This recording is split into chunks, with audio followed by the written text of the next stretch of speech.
That's what I'm saying. These people are weird to me, brother. These people are weird to me, bro. I'm not this is like me being super famous in the gaming industry and then me coming out and saying, "Oh yeah, by the way, I haven't played the Zeldas and Marios. And I'm going to play them for the first time now." Like, bro, like again, like that is me, right? I played some of the early ones, but the new ones, but I'm just saying, like, as somebody who is as big as he is in this industry, these people that act like they have been around and have experienced the gaming industry and have another level of understanding above and beyond us and use that and then wind up coming out and being like, yeah, I didn't play one of the greatest RPGs of all time. Back in the day when it was the biggest thing of all time. Maybe he was playing Gears, man.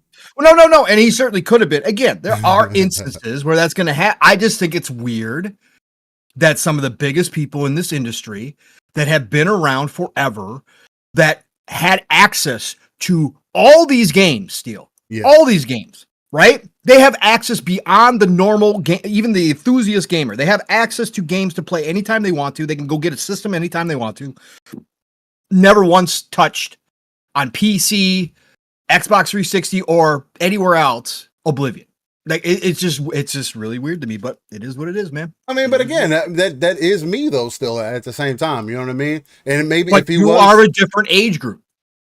And I also do think that I'm more of a multiplayer gamer as well. So it's like I never got that from good old Greg from over at Kind of Funny, but I don't know, man. There's just a lot of weird commentary nowadays as things have opened up. And as we get Starfield, back, bro. He likes Starfield. Yeah. Well, no, he did. And I give him credit for it. But I'm saying it's really weird. But because I'm sure he's talked about Bethesda in the past, bro. Again, people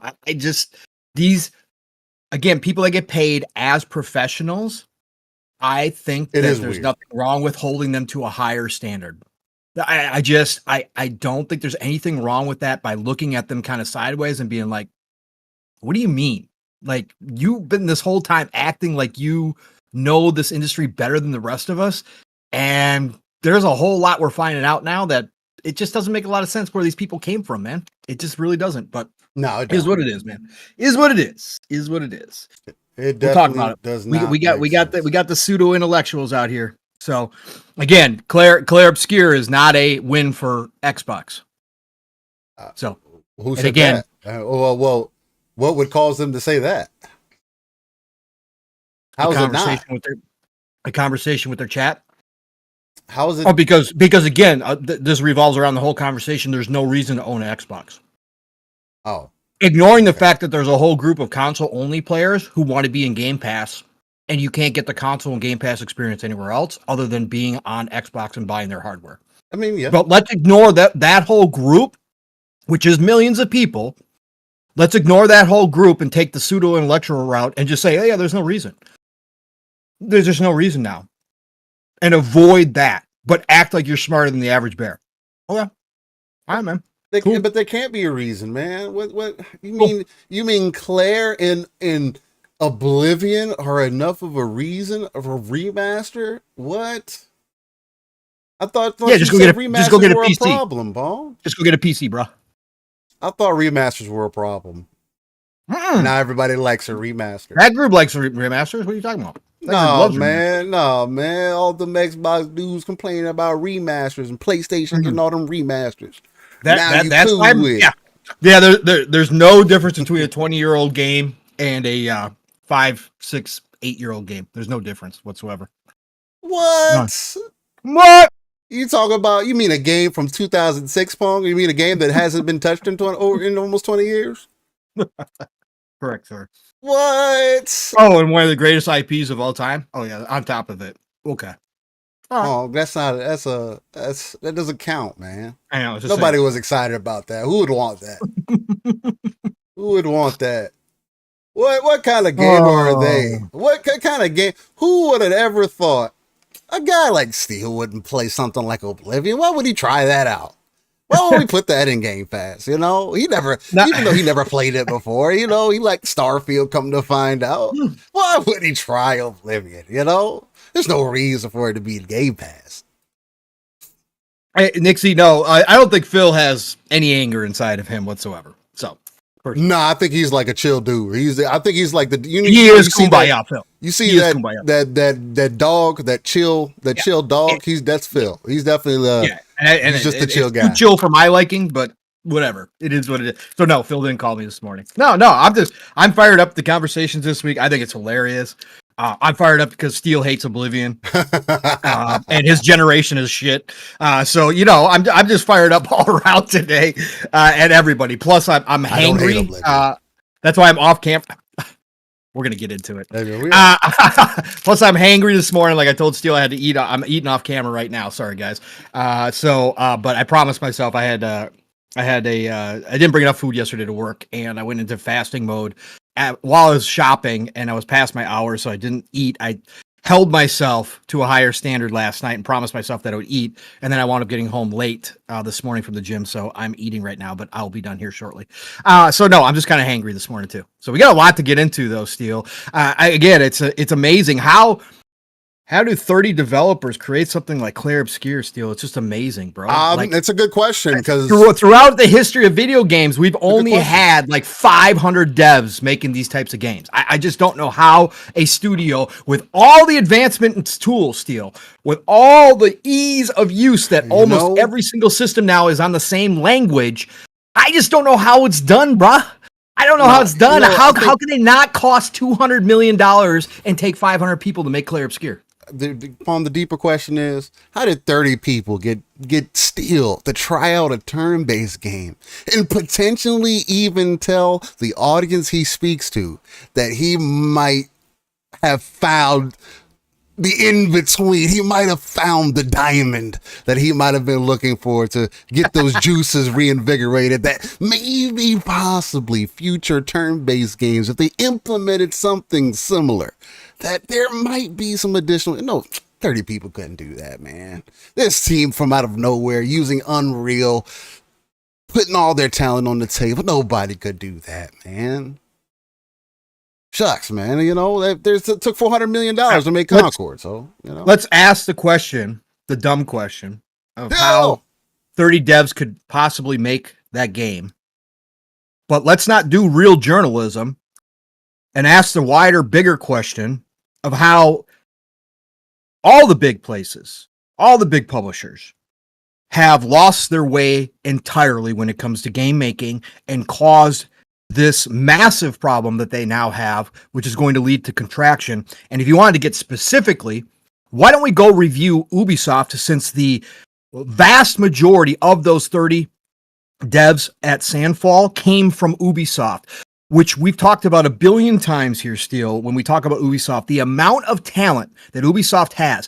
That game, Clair Obscur Expedition 33, would have been created internally and published by Ubisoft during the 360 generation.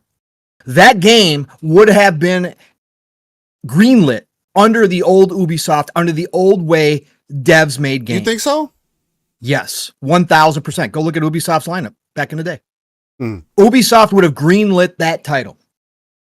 But I don't. What happened? But back in the day, I don't know. There's type of potential. I mean, but that's the other thing too. The creativity, That's what I'm saying, art, bro. Maybe it just took some time. People aren't asking. No, it didn't take time, bro. When was Sandfall founded? Sandfall. I can find out. Sandfall Interactive. Let's see. 2020. Yeah, damn. 5 years. Yeah, that's what people are saying. 5 years it took them to make this game. Steel, that's founding the studio. That's not like completely up and running, brother. So I mean, Pong, Bungie has 300 people right now working on Marathon, and it's looking like it might need to be delayed. So there's just no way. There's something that you just don't understand, man. I know that's different, and we're going to get into that too. I just had we're going to talk about it as well.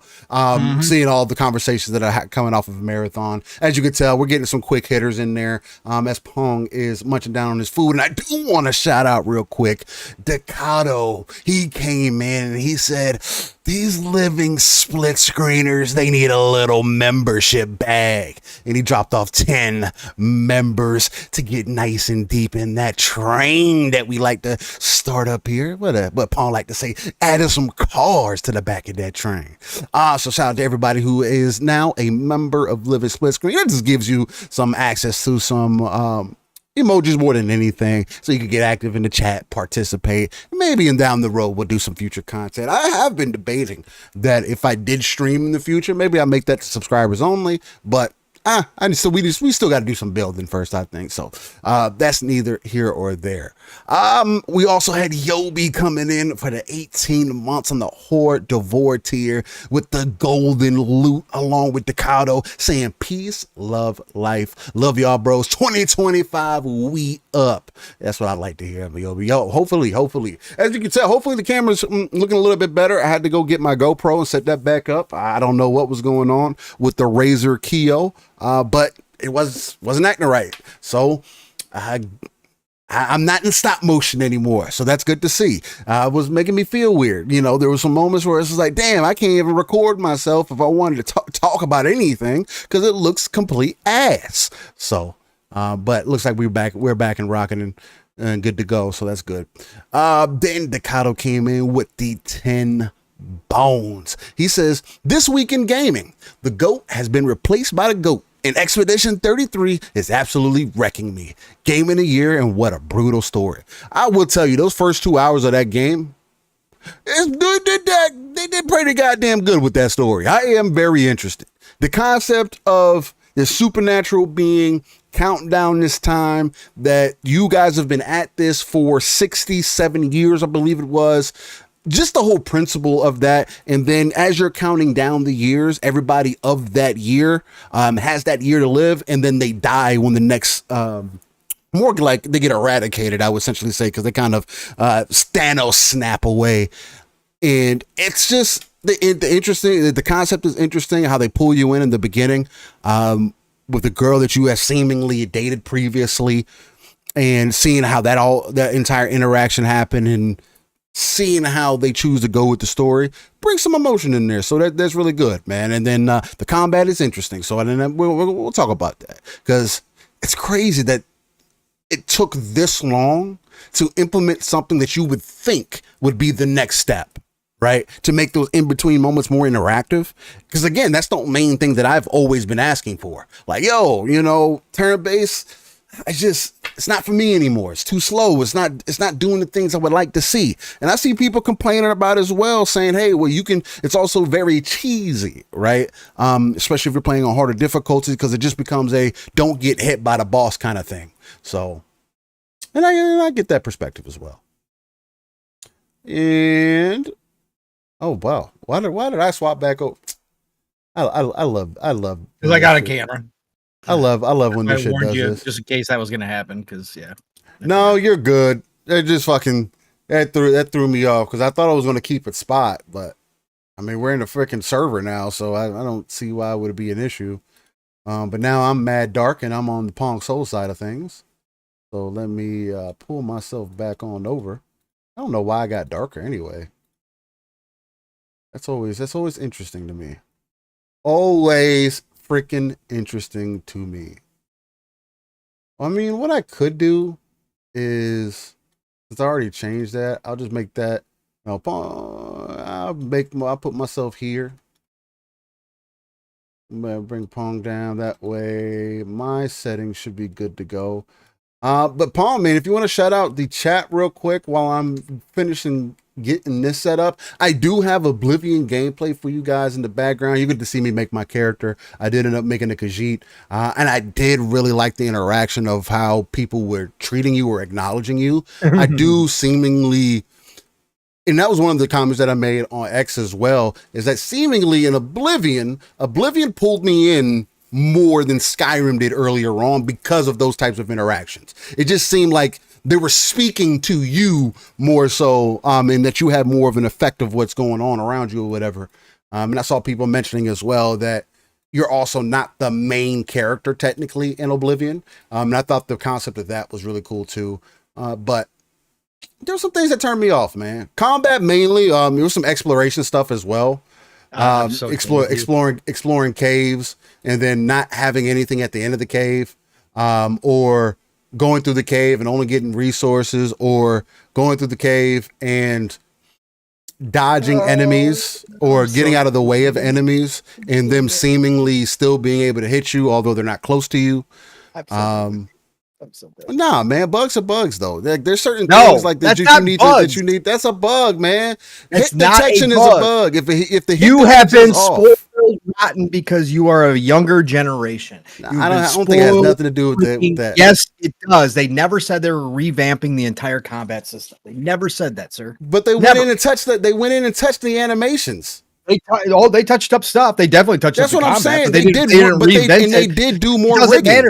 They did rigging as well. To do it, Oblivion and Elder Scrolls is not about the combat. It's not about. It's never been about the combat, Steel. Never. That's not a combat game. This is not an action. This is not an action brawler game.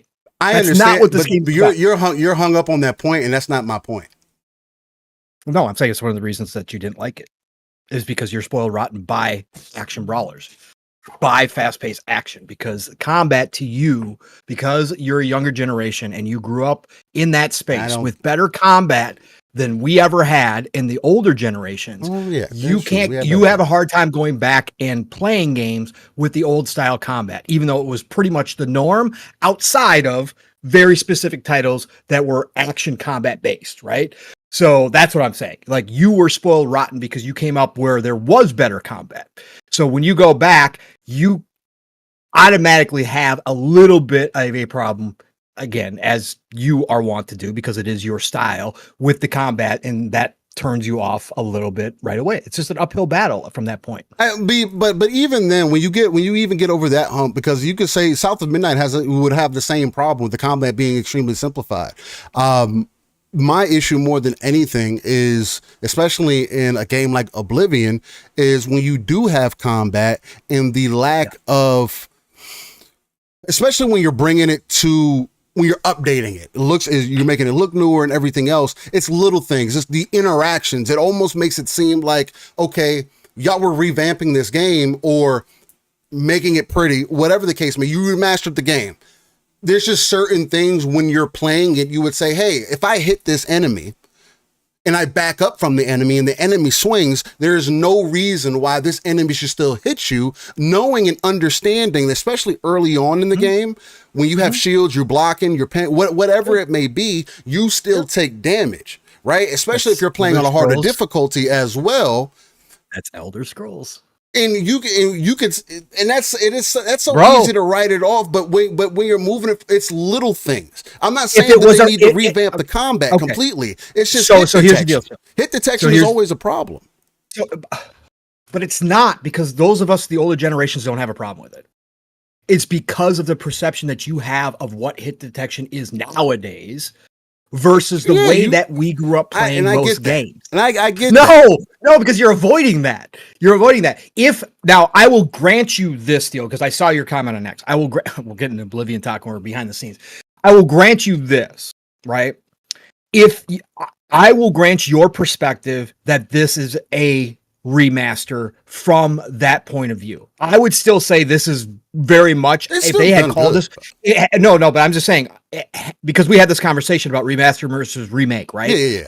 If they had come out and said this was a remake, I would have been okay with it from what they did do to it. But I will grant you the fact that they did not go in and update every single aspect of the game, including the combat, to that level. Like, they didn't go back. Like, we had that conversation prior to this, launching, was maybe they'll go back and use what they learned in Starfield and bring that combat up to that level, right? But they didn't do that. So I will grant you that technically this is probably closer to a remaster than it is actual remake, no matter how great the visuals have been updated, no matter how 100%. The UI has been updated, no matter even if they did change the leveling systems and that kind of stuff. Like, this is closer to a remaster than a remake because of what you're saying. And I do agree with you there. I just, again, your perspective is skewed because you played better combat for your entire life of video games, and you can't. Again, it's like people who go back and look at the old Resident Evils and the tank control. I can sit and say that, of course, the new controls is better. Of course. Yeah. Absolutely. Is it impossible for me to go back and play tank controls? No, it's not. Can I go back and play an old Metal Gear, or can I go back and play Dino Crisis with tank controls? Yeah, I can still do it, and it doesn't take away from my experience of the game. Right. But for your generation, it does. Again, it's not just you, Steel. I saw a lot of people, again, granted, it's subjective. So there's people of my generation that never liked Oblivion in the first place, think that Elder Scrolls is overrated. There's a whole group of people like that. There's a whole group of people that never liked the combat, said it was shit. Okay, so I get it. But I did see a lot of people from your age group talking about the combat being shit. Like it was like, oh, it looks like a new game, but it plays like the old game. Yeah, it does. So again, I just think it is kind of generational because you never had the experience with the old stuff. So I'm less sensitive to it than you are, just because that's how we played. And I started before then. I mean, and again, there is something to be said about it, bringing it to the modern era as well. But again, when you hear things like, hey, we went in and we did more rigging and we added additional things and everything else, and then you get into the game and it's like, okay, well, because at the end of the day, these teams are bigger teams most of the time, right? And there's little things while you're playing a game that just don't quite feel right that you could fix for today. And it's not even like, oh, I'm asking you to fix everything about the game. That's not what I'm asking. Not at all. Because the negative for me, which I know is a personal thing, is if I turn the difficulty down to adept, the game is too easy and I have no interest at that point, right? Because for me, it is about, as much as I do enjoy the exploration, again, Oblivion did do something for me, right? And we'll get deeper into it because I want to introduce everybody and go from there. But very, very surface level, it was just going through the cave and fighting the going through the caves or whatever, and fighting these goblins, and purposely positioning myself in ways to make sure that, hey, this is early on in the game. I need to approach these enemies a certain way. I understand that the combat is not a certain thing. And I mean, because again, when I put the game in third person, it made me feel like I was playing medieval Starfield, right? Like an updated version of that. Of course, it's not going to be as modern or whatever the case, but it still had a good feeling to it. And again, I still stick by, I do think Oblivion grabbed me earlier than Skyrim ever did, right? And even in comparison, like a base game to a base game, I would say Oblivion is the better and more interesting game out of the two on a base level. Now, I have experienced Skyrim with all the mods and everything else, and I did re-download it with Novus to actually potentially give it a proper playthrough, but that's going to be interesting. But even that is different because the combat is going to be changed. The way that the world interacts with you is going to be changed. You're adding mods. I'm getting the Skyrim experience that people have created a decade later, right? It's kind of like it's like me, I'm playing a remake that somebody created, right? So when that is my perspective on Skyrim, that does add on to it as well, but that also demonstrates to me the power of a Bethesda game, right? The fact that there even is that potential to be able to do that, and then you can go explore this world having all these additional things added on. Sure, is the same experience that somebody who played it back in the day had, or if they played it at a base level with no mods? Probably not. But people have also made changes to the game, and these are just modders who, hey, the world is more interactive. When you go through the world, like when you actually make decisions, it affects the world around you, right? It feels more alive. It feels lived in. And because and Paul was making a fair point with that, because of the more modern games or what I expect from open world games, it's like, I do want to have more of that because those experiences are time consuming. Like a game like Skyrim or Oblivion, because that was the main thing that I was coming across. It's like, damn, do I really want to play this for 100 hours? Because that's what it's going to take. Knowing that's how I played those, how I play open world games as well. The first thing that I did when I got out of the sewers of Oblivion is I saw a tower in the distance. I say, oh, let me go to that tower. Can I get to it? And guess what I did? I ended up getting to the tower. Come to find out, it was a tower that I could have lived in, although I needed to get some additional materials and to reactivate the tower and everything else. But just that experience to get there was interesting. That was fun. That was cool. It made it, I was like, oh, damn, I literally saw something in the distance. I went to it. I was able to explore it. I fought some enemies on my way. You know, I was able to do the classic thing that I like to do in those style of games, right? If you give me mountains and I can climb up these mountains, let me quadruple tap A all the way up this fucking mountain. And I'm just steadily, I love that type of shit, right? That little corny stuff like that. So it's like, I appreciate older games. It's just, when you tell me that when the developers tell you that they have made changes, and again, that's why I will always I do want to stick to the fact that yes, this is 100% a remaster. I know people were asking that question. Oh, why didn't this be considered a remake? When you play the game, you can see why. You can blatantly see why, right? But I uninstalled Oblivion. I had about 5 hours in. We'll get a little bit deeper into that main reason why, but it did get me to re-download Skyrim. And now I'm going to play Nova 6.0 that's released. It's in beta. I'm going to be able to play the new freshest version of Skyrim. That's playing Skyrim. It is still Skyrim. Everything is still there. The story is not Skyrim. It is, bro. Anyways, it's all still there. No, it's not. The world actually evolves with me, man.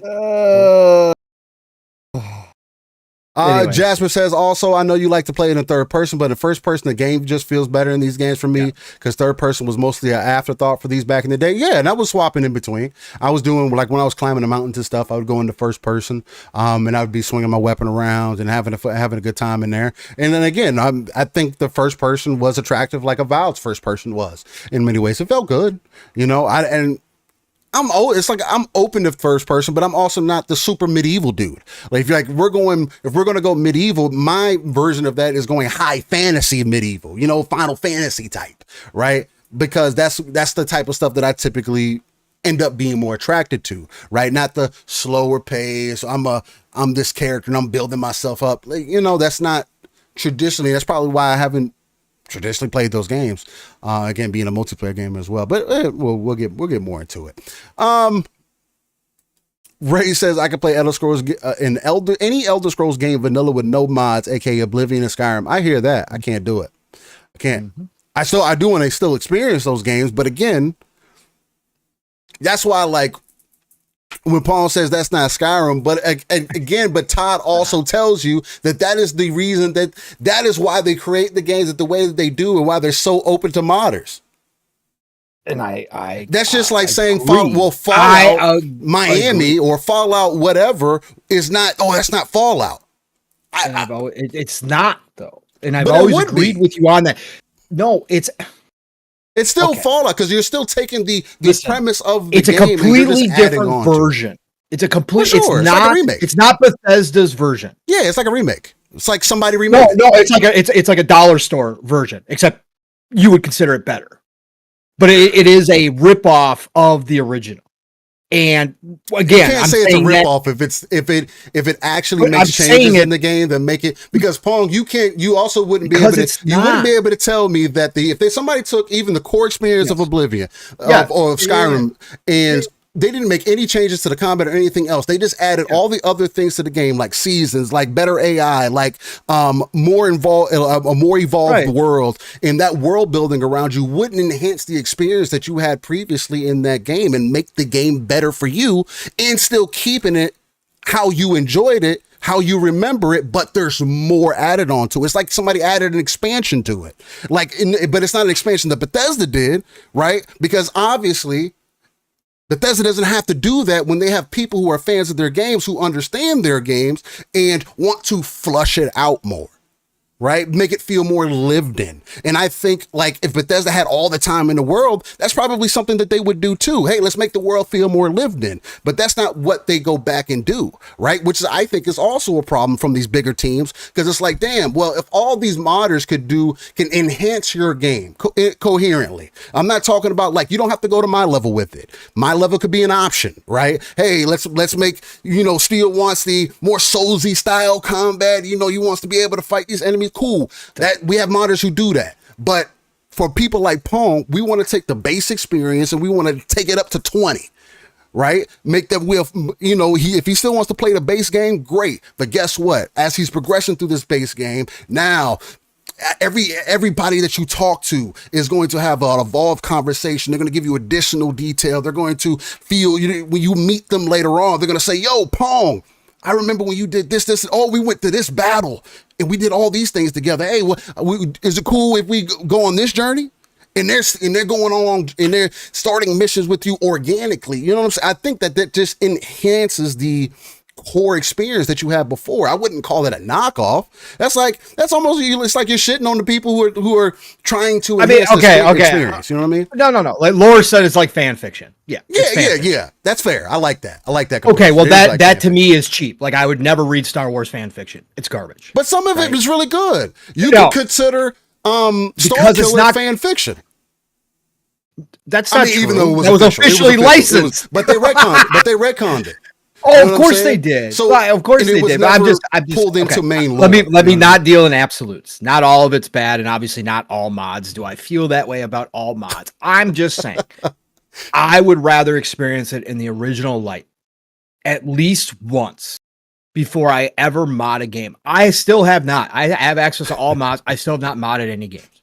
Still. To this day, I have not modded any games.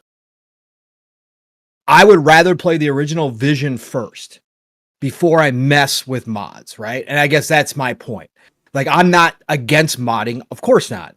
Absolutely not. People can do what the hell they please. I love it. I love the fact that Bethesda has treated the modding community the way they have, in a lot of ways, hiring a lot of them. I know some people still think that they treat them bad or whatever else and use them to fix their games, but they give them a ton of credit. Right? They're letting Sky Oblivion. Nintendo would never let Sky Oblivion. If a modding community was doing what that fan base is doing to Oblivion, and on top of them dropping Oblivion official remaster, Nintendo would have shut down Sky Oblivion years ago. Right? Never let it happen. So the fact that they allow and are encouraging them, and they actually sent them all official Oblivion remaster codes. They sent that entire team. That speaks to Bethesda, right? And Bethesda is one of the first developers that really embraced the modding community. So I'm not against modding. I'm not. I'm just saying, when your first experience is a completely modded out version, you're not playing the game. That wasn't my first experience. I played both. You know what I'm saying? I played Skyrim organically. But how for how long, Steve? How long did you make it? And the first time that I played it was like 10 hours. Okay, that's a drop. I mean, it's a small amount of time, but you also don't have to. Again, it also goes back to the conversation where I don't have to. The fact that I made it past 3 hours should also say something, because off that 10 hours, I also came on Live a Split Screen and also said, hey, because of this, I understand what makes them special. Because of those 10 hours, made me interested in playing Starfield. You know what I mean? So it's like, right. No, I get it. It gave me that experience. So, but if I played it for 10 hours and I'm like, I get it, but that's not what I'm looking for. And there's other options available to me. So it's like, because that would also play into you. Because I could say the same thing, like, well, Pong, you didn't play X amount of time in this game, so it's like, why would you want to play a different version of it, or why do you like, you know what I'm saying? And I would agree. I would agree with that. Like, I could totally see it. Like, okay, let's put it this way, Steele. Perfect example, right? I can guarantee you, I probably, Steele, and maybe you can tell me because I haven't never looked. Yeah. Is there mods for Dark Souls games that make it not Dark Souls?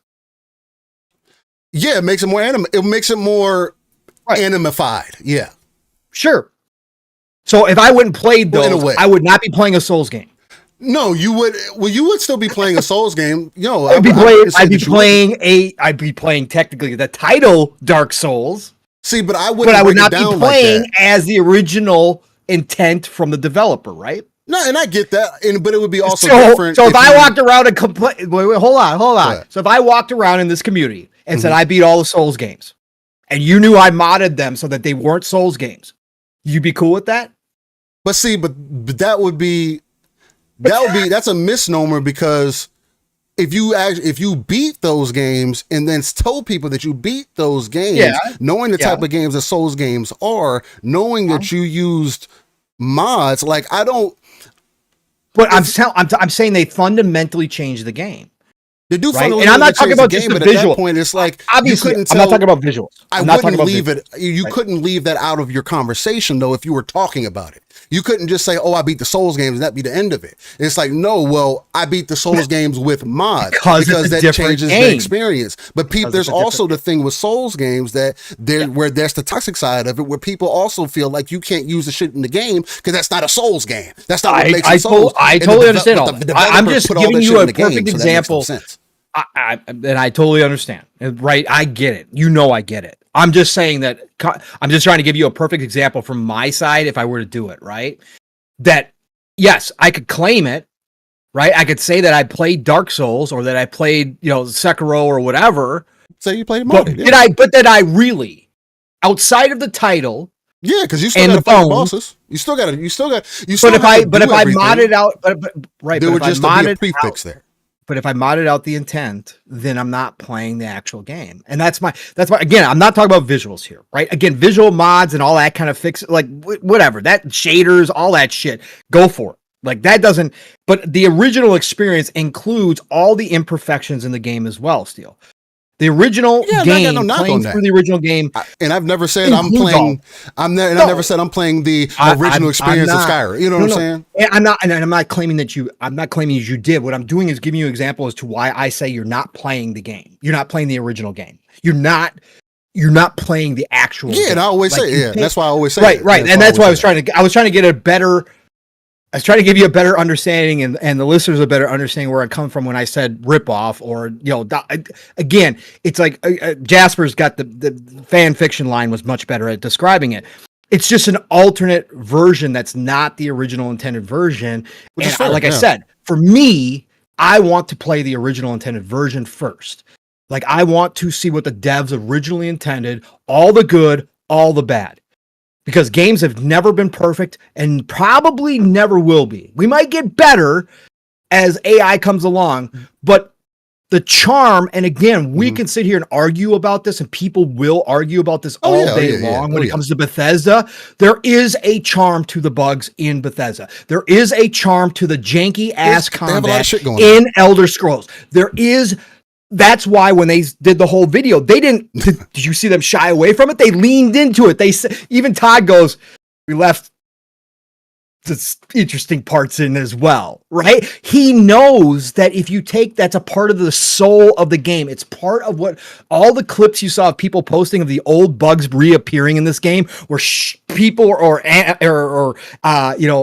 monsters go flying off in the air when you hit them once and they're just gone. They just that's funny. That's all that is a part of the original soul of Elder Scrolls. Now, there's a group of people who will say that's bullshit. That's excusing Bethesda not fixing their game. That is absolutely a bug. It takes away from the gaming experience. It should not be in there. They should fix that shit. There's a whole group of people that hate that shit, right? But to me, it's a part of the soul. So when people mod shit out and make it quote unquote better, sometimes I think you lose that soul from the developer side of what goes in the game, including the bad shit. Sometimes but you don't get rid of the thing about mods a lot of the time though is it doesn't get rid of what it was originally there. You still run into all the things that were there originally. For example, if in your example, if you hit a monster and they go flying or whatever, and that sometimes tends to happen, the modders don't go into the game and like, oh, we're going to make sure that never happens again. Most of the time, if anything, you may end up seeing that more often unintentionally, right? Because of you playing with mods, they have undetermined consequences sometimes. So it may make the game even more unique. That's why I see it more as like, I get where I 100% get where you're coming from. I just think that it's kind of, if somebody comes to you and says, yo, I tried the game out, base level, wasn't really rocking with it. They put it down. And then they come back to you and say, you know what? And I heard about the modded scene about this. I tried it with mods. I'm kind of liking it with mods. And you say, oh, well, that's not, well, it's like, well, I already told you that the core experience that I had didn't speak to me. I get what you're saying. And I feel like this enhances the experience that you're trying to get me to understand for me to have a good time with it. Because at the end of the day, and that was another point that I made this week. I mean, games are supposed to be about having fun. If you're playing a game, like somebody was playing Oblivion or some game, and they were like, they weren't having fun with it or whatever. I was like, so why are you playing it?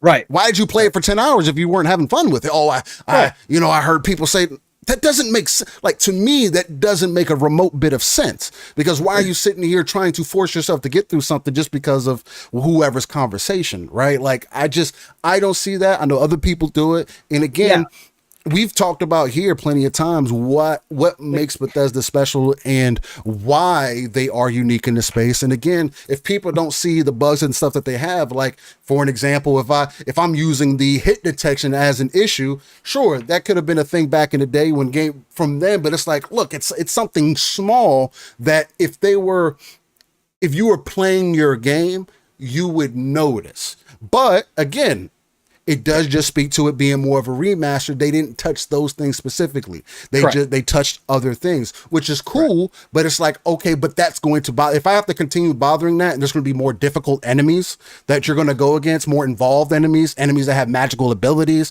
There's vampires in the game. There's there's other stuff in the game, and I'm getting hit by things that I'm not close by, or I'm just taking unnecessary damage for no reason, especially if you're playing on a higher difficulty because you like that. And it's not even like it's a challenge. Oh, I feel challenged, right? Because I turned it down because there's like, what's the highest level? Highest level is called something. I think I went one under. It's called expert. I went one down and it felt fucking, I could tell there's a difference. It felt more consistent, but I still had those interactions, and that was turning me off. I was like, and then thinking about, damn, do I want to spend this time in this world, or would I rather play what I was getting out of Skyrim, because I was enjoying that experience. I just didn't follow through with it because I went into some modded mission and I got lost in that, and I was doing that for X amount of time, and there was just whole crazy things going on. I met some fucking some conch, this fucking seashell thing, and it teleported me to this other realm, and we were fighting monsters, and I was trying to get its body back, and I was like, we're just, and then I met the fucking king of hell. I was like, yo, what is happening in this game? Then it was interesting. You know what I'm saying? But you get lost in that stuff. But anyway. Yeah, no, and I get, well, we're just having a good discussion. So whatever, we'll get to, I mean, I basically, we'll do an intro to the show, but this is how we roll anyway. So it is what it is. It is what it is. We're having a great discussion. I'm sad, but I'm not surprised that that's what if I had to bet before you started Oblivion, I would have probably guessed that you would have come out this way on it. I'm sad because of what you were just talking about, Steel, which is the main part of the game, right? The exploration, the characters you meet, the missions that you come across in this game. It starts the way world building that happens in this game, the classic Bethesda, right? You're not going to be able to witness, right? And I appreciate the fact that you can say, well, I could see why, just like you did with Skyrim, and then obviously more so even with Starfield. I can see why people love Bethesda games, or why Bethesda is, what Bethesda is considered, right? But to me, it is kind of sad that it's not enough to get you to play through, again,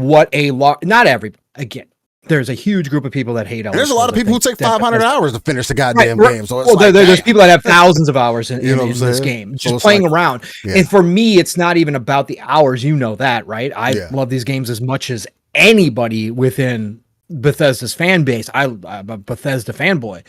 But the fact is, I wish that it was good enough for you to experience, to get an idea overall, because there's so much in this game as to why this is considered one of the GOATs, right? And maybe Oblivion will be that. You know what I'm saying? So maybe it will be. I can't wait to see it, because it does look really cool what they're doing with the game. They're doing a remake. I might try that. They're doing it like a real remake. So. Well, we'll see how much of the physics and stuff that they.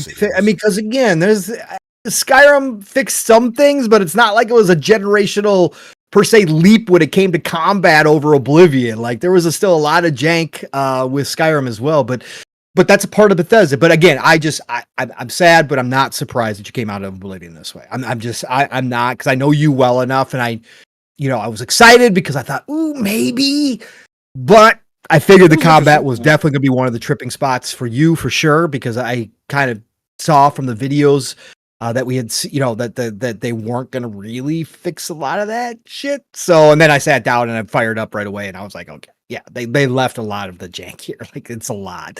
But that's just not a main part of the game for me. So, but, and again, for a lot of people, obviously it's not the main part of the game, because if this game was judged based upon the combat back in the day, this would have been probably a 5 or a 6 rated game if that was what this game was judged on. It's an RPG. But there's so many more other things to consider. Yeah. I mean, you're talking about the complete experience versus again. It's a remaster. They didn't say they remade the game and admitted it's to modern standards. They didn't say any of those things. No, they didn't. They just made it look modern. And that's it. And it does look fucking remarkable. It does look really fucking good. I won't. 20-year-old game, bro. What they did to this and the changes in the UI and stuff. Yeah, with the changes in the UI again, and they allow me to cheese Steel, which is important. If you guys saw my post, level 2 character. And Level again, 100. And how you felt about the boss, that's what I would tell you about that. I love it. No, but that's a part. That's a part of Bethesda's game. But it's the same thing with Call of. I've mentioned this before. It's the same thing with Call of Duty and how they do with zombies as well. But I don't like it in there either. From Software allows you to break their game as well. And I've never done it in there either. So it's like they allow it, and they don't take it out. They don't patch it out. No, I'm not saying. But that would also be my. Or that would be my argument on that case, though. And that is fine because you play these types of, even though you do play a little bit similar to me as far as exploration goes, you do play these games differently. I play these games to become a god. That's fair. Yeah. Right. That's why I play on normal difficulty, even though I'm very well versed in Oblivion and I could play it on the hardest difficulty. Yeah. I play on adept. I play on normal difficulty. I mean, should be. I would tell everybody. I tell everybody to play on adept because it's literally even scaling. I was looking at the numbers for when you play on higher difficulties, and it's another one of those games. I mean, again, because of the time as well, to where they lessen your health and lessen the damage that you do, and up the health and damage that the enemies do, and it's just like, bruh. Why are you lessening my? I just never understood that as a concept in games. Why are you lessening my damage and my health? Why don't you just raise their health and damage so they do more shit to me? Why I gotta get punished? I get why they do it because it gives you that the perspective of it being a certain way, but it just doesn't feel. It doesn't feel good. So, and there's games that still do it. There's still. I mean, shit. South of Midnight did it as well. You know, they didn't make the AI. I saw the part of your video where the trap actually showed up and killed the goblin. That was amazing. I love that outstanding. I love this shit, bro. The cinematic feel of this game. Yeah, no, that feels really good. There was another section where there was a pile of logs, and I fucking kicked the logs over and it fell on the fucking. It's probably gonna be in the gameplay. I was like, oh shit, that's funny as hell. You know what I'm saying? Then they came fucking running up the stairs and shit. The game is fucking funny, man. It's cool. I definitely would recommend, like, yo, you never played these games? Try this one out. I think it's worth at least trying to see if if you're into it. So, for me, it's feeling. For me, it's a lot of things, but whatever. I'll wrap up my thoughts when we come back around to official intros here. We'll get started. I'll finish up my thoughts on Oblivion because, this is game of the year for me. So, hands down, it's exactly what I want. This is not Expedition 33. And we'll get into Expedition 33 because I have started Expedition 33 as well, for sure. Again, I'm half joking when I say game of the year, and I'm half not because of Keely's new rules. And obviously, I'm talking about Keely's side of things since he decided to change shit. This game, Oblivion, better be in the conversation this year. I don't want to see no bullshit this year. Since everybody else said, oh no, remasters and remakes are good now. Okay.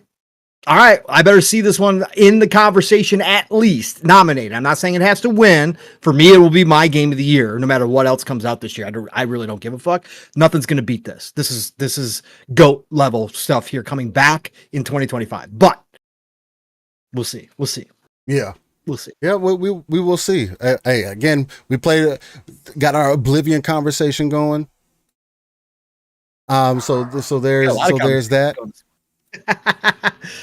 Almost an hour in already. Apparently, we forgot some things. I gotta step away for a second and get my younger situated. Shout out the chat real quick for me, bro. Yeah, I'll shout out the chat real quick so we can get that out of the way. Everybody, that's right. Everybody, if you're just joining us, we're not actually into the show. We're an hour in. I think we started at like 5 after or 10 after. We went behind the scenes, and Steele and I did our normal get into discussions early. Right. And so that's what we do here. If you're new here or you listen to us in the future, you never heard Living Split Screen episode. This is not a very formal type of show. We go 3+ hours and we get into a lot of conversations. A lot of time the chat will dictate it and all that kind of stuff. So welcome to Living Split Screen. We're about to do our intros when Steele gets settled in here and we'll get the official start of the show. But you've been behind the scenes. Thank you all for joining us on another beautiful Saturday, at least where I am at. It's absolutely beautiful. Springtime is here. But thanks all for joining us. So I'm going to shout out the chat right now, as we like to do. So the one and only Xbox Lord Chaos 78 dropped in here. What's going on? Xbox Lord Chaos. He says it better be considered for Game of the Year, considering the changes they made last year. If not, we know it's fixed. I agree. That's why I said what I said. I agree wholeheartedly. Jesse B, what's going on? Yeah, if you guys are asking about the DLC, Dan the Man Cunningham, I saw you earlier ask about the DLC, and I see some more comments. Jesse B just said, I think all the DLC included. Yes, the DLC is all included. The deluxe edition includes horse armor and that kind of stuff, but the actual expansions like Shivering Isles is included with the regular game. So you get all the DLC as well. Yep, absolutely. It's a great deal. Jesse B, thanks for being here, brother. Ghost Fixer! What's going on, Ghost Fixer? Great to see you. We got the one and only Legendary Yobi in the house. Thank you, Legendary. One of the most positive, amazing people in the community. Thanks for being here, Legendary. I always appreciate you. We got the Fahim. Scott, what's going on, Fahim? Love to see you in here, brother. We got the Decado, of course, dropping in here. What's going on, Decado? Glad you're feeling better, my friend, and hopefully that continues for you. So great to see you here, Decado. We got the one and only Lord Roughness. What's going on, Lord Roughness? Says, hi, Steel Hype Long. Oblivion Remastered is awesome, but for now, Avowed is still my game of the year. Oof.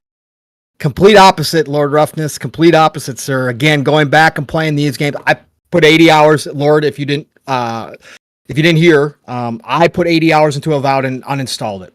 And I'm done with it.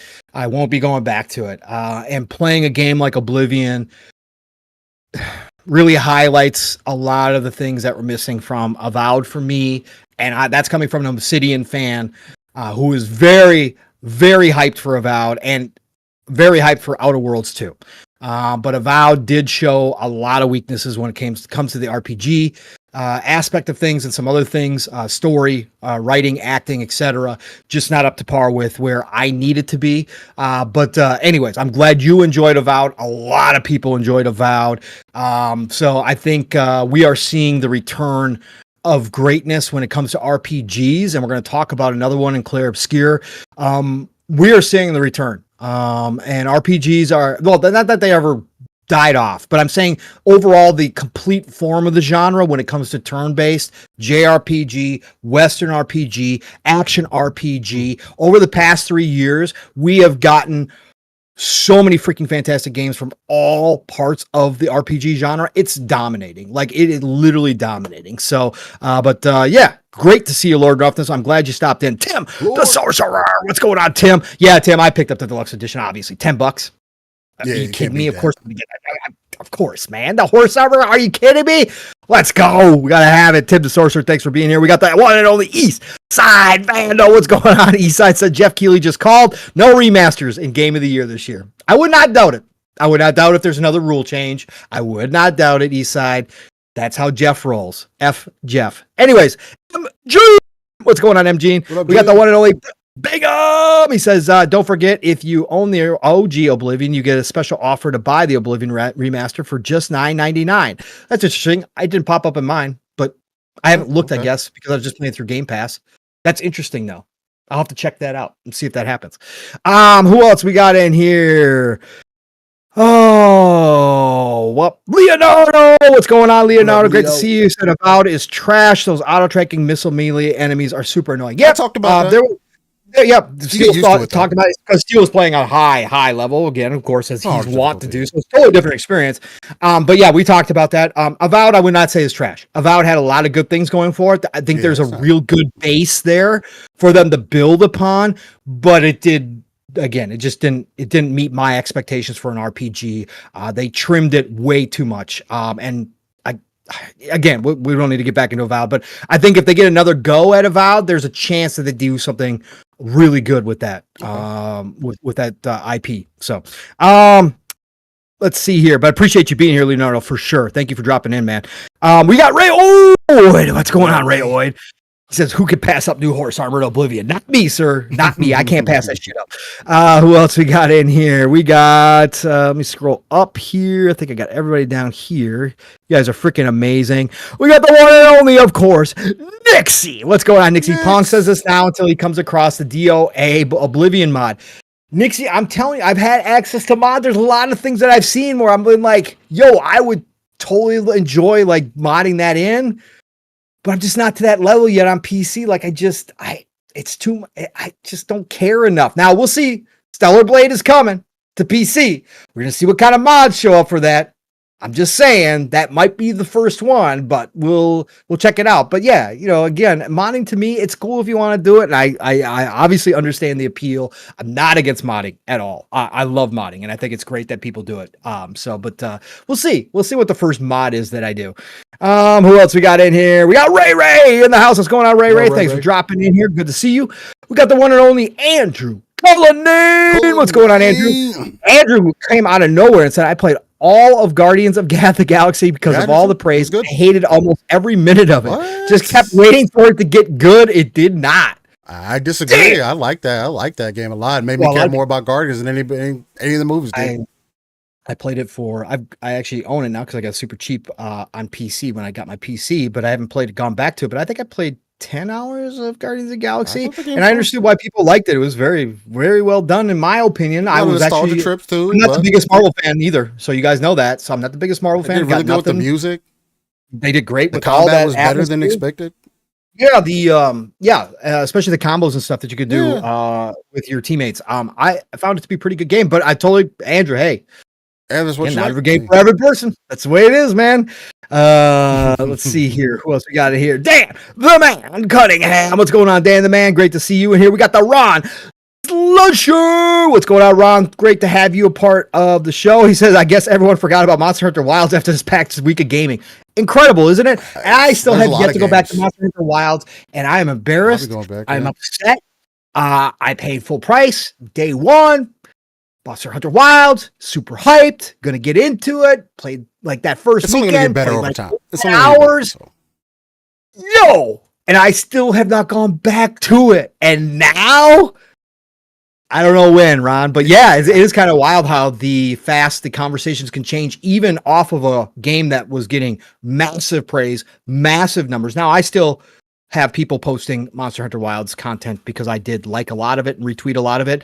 So in my feed, I still see Monster Hunter Wilds, but yeah, bro, the way games are dropping nowadays, and it's not just this week, it's high quality stuff too. That's the other thing. Yes. And conversations shift quickly now, because gamers are always about what have you done for me lately?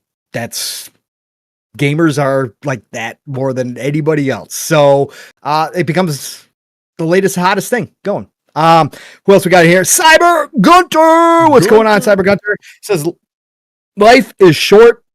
Cry face emoji. Expedition 33 is the best turn-based game I've ever played.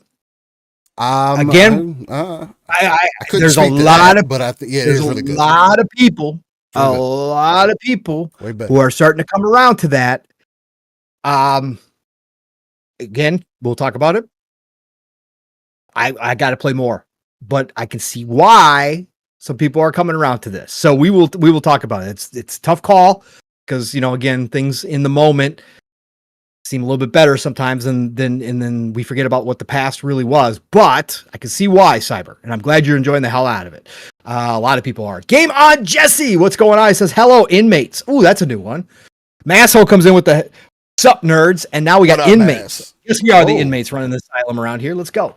Bring back insane asylums, by the way, for real, in real life. Bring back asylums. We need them. Anyways, Game on, Jesse. Thanks for being here. Who else we got in here? Let's keep going up here. Jesse B says, I built a new computer to play these new games with a 3060 from a 750 Ti. I am more than happy. That's a huge upgrade, Jesse, for sure. It's not, it's not super modern, but you're going to be able to play a ton of games with that, bro. Yeah. Especially in comparison to what you had. Like, again, I know a lot of people think that make people feel like they got to get the newest and the greatest to enjoy some of the games. Well, a lot of these games that are out here, you don't. Again, and it sounds like, Jesse, you had a good expectation of what you were trying to go for. And I will always support that more than I will somebody spending $2,000 upwards or even $1,500 upwards on getting a brand new PC. Get something that you can upgrade. Get something that is viable, that you can get into. That's not going to break your bank and get you to playing more of these games, man, if that's what you're trying to do. That's super dope. Super dope to see, Jesse. It's freaking awesome. A lot of people are moving in that direction too. Obviously, PC gaming is growing like massive. Yeah, no, 100%. Leonardo says we need a new Skyrim remaster. I think that's been done plenty. I think we're not like Oblivion, not like Oblivion, but if you're on PC, you can get the Skyrim remake if you want to. Those options are there. But I agree with JB 1521, where he says, I think they need to do Morrowind before Skyrim. And I do agree with that. But if they do Morrowind, and I heard somebody talking about, I can't remember who, if they do Morrowind, that would have to be a remake because that game is too old for that time. I don't think even put it in UE5 wouldn't work for that one specifically. But I agree. I think we got to bring it forward. JB says we ain't on PC. We ain't on PC still. No, I get that. It's certain games when you're speaking to it, right? Skyrim has do they have mods availability on PC? I believe that they do. Yeah. Not to like the extreme level or whatever, but you got some variety in there that you can add into Skyrim. I don't know if they have anything to make the game look better per se. And I know people were having, speaking of that, people were having issues with Oblivion actually going from like the ROG Ally as an example, or Legion Go, one of those devices, and then going back to their console where they changed the settings on their handheld, and then they went back. Because, you got to put on a lower settings to get it to run good on those devices. And they went back to their Xbox and said that the settings save from their handheld. So that was really weird to me. Because I feel like that's the first time that I've heard about something like that happening. There's been a couple issues with Oblivion. The save files are not, people thought they were disappearing. They're actually being saved in random file areas. I did notice a little bit of that too. Yeah. There's some of that. So there's some things. I did find out interesting fun fact though, Steele, that I don't know if anybody's been paying attention. Virtuous. Again, I put out a post. It's a little bit early, but we know that Fallout 3 remaster or remake is coming as well. I can see them doing that. It could. Well, it was in the leak docs, right? During ABK. That's how we knew about Oblivion. If they're gonna do that, they did this. So Fallout 3 could be bigger than Oblivion, by the way, if they do it. And especially with the show, you put out a remaster. If that's going to be a remaster like this as well, this proves that it can be done. This proves that it can be done. Oh, it can be done. So I put out a tweet asking if they, that they should lock down Virtuous to do it, right? Oh, they need to, yeah. But then I was like, well, I was thinking Virtuous is like a normal studio. So I was like, well, maybe hopefully they have enough people. They got plenty. You know how many devs Virtuous have? Don't they have like over 300 people? Bro. They have more than that? 4,200 people still. Oh shit. What else are they working on? Bro, because they're out of China. Virtuous is out of China. 4,200. They have 25 offices. Do you think that might be part of what Phil's going over there for as well?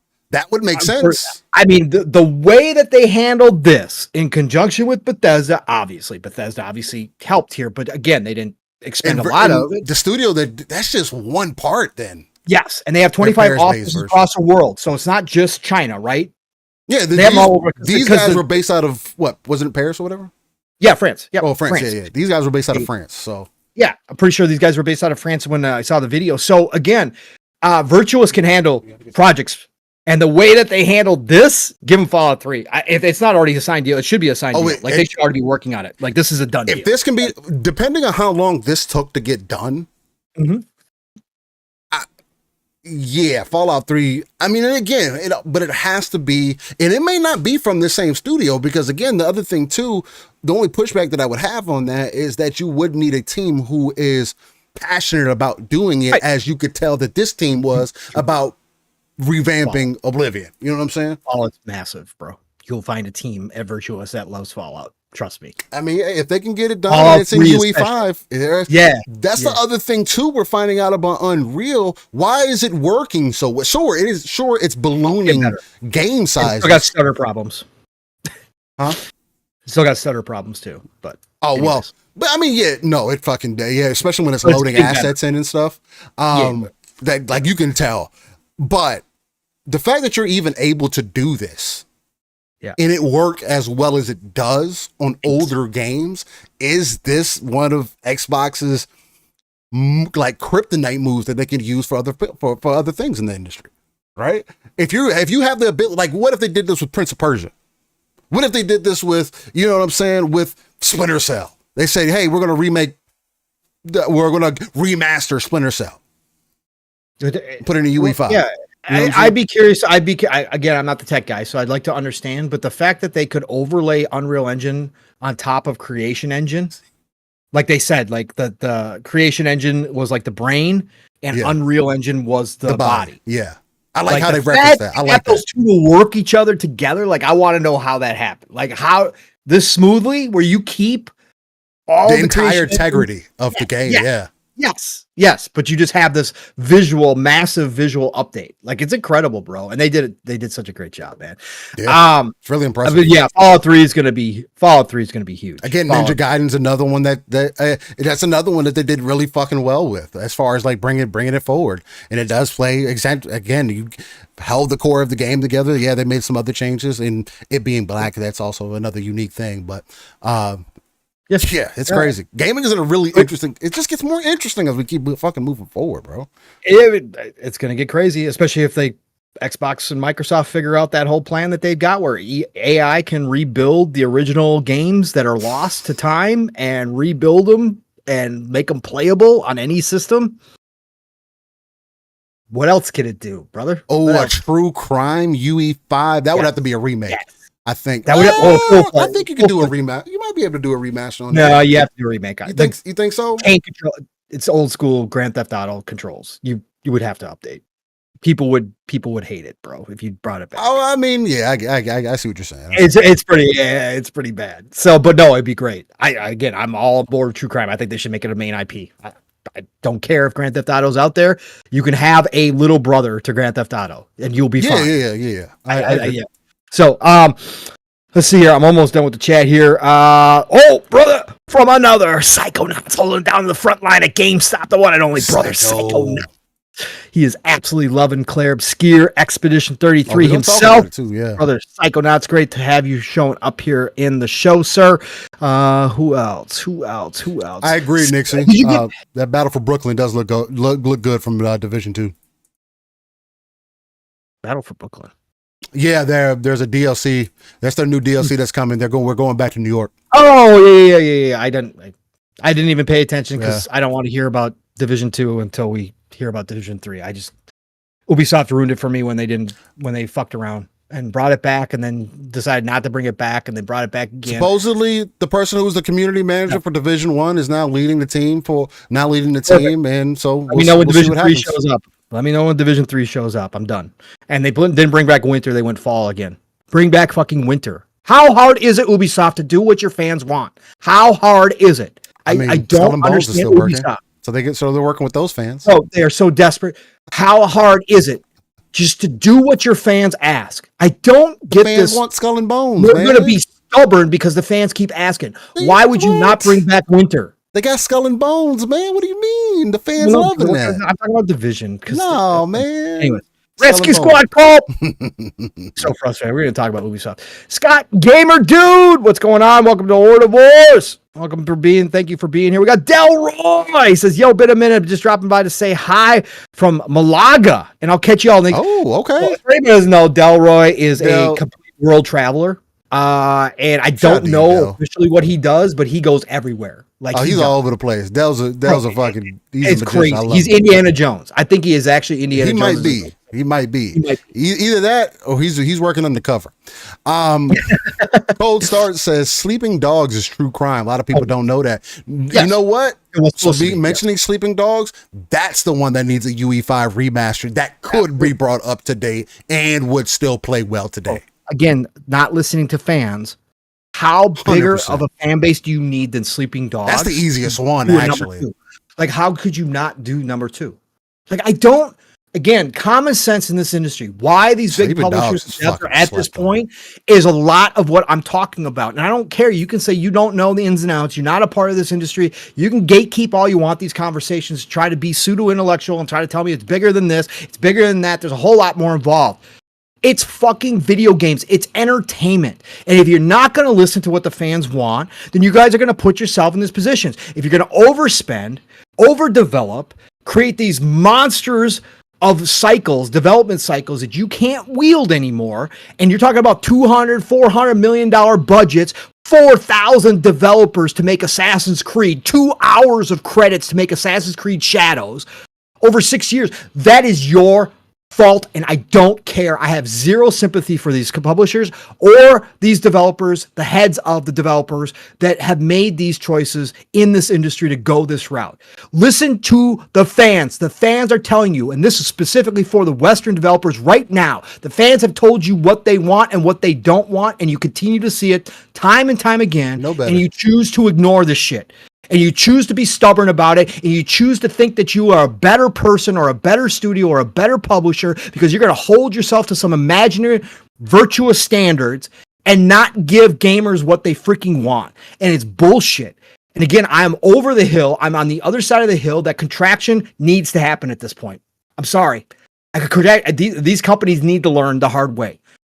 And I'm tired of this. Again, Ubisoft knows for a fucking fact that people loved Winter in Division 2, in Division 1. They loved it. It's one of the most requested things to come back. It's one of the best atmospheres ever created in a video game was Winter in that world. And they won't bring it back. Oh, we're going to come out with a new expansion. Guess what? We're going to give you Fall. Bro, why? Why Fall? Why not do Winter? If you truly want Division to come back, why not give the fans what they want? This shit's sickening, bro. It is absolutely sickening to me that these places won't listen. Sleeping Dogs. Fans have been clamoring for Sleeping Dogs 2. It doesn't have to be a $400 million budget. It doesn't have to have 2,000 devs on it. It doesn't have to have any of that shit. Bring it up to date. Make a second version, expand upon what you had in the first one, make it a little bit more modern, and you will have 2 million plus, 3 million plus fans ready to buy that game day one because of what the gameplay brought.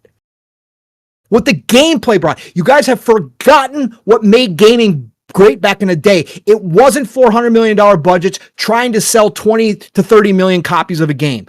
It wasn't a $200 million budget giving us free to play and then monetizing the shit out of it.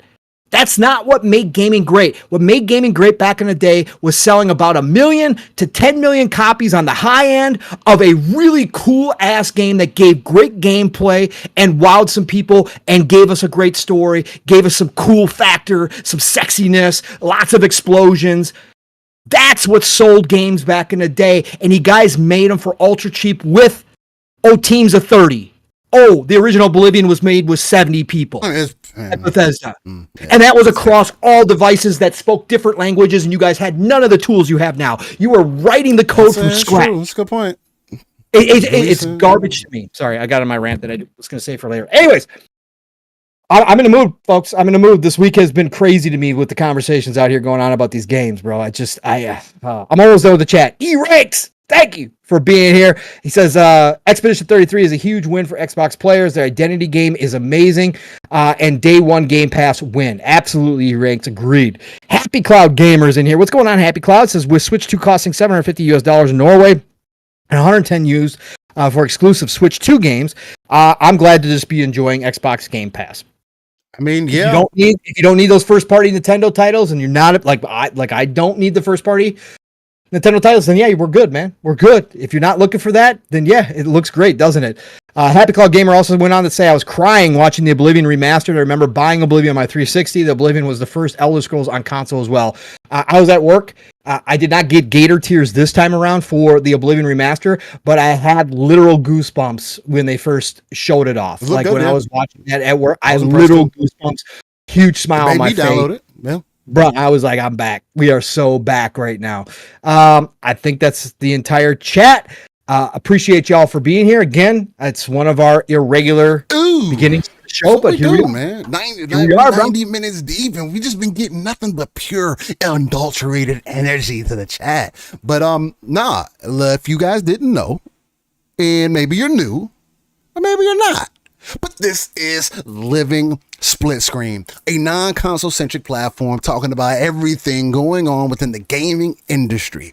We also like to take that RTS approach, that's that real-time strategy where we pull ourselves out of the world, look at the darker crevices of that map, pull our resources together so we can not only build up our own foundation right here on Living Split Screen, but also the foundation for the potential 2 to 3 billion gamers that are out there. Additionally, we are also the home of that ECP P. That's an educated consumer perspective, because me and Pong do not work in the gaming industry. We are two consumers who have plenty of not only gaming knowledge, but professional business knowledge, sales knowledge, customer. We got a lot of things behind us that we feel is valuable to the gaming conversation that is happening today. So we like to invoke a lot of that. Maybe play a little armchair CEO, have some fun with it. And, shout out to the Fun Spec fam. We do a lot of speculation as well. And a lot of the times over the last 3 years, it seems like we're on the fucking pulse of the industry. But there's neither here or there. Maybe you agree with us, and that's why you guys continue to come back on a week-to-week basis. This is episode 184, and as you could tell, you saw the title of the fucking show today. It's clickbait. I know that it is. I'll admit it to you. I don't care. I don't think Oblivion's ass. I don't think it is bad. I don't think it was a terrible game. I saw people running with that, right? And really having in-depth conversation from that, right? Saying things like, hey, well, this is why Xbox is mediocre. This is why people won't buy an Xbox. Things to that nature. Seeing people saying that, oh, well, look at what Xbox does with Game Pass, releasing both Expedition and Oblivion. They don't even care about the games that they release in there. They don't give people breathing room. All these great conversations, maybe, depending on how you choose to look at it. I know for me, if it wasn't for Game Pass, I wouldn't have played Oblivion. I wouldn't have bought it. The fact that I was able to try a game that I had never played before off of my newfound enjoyment out of some of the Bethesda games is a win-win for me. Not only that, I got to try out Expedition 33, a game that in a play style more so that I have sworn off because of timing concerns. And Expedition 33 seems to be a shorter experience, supposedly right around 30 hours. Usually when people say that, my time ends up being double at least. But, neither here or there. And we'll definitely talk about that as well. I'm one of your hosts, Steel Rain, at T is a 7 everywhere. X, otherwise known as Twitter, is the main place you can find that information. And as you can tell, the camera is doing a little bit better this week. When I say a little bit better, I think it's a lot. You don't have the stop motion effect. This isn't South of Midnight anymore. South of Living Split Screen. This is just a pure old LSS. But, ladies and gentlemen, if you haven't got enough yet, I got to introduce the uncanny gentleman himself. We have already been live, raw, and uncut this morning. But he is the X-Man that is not Cyclops. He is not Iceman neither. But he is my brother from another, my confidant, the one and only Pong. So, what else you been getting into, brother, man? Any other games that you have been rocking with other than getting some time into Oblivion? Has anything else been on your radar this week? Yeah. Good we to can be here. To the Expedition 33 conversation if you want to. This is one of our classic starts where everything is just out the window. We are doing intros, but it feels like we've already done intros and we've been talking about a game I've been playing a lot of. But no, thank you everybody for being here. Again, I love my Saturday mornings here with you guys and with Steel, of course, my brother from another. And it means the world to me. And I'm obviously a little bit fired up today. Fired up every week, but I'm just fired up in a different way this week because passion for gaming is something that will never leave me, right? And that's pretty obvious. But when you start getting some classic games and you start getting back in your feels with nostalgia on top of a extra dose of new stuff, and you start seeing the commentary and just some of what I look at, and again, you guys can disagree, it's just plain old ignorance from a lot of this community when it comes to gaming in general and the conversations around it and what some of this stuff is and what it means. It's like the bigger questions need to be asked about this industry. And I love talking about them with Steel and everybody else. I love talking about that stuff. And I just think that right now, seeing the resurgence of different styles of games, old games coming back, etc., like I was just talking about, really puts it into perspective of how, while this is the golden age, right? And I saw a lot of people in our chat talking about, well, this is the greatest gaming ever. Shout out to Eastside and others who are talking about how many games they got to play. You guys already know I call this the golden age, and I haven't backed down from that. Me as a gamer, oh yeah, again. big studios, small studios, and everything in between are making fabulous games, more games than we can play at this moment. Especially for me as a grazer, as somebody who enjoys so many styles of games. But at the same time, there's big problems in this industry, as we've, obviously talked about a lot, and that the industry itself has been talking about now for the past 2 to 3 years, coming up. And it just seems like a lot of the people who are deep involved in this industry, the quote unquote professionals, whether it's devs or publishers, whether it's journalists, whether it's content creators like us, but people who are deeply involved really seem to be missing. I think personally, just my opinion, but I think they're missing some bigger points here.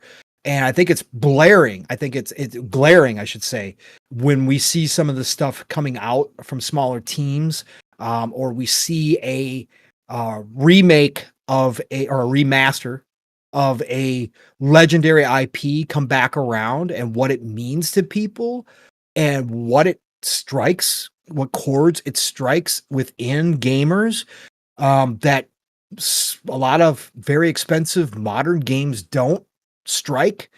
I think those questions need to be talked and asked, and I just think that we're missing the point. It's not the point of how did a small team like Clair or like Sandfall Interactive, the devs behind Clair Obscur Expedition 33, how did this small team create a game like this? The question is, why are bigger studios not creating games like that? Why is it so hard for big publishers and big devs to come out with a game like that? Facing the Dragon, right? Yeah. And I think there's a lot of it. So anyways, that's not a part of my intro, but I just wanted to get that out of the way. I think that's why I'm fired up today a little bit, because I look at that stuff and I'm like, what do you mean? How does a team like that? That's how games have always been made. The question is, why has it gotten so bloated? Why have you broken the dev cycles? Why have you gotten into this terrible position created solely by yourselves, to the point now where we're supposed to believe that it's a miracle that a team of 400 people put out a game? That it's a miracle that we ever get games?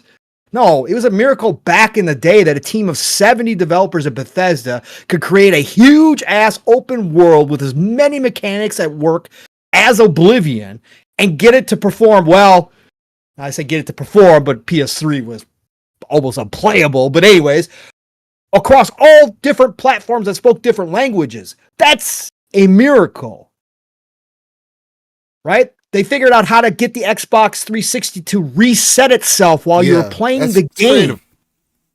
Okay, this is the stuff that's missing nowadays. This is the stuff, and I think we'll get into it, because there was a tweet from a developer, a PlayStation developer, that kind of explained the extreme of what happens when you want to make a change in a game nowadays, that I thought was very, very interesting, and we might talk about that. But that's why I'm a little bit fired up today, folks. But I'm also fired up because been having a great time gaming, as always. And this week was really extra special. And I'll just wrap this up. We talked a lot about Oblivion, but I'll just give you my final thoughts. This is a beautiful remaster, okay? And I'll grant it as a remaster for the reasons that we talked about at the beginning of the show. It was a really great discussion. If you guys want to hear the Oblivion discussion, if you weren't here for it, you can go listen to me and Steele kind of break down our thoughts on Oblivion. This is a beautiful remaster. This is a loving remaster. This is how you treat a legendary IP. This is why I got pissed off at Rockstar and what they did to Grand Theft Auto when they dropped the Grand Theft Auto remasters.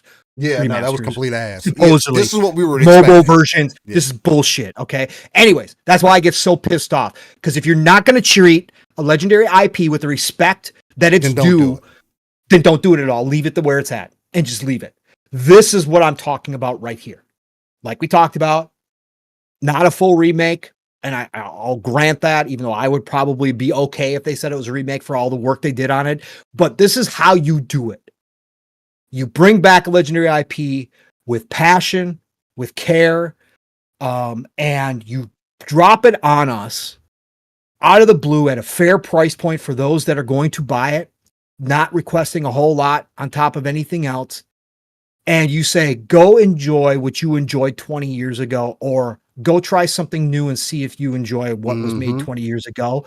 And you leave that core experience that made it legendary intact, but you beautify it completely. Oblivion is a godsend to me. This is, again, I said it's my game of the year. I don't care what else drops this year. This will be my personal game of the year. Not that that matters to anybody. This is my personal game of the year because I'm not going to sit here and lie to you guys and say, oh, I don't get all nostalgic for these. You guys know I do. I'm a Bethesda fanboy. This is what made me.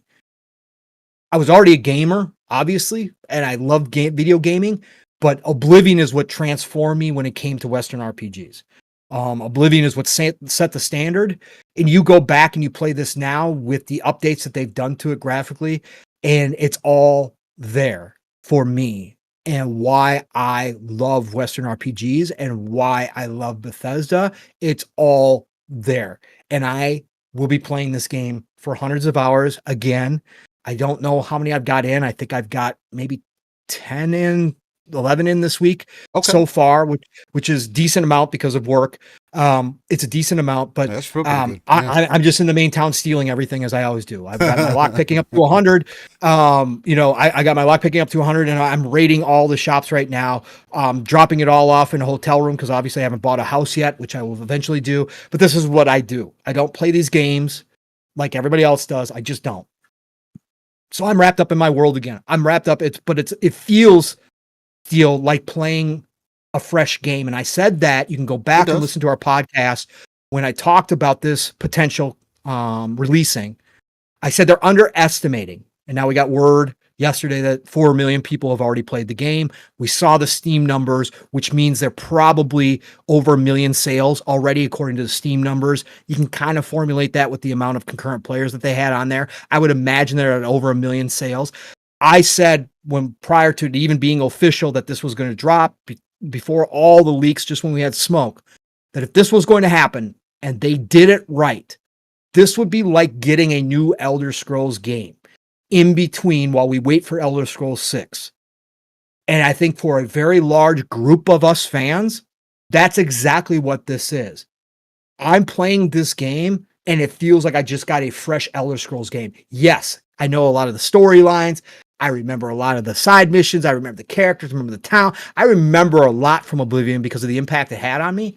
But because of how they took care of this game, it feels like a new game to me. And I said they were going to underestimate the power of Oblivion. And I think they did underestimate the power of Oblivion. I think this game is going to wind up selling a lot for them. Again, not 20 million copies or anything like that. But I think we're talking about, like I said, my guesstimate was 3 to 5 million copies would be a really good drop for them. I think it eventually winds up doing that because so many people are falling back in love and so many new people actually are trying it for the first time and liking it despite some of the old mechanics still being there and the jank still being there. So I think that they found a new fan base as well for this older game. So I'm through the roof with Oblivion, right? So this week started off on a huge high for me and hasn't stopped. And then another highly anticipated game for me that I called and Steele called, and most of us that saw it for the first time, Clair Obscur Expedition 33, when we first saw that initial reveal last year from Sandfall Interactive. I think most of us agreed, Steele, because it was at the Xbox Showcase, if I remember correctly, right? I'm pretty sure it was the Xbox Showcase where they got it dropped because it was such a big deal to Sandfall Interactive to be a part of Xbox. Because it was in Game Pass and everything. Yeah. Right, it was in Game Pass and everything. When I first saw the game, I said right away, that looks like a special game to me. That team has got something. Right, that's what I'm saying. Most of us did when we were watching. I'm just going to keep because I know you. I got you. Yeah. I said that you got a Western studio over in France made up of extremely talented Ubisoft devs who obviously left one of the big companies I was just ranting about, go start their own company, have an idea, obviously a unified idea of the type of game they wanted to make, took influence from some of the greatest franchises from the JRPG sector that they possibly could, and then created this completely original story about the painter and about this. Go out as a small studio, pull get their resources, get everything they possibly can, pour in blood, sweat, and tears like the old days that I was just talking about for a studio who's trying to do something great as a small team. Don't let the roadblocks get in their way. They go get some great actors. I need to find out who's doing the writing. You guys have heard me complain about the writing in modern gaming a lot lately. It's now one of my new pet peeves because it's becoming more and more obvious. This game, this goes to movie quality. This goes to TV. This goes to high production writing quality as far as just the story goes. I am just to the island now, so I've gotten through the whole intro. But just out the gate, everybody's talked about this online. I'm not saying anything different from anybody else for the most part. Grabbing you from the get-go with the story and the acting and getting you invested emotionally into the characters. That's what type of game they are going for here, and they have knocked it out of the park completely. This is a home run from the start. This does not have any lag in the beginning. It's not a slow beat. It puts you right in. Yeah, it puts you right in there. You are in. I heard people saying they felt it was slow though, and I don't. Again, then you're not. Again, I'm not one of those. I don't get that, but. There are people who simply just look for action in their video games, and I'm cool with that. There are people who say we don't need all the fluff in video games, whatever. That's your personal take. I'm cool with all different types of games for different situations. This game was based around the story 1000%. The story is the main core of this game. The action and the combat we can get to in a second, which is simply blowing my mind right now. And I've only just begun. I've got no skills, no real shit. Like, I don't have a team yet, right? I'm not like there yet, but we could talk about that. But the story was the main part of this game that this studio obviously poured their hearts into about what they were going to tell, and talk about creating an imaginary world based around writing, acting, music, and art direction. You've got the complete book here on everything you need to get people to dive into your world of imaginary people, right? People nobody knows. They aren't real. A story about a mythological situation that doesn't exist in our real world. But to convince you of this potentially being somewhere out there a reality. And I think that's one of the greatest compliments I can give movies, TV shows, books, or games, is that you convince me that this world and these people could exist somewhere. Let's say in a different universe on a different planet. Because I used to have this idea a long time ago in my head that authors and everybody who writes and creates new worlds, that world gets created in the universe somewhere, right? Again, in the universe somewhere, it really does appear. That they have made this game to the point where I believe that this could all really be real somewhere in the universe. I can't give you higher praise, Sandfall Interactive.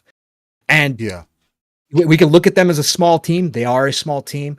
You could even count them as an indie dev. This is their first IP ever. Obviously, they are extremely experienced developers. They have a ton of experience. They know how to build a game from scratch. They know how to build a new world from scratch. They know how to do all this from scratch. Not everybody does it like this. This is their first game, and this could be the first of many, many games to come.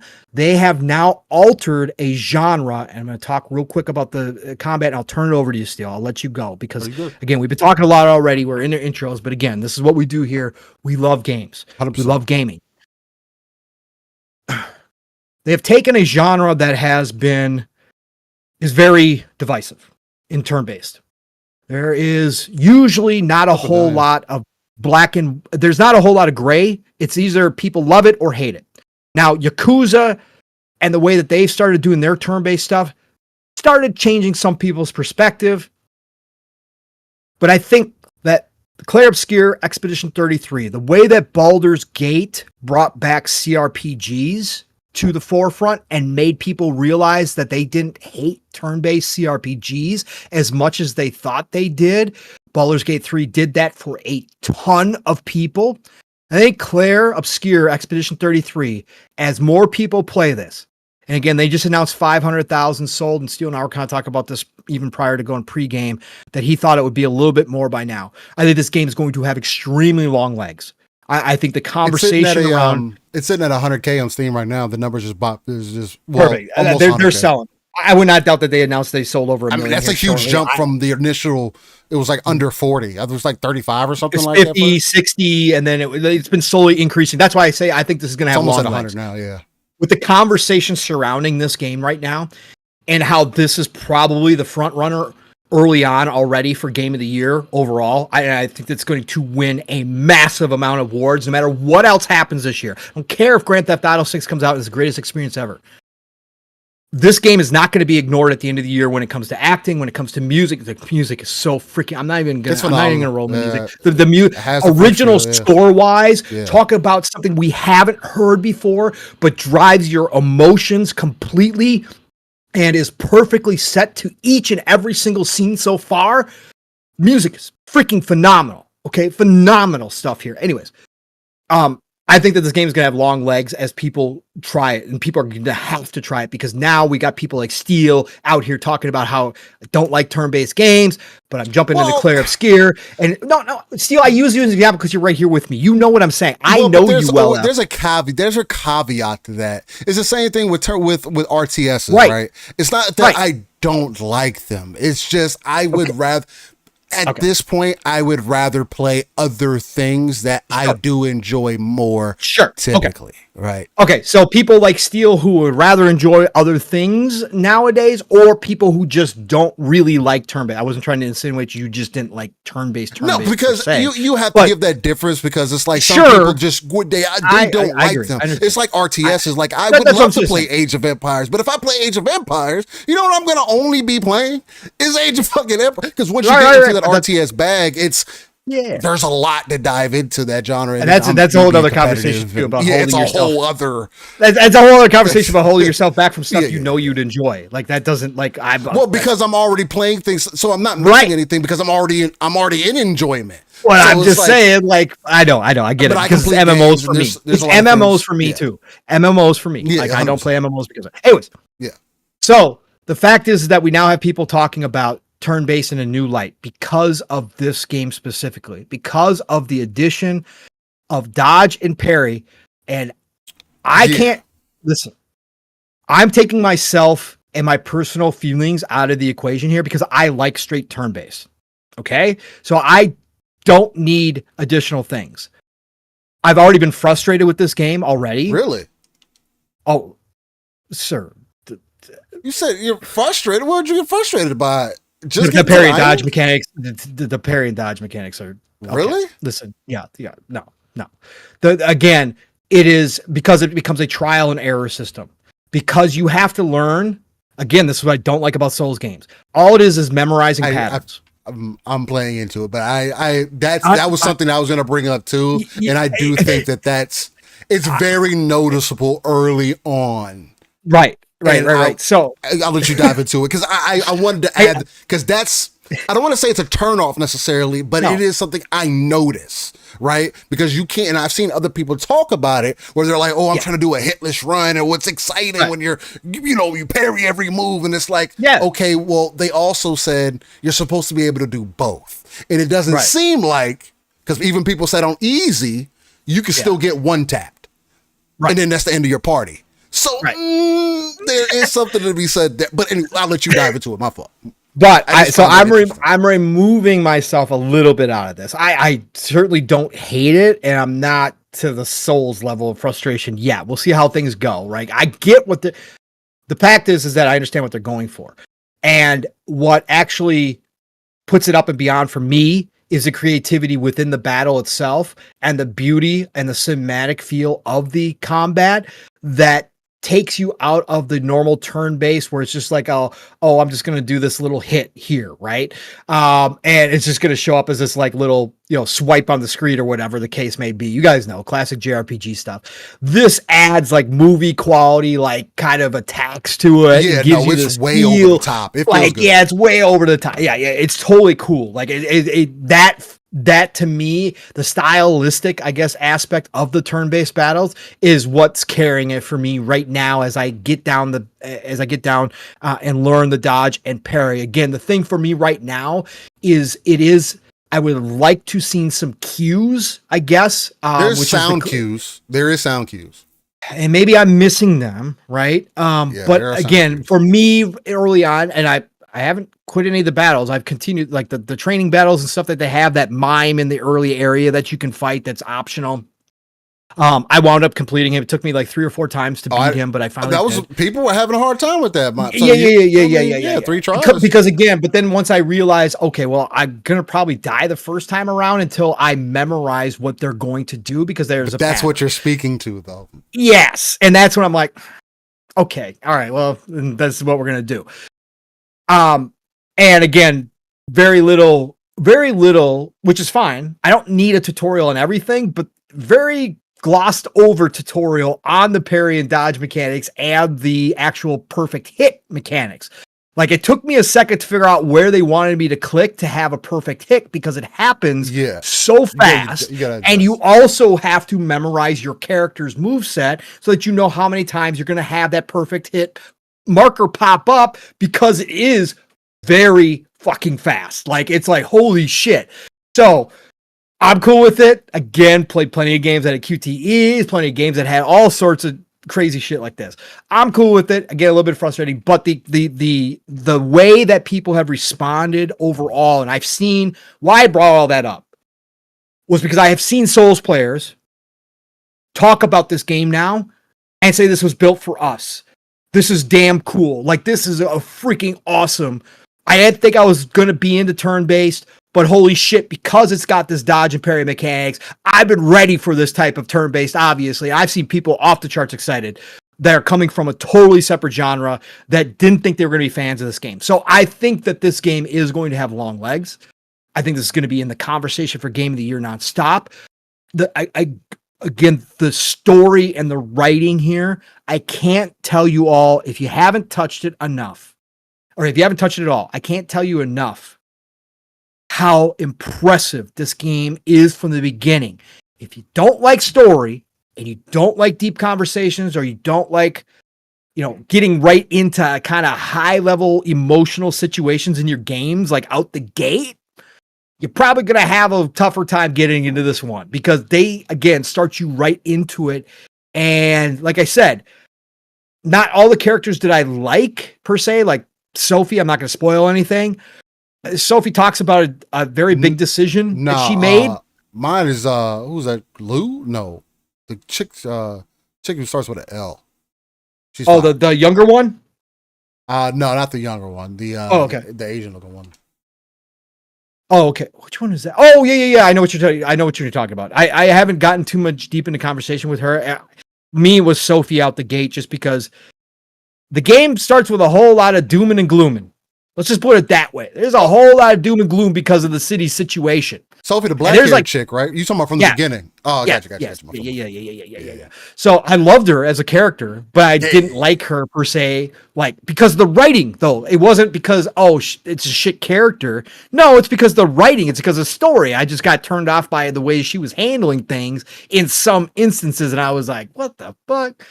Man, because you got two groups of people. You got the optimists, right? And you got the doom and gloomers, bro. And I always love to believe. In this situation, it comes across more like you're either fighting or you're giving up. Right. Correct. And that's what I always like to think that I would be on the fighting to the end side of things. So people who go that route, I'm like, what are we doing? But anyways, again, that's how it got me emotionally wrapped, though. Again, I say that as an example of, like, normally It's a good example. a lot of games I could skip through the story and never care. Like, just get me to the action. Cool. Awesome. That's what I love about the game. The exploration. Cool. Awesome. Again, that's what kept me going in Avowed, because I didn't care about the stories and characters after the first 10, 15 hours. I stopped caring completely in Avowed of that side of things. But the rest of it kept me going, right? For the rest of the time until I played for 80 hours and uninstall it. This game, it's about the story up front that grabbed me, that like I was not skipping cutscenes. Yeah. I was reading everything to make sure I understood, I was reading all the subtitles because I wanted to make sure that I understood what they were saying. And I was going back over, and the world and what was happening where they threw you into it was like, holy shit. Like, okay, like this is a very awesome, deep kind of, this is serious. This is serious. Yeah. This is serious. And obviously me as getting older, I'm getting more sensitive to certain things, subjects as well, and that kind of stuff. And I was like, holy shit, bro. Okay. So yeah, Clair, Obscur, I'll turn it over to Steel now. I've talked long enough.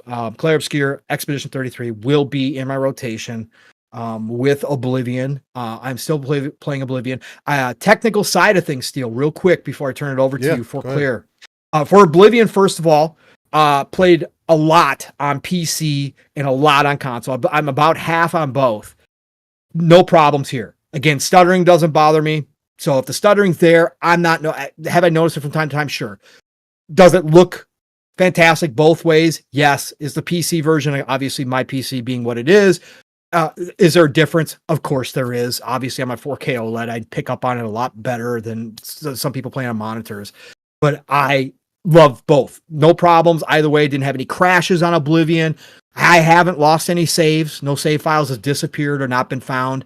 And again, I'm transferring back and forth using the fantastic Xbox ecosystem that we have, where the cloud saves just transfer. It's freaking beautiful. It works just like Starfield. Fucking amazing. So having a great time. Clair, Obscur, Expedition 33. 3 crashes in 30 minutes on my PC. I'm done on PC. So this is a known problem. Yeah, this is a known problem. It's not just AMD, it's NVIDIA as well. I went on the forums to try to see if there was any fixes. People did all the usual stuff, right? Repair your files, restart, all that kind of stuff. I did all that. Nothing. 3 crashes in the first 30 minutes. Donezo. So I'm playing solely on console. That's crazy. Yeah, I didn't have it. And that's sad to me, because the difference in the PC version versus the Series X version in performance mode, Steel, oh boy, it's still a beautiful game. Like, if I didn't play the PC first, which is what I normally don't do, I would normally play the console version first, right? So I know up front what I'm getting into, and then I play the PC version. But because I started on the PC because I was playing Oblivion and I just switched over, right? So I was just like, well, I'll just fire it up on the PC, no big deal. So because I played on PC first, and then that happened, and I was like, I'm not doing this. I'm not going to sit here with these crashes. So I've fired up the console. This is a massive difference. It's still beautiful.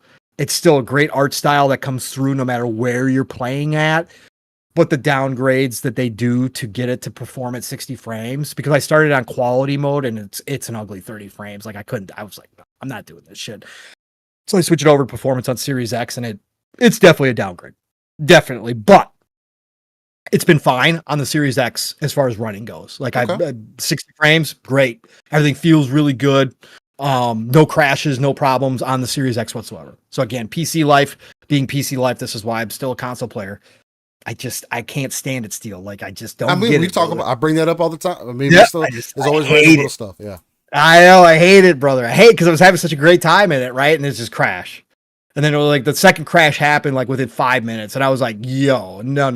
So then I looked it up, did the repairs. Then it went for like another 25 minutes, crashed again. I was like, I'm done. That's okay. So, but anyways, just wanted to throw that in there from my, obviously my point of view of what I've experienced. So anyways, go ahead, Steel. What you been going? So, Expedition 33. I mean, I'll start with that and then kind of work my way backwards and give my final wrap up about how I feel about Oblivion and what it made me end up doing.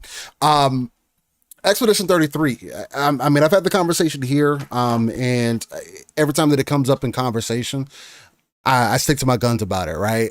I'm not the turn-based guy right now, right? My last memorable experience from a turn-based game was Final Fantasy IX. 1000%. I have not really taken that experience for value since then, right? I did end up trying Metaphor here recently, and I liked what they were doing, a little bit of the free roam side of it, when you can engage with enemies that are weaker than you, but even that, the way that they handle that felt lame, right? We had the conversation earlier about combat and how I feel about it. And again, I've always admitted that I am overly critical when it comes to certain things and what I want out of my experience if I'm going to play this, right? I'm putting down right now, I unsubscribed from Ubisoft Plus because there are other games. I do want to play Assassin's Creed, don't get it twisted. And I was really loving my time with Shadows. But I'm at a point with Shadows right now where I'm early in the game enough still. I still hadn't unlocked Yasuke. So I had time I can put that game down, come back to it later with DLC, updates, whatever the case. So again, I did it with Valhalla. I dropped Valhalla because I did everything in 100 hours. Well, not everything. I still didn't beat the game within the 100 hours. I was doing everything on the map, and I wasn't seeing enjoyment still out of it. Well, I can see that being the opposite with Shadows, because I was really liking, and it gave me those feelings of playing origami with Palm back, and so a few years ago. You know what I'm saying? Like getting deep in that ninja bag. I am biased in that as well, because again, we're in Japan. Yeah, the way that the game makes you feel while playing it, especially playing as Naoe. That's my thing. So I've always been more action oriented, right? We could blame Devil May Cry for that if we want. We could blame whatever action game, Tekken. We could blame all the fighting games that have ever released for that, to why that experience speaks to me more. And again, most of the time it's more of a timing thing. Hey, what would I rather play? And that's why I wanted to iterate on the fact that it's not that I don't like those games. I do. And I like hearing about them. It's just like when Pong and Mav talk about RTSs all the time, like the Command and Conquer game that came out more recently, Tempest Rising. Yep. I think that's fucking dope as hell, because guess who was playing Command and Conquer back in the day before they jumped on Warcraft 2, then Warcraft 3? Guess who was playing League of Legends before it became League of Legends? That was me. I was playing Dota before anybody who knew what the fuck that game type was. Defense of the Ancients. So, I was already in that bag. I know what those experiences was like. I was playing Age of Empires 2. Having a fucking blast back in the day. Playing online against folks. All day long. Those were my experiences. So when we move forward into gaming history, I've always asked more so. What I've asked from turn-based games is them to provide some additional innovation that I wanted to see from them, right? And what I mean by that is making the gameplay more engaging in those in-between moments. And mind you, I could be off base with some of the games that I have released, and I could have missed an opportunity to play A, B, C games. But again, to me, it's not missed opportunities.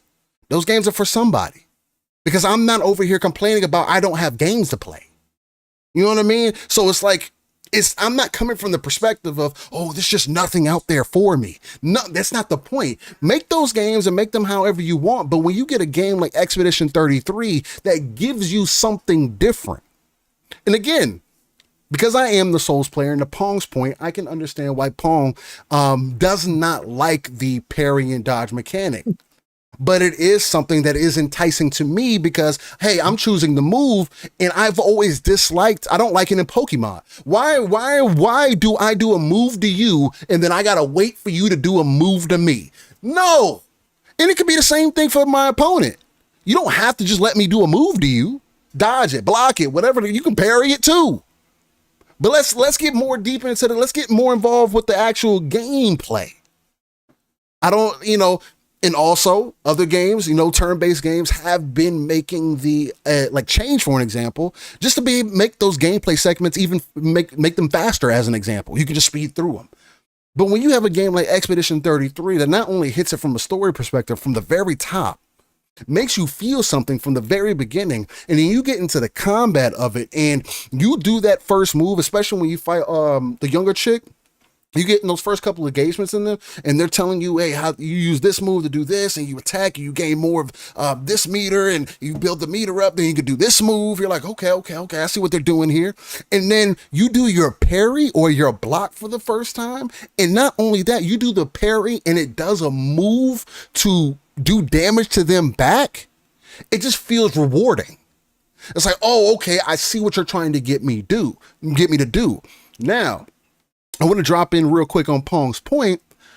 It also makes me feel a way because on one hand, although I like it, it also makes me feel like, because again, hearing from other people, and I am playing on the hardest difficulty of the game as well. And again, I haven't played turn-based games in however long, and I'm still going to choose to play on the hardest difficulty. That's just what I do. And I'm having a good time with it, right? But it does turn into, oh, if I don't parry, then I'm probably not going to win this fight. Oh, if I don't dodge, then I'm not going to win this fight.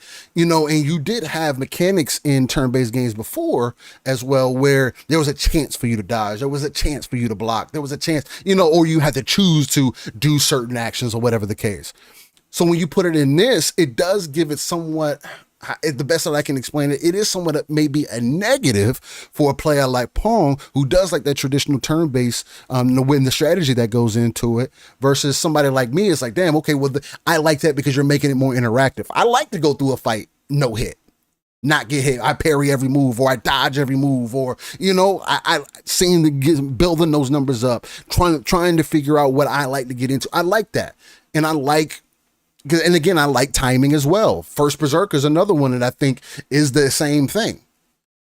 A lot what makes that game enjoyable is because you are spending the time one-on-one fighting these bosses, fighting these enemies, and kind of like how Dark Souls 1 was, you adapt, or just Souls games in general, how they typically are, you fight this enemy enough, you understand what they're trying to get you to do. Now, you can still approach it a certain way, and there are ways to break the game. You don't have to be hard-headed like me and just say, oh, no, I'm going to use this weapon because I want to use this weapon and I want to do these moves. You know what I mean?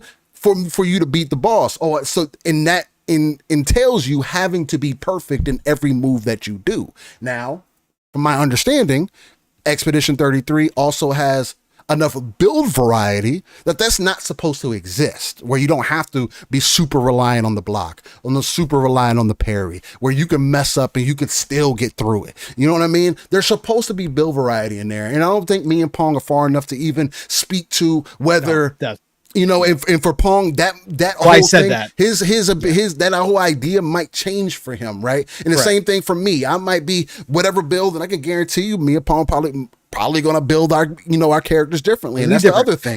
The characters have their own skill trees and everything. So that's the other thing that's going to add on to this. Not only that, it's a boon because I do enjoy the shorter experiences, especially for games that I don't typically play like that. And especially when they're doing something right narratively. There are multiple games now back to back that we're getting narrative almost masterpieces, I would say. I think South of Midnight is that. I think Expedition 33 may end up being that from what I'm hearing from people. They're really liking it. The scores are over a 90. Again, you don't see many 90s from games anymore. User rating is a 96 right now. User rating is a 96 is fucking high, bro. Bro, it's like crazy, bro. You don't like, see that these days. Like this day and age? Yeah, no, that's high as hell. And again, I'm not saying everybody has to be right and you don't have to play the game, but if it can get somebody like me to be somewhat interested, and again, because of Game Pass, I wouldn't have bought this game either. Yeah. You know what I mean? Even with it having a 96 score, I wouldn't have bought it. But I am enticed to try it, right? Because it's not something that I would traditionally play. It was the same thing with Oblivion. It's not something that I would just traditionally play. I jumped into Skyrim because I wanted to have an understanding of what Paul was talking about, what he meant with Bethesda. Sure, I had some experience with Elder Scrolls Online, but I would still consider that different as far as Elder Scrolls games go, or as far as that baseline experience of traversing a world and being able to go all these different places, because that has that multiplayer component. It has other things going, but there was touches of that, right? But jumping into a single player, it's much different, at least in my eyes, and how you experience it and everything, all being your own pace kind of thing. But Expedition 33, it is very unique in many ways. And to Paul's point, we mentioned that in the DMs, and this is something we've been talking about for some time here as well. It does put a huge spotlight on the industry. The same thing, because I've been saying being playful, but I say the same thing about Nintendo as well. What the Switch 2 is doing, what these smaller teams are doing with using Unreal Engine. Maybe it's not the most optimized, but look what 30 people can do. You can make a huge impact on the gaming industry, make people look at things different. That's what these indie studios do. Is that why Phil was traveling to China and teaming up with Virtuos? Because again, we talked about earlier, Virtuos is a 4,000 plus K development studio. That has multiple teams. So if this is just one, does Phil have more people in the tuck that are making other games or bringing them up to date using the Unreal 5 engine? Is Xbox getting back in their bag with Unreal? That's what they did back in the day. That's what made that Xbox 360 pop off. It was Gears of War. There was nothing like that. It was the most graphically impressive game at the time that was on console. So are they really using the tools in other ways to show people what can be done, and then helping these developers or giving them some kind of pathway, some kind of backing to say, hey, especially when they're passionate devs, because these people started in the garage as well. And the script, ladies and gentlemen, the script was so good. They didn't have these actors in the beginning. They didn't have these actors originally that they have in Charlie Cox and all these people. These people, these people were handed a script, and they fell in love with the script, and they wanted to join the project. So I've heard. Correct me if I'm wrong, chat. Correct me if I'm wrong, Paul. I mean, that was what I heard. That's impressive. But it also speaks to that movie to game kind of crossing bounds that we've been seeing. You got actors now wanting to be in games because they understand that gaming, once you're in a game, you're immortalized. Especially if it's a good game. The voice acting in Clair Obscur is fucking phenomenal. I like their engagements, even from the younger chick. I was expecting Paul to come in from the younger chick, but like, I don't know about her, man. You know what I'm saying? But she was cool as shit. And she got the attitude about it. She was like that cool, bro, I'm young, but I'm still about it kind of attitude. I was like, oh, okay. Bro, she volunteered. Are you kidding me? Yeah, she gangsta, bro. You know what I mean? But it's just cool character. Good-looking characters. Good-looking characters, cool characters, yes. Although I do agree with people, the main character does look more like Robert Pattinson than he does Charlie Cox. Although I heard that, he was supposedly changed some to match Charlie Cox's aesthetic. But that is a weird take. I've seen that take too. That is a weird take. But it does look like him though. From the lighthouse, he does in a way. He does. Put the picture, but I could see why people are saying it's fun. Real quick, Steele, I wanted to get your opinion on this too. Again, these devs are obviously again, most of them came from Ubisoft, if not all of them. Extremely talented devs. I don't know how they got this collection of people together, but whoever did the animation work, Steele, bro, the expressiveness the characters of the characters when they're talking about that's what's crazy. Bro, I'm talking about the little we always talk about this, right? You can get very expressive characters, but they don't always pick up on kind of the small little details of a conversation when you're talking to somebody. There was moments and it's not like all the time, 100%. Like, it's very hard to do that, right? To pick up on the little nuances that people have while they're conversating with another person. But some of the conversations, and there's a lot of conversations, folks. Again, there's a lot of conversations, but some of the conversations, watching the characters' animation work, spectacular, bro. Spectacular on some of the work that they did to bring in little details of how somebody talks to somebody, or the way somebody leans in, or the expression on their face, the way their lips kind of curl at certain points when they're talking about a certain topic, or the furrow of the brow, etc. Those little things are always picked up. This team, again, captured it, man. There was some moments I was like, holy shit, man. Yeah, really impressive. Especially when you get to the island whatever. Oh, it goes to a completely different level. Talking about it. Seeing that dude. The opening, we can't spoil, but the opening scene when you get to the island. Yeah, the opening island scene is like nuts. It is nuts. Caught me off guard. Like I knew, but I didn't know, and I was like, "Holy shit!" Okay, I wasn't expecting I wasn't expecting that. I literally that when you get to the island, I wasn't expecting. I wasn't expecting for things to go like that. It got all I'm gonna say is it got real. Nonetheless, fast, real again, fast. Again, it's not slow to me. Like this is throwing you into it. So, anyways, I mean, and to the whole slow point, like the game literally starts you off building up the story, trying to explain to you what is happening. What did people want for it to be faster? Did you want to start off with a fight? Yeah, probably. That doesn't quite make sense. You know nothing about this game and you want to start off in a fight, or you didn't like walking through the city? We're trying to give you a perspective of what was happening. Trying to walk you into it. You know what I mean? The hard part about this conversation, right? And the only reason why I'm jumping in here is because there was a clip of everybody's favorite person. A lot of people's favorite person out here playing the game, streaming the game. Like, this is the conversation I've had. Everybody plays games differently. Like, when I get to a point where I can start streaming games and have an audience watch me stream, it's going to be interesting how people react to how I game.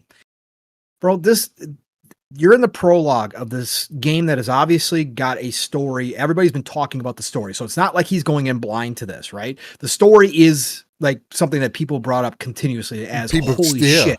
Like, right? Okay. That's the one. Yeah. I just watched the clip. He's literally running through the town, the prologue, skipping all the people that you can talk to get the backstory to find out what's going on. He's literally skipping all of that. And but that's what's crazy, Paul. I did to some of the same. I didn't go talk to everybody, but even from the world building when you're walking down, you're interested in seeing. You're listening to people. There's main points that they get you to. I did do those. I didn't skip yeah. I'm just saying. I just don't understand. Like he literally running through. Like you got an audience that's what. It's just weird to me, man. But this is a conversation. So are some people like playing the game that they would play a normal game, right? And so for them, because there is no action, because they're running, they're expecting to get to a like big battle tutorial, like a lot of games start you out with, right? Or something like that. That's not happening because they've got this whole prologue that really, because the story is deep, because this is a world that's got a lot going on in it, that they're running past all this stuff or kind of flying through it, that to them it's slow because they're not getting to that main, like, hey, I can't wait to get to the battle. I want to see this turn-based battle system. I want to get this, I want to figure this shit out. Yeah. And maybe that's their experience just because of how they kind of play games too. Like it's a tough conversation to have because everybody's kind of different with that. Or is it just because some people just don't care enough about the story, which is fine. Again, that's what it is most of the time. There's a lot of people who just are trying to get to, you're trying to get to the action. Right? You're not really enjoying the medium for what it is, or trying to put yourself in that world, which is why I feel like it's important to play through and beat games, and why I say, hey, that's why I throw myself into these worlds and I end up spending time in them, because it's like I want to feel what it's like. Like I want to experience whatever story that they're trying to tell you. And I think Expedition 33 really does really well with that, man. It took me back by surprise. I mean, I was even saying good things about it previously. I was like, damn, I'm liking what I see. I like that it's involved in the middle of the gameplay, in the middle of combat or whatever. When you're on defense, that's super dope to me. And there are some things that I noticed, but maybe that changes with build diversity down the road, right? It's the very beginning of the game. You know what I mean?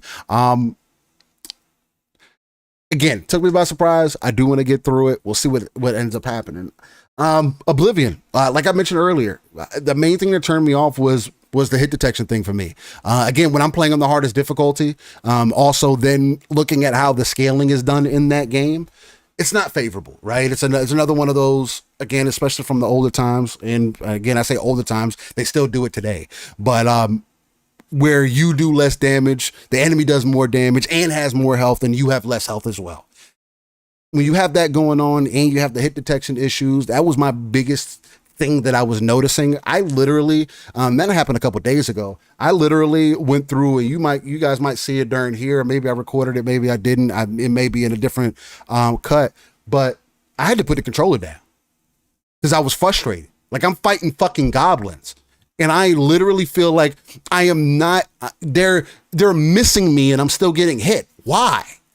I got through it. I had to turn down the difficulty to expert or whatever, one down from the highest. No, and I ended up getting through it, but it was just like, damn, bro, like what is this?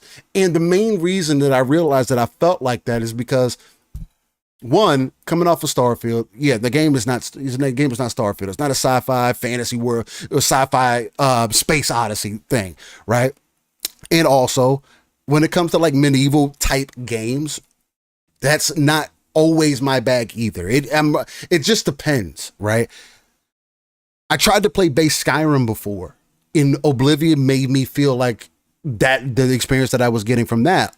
And again, like I'd mentioned earlier, played Skyrim, base Skyrim for 10 hours, and I was like, okay, I get it. Traversing the world, exploration, the random things that can happen, fighting the dragons, it all felt really cool, right? The wonder of it all. And Oblivion, I think, does that way better than Skyrim does, especially in the first 3 hours of the game. Oblivion knocked Skyrim out of the park in the first 3 hours of the game. It's not even remotely close. The way, and again, it could also be my bias for Picard, right? At least that's what I always go to first. Again, that's something for my child. My mom loves Star Trek. That is an iconic person, an iconic voice to me. And that the king, getting those speeches from the king, and you having that engagement with the king in the very beginning or whatever, it just brought you into the experience more, at least for me. It made me feel something. I was like, oh shit, this is kind of cool. And then the experience getting out of the sewers and everything, like the rats and all that stuff. And all that stuff felt good. I was in and out of first and third person. First person, again, it gave me some of the feelings that I was getting from Avowed. I was like, oh, that's not terrible. I can work with this. I didn't really start noticing the issues until I was fighting the goblins. And I was like, damn, bro, and even when you have the dodge mechanic, it's like typically when you have a dodge, like, okay, you guys implemented a dodge in the game, but then when I dodge, I still get hit anyway. So, okay, so what was the point of this? Which is why I jumped off the springboard early on in our conversation. It was just like, well, they said they made these changes, and I still see these things, which are going to be a bother for me, who is somebody that, hey, the combat is going to be is going to either pull me further or pull me out of the experience, right? And that is going to be shaped by games that I have played recently. When you go from Avowed to go playing Oblivion, it's fucking a vast difference, right? And a lot of people liked the way that Avowed played, right? But for me, what Oblivion ended up doing is it made me re-download Skyrim, because I still want to get that experience, but I'm going to do it in the way that I was enjoying before when I was posting gameplay and sharing screenshots. That game, the way that I was playing it, looks just as good as Oblivion was looking, right?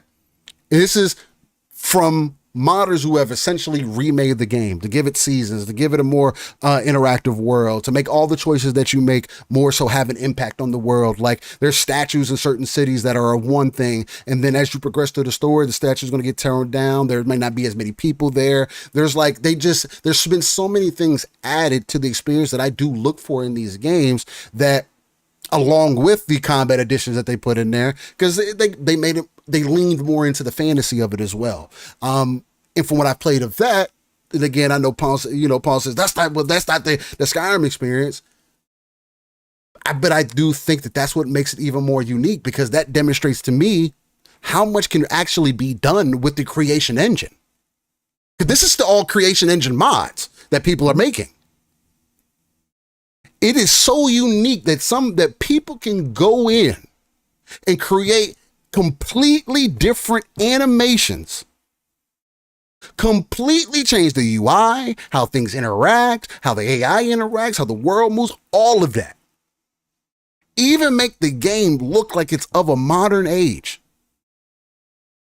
I mean, sure, it's a 500 gig game. Don't get it fucking twisted. I don't think anybody wants a 500 gig game. People don't like Call of Duty being 300 or fucking however. I don't like Call of Duty being 100 gigs, but it is a 500 gig game for me playing it, but it takes a minute to load up sometimes too. And I'm jumping into it, but So dope. The game's fat as fuck, bro. But that's what that is the feeling that Oblivion gave me, because one of the first things after that I had that combat moment was I can see myself getting deeper into the experience, but it is going to be the time thing. Oh, do I want to play this, or would I rather play something that I was getting into? And I was starting, because I played 40 hours of that when I played my previous modded version. I'm gonna start a new game this time, and I don't do that either. Typically, I don't go back and revisit games and want to replay them. But that, I think, to me, maybe not to anybody else, that does demonstrate something. And maybe I don't get a full playthrough in, because maybe Mecha Break comes out tomorrow, and because I fucking really want to play Mecha Break, right? Because I am a more PvP focused gamer, but at least it helps me continue to understand why I do think that Bethesda's special, why I don't necessarily agree with other people when they say, oh, they're not a modern team, these games aren't great. I played base Starfield, ladies and gentlemen. My only regret is that, damn, I wish I would have waited, because the mods have just fucking went off the chain with that game. And I was knee deep. I spent a lot of time creating ships. I was doing a walk. I made videos. You know what I mean? Like, I was in it. And it was a lot of fucking fun. So, shout out to Oblivion, shout out to Expedition 33. The other thing that I've had in the tuck as well is playing Lords of the Fallen with my brother. Right, this is a game that the last time we touched it was in December of 2023, and we stopped playing it because the game had so many fucking issues. The gameplay was choppy. You'd fight bosses, the frames would drop. There was terrible hit detection. There was so many things that were off about that game. And then 2 years later, they put out an update because they said they couldn't leave the game like that. Wow, fucking marvelous. Me and my brother bought the fucking game twice, hoping that we bought it on console, and then bought it on PC, hoping that the fucking game would be enjoyable, because they were offering this co-op experience. Lo and behold, they refined it even more, made it co-op from beginning to front. Now you got shared progression. That's another huge benefit. And me and my brother can play another Souls game together that, you know, we traditionally aren't able to, because we always have that. That's my biggest issue with any of the Souls games. Why is this co-op shit still like this? Why is the PvP shit still like this? You see, back to Pong's rant earlier, you see what your audience is asking for, and you blatantly go against the grain. This isn't your Bloodborne audience continuously asking for that. This is just the people you are making the games for now. Even in Elden Ring, what are you doing? Why can't I play co-op from the very beginning? Co-op's obviously an option. Why you gotta leave every time we defeat a boss? Like, you're making this disjointed experience. Lords of the Fallen solves some of those issues, and it does play way better than it did before. Put some screenshots of that. I love the fucking art style in that game. I 100% would give it that. But yeah, man, that's been pretty much it as far as that goes. A lot of gaming in. Ghost Wolf says, is there cross-platform on Lords of the Fallen? I believe that there is, Ghost, if I'm not mistaken. I'm not completely sure, but I'm pretty sure that there is. Decado says Returnal is a really solid game. Yeah, that's another one I need to fucking return to as well. Where I was having a lot of fun with Returnal. I think it's a lot more fun in co-op. That's when we do need to play in co-op at some point, Paul. Especially for like a shmup. I think that multiple times. I definitely want to play Returnal. In co-op, it's I was playing with a couple randos, and I was like, oh shit, I can see how this can be something. And of course, it has its difficulty, but of course, yeah, it's fun. No. I know that. It's like a shmup in that way. For sure. Yeah, absolutely. It's definitely up my alley. You play. It's like playing fucking not Metal Gear, but Metal Slug. You know, you get so far in that, and you're trying to get to the end, and you die. You got to start over. I kind of compare it to that.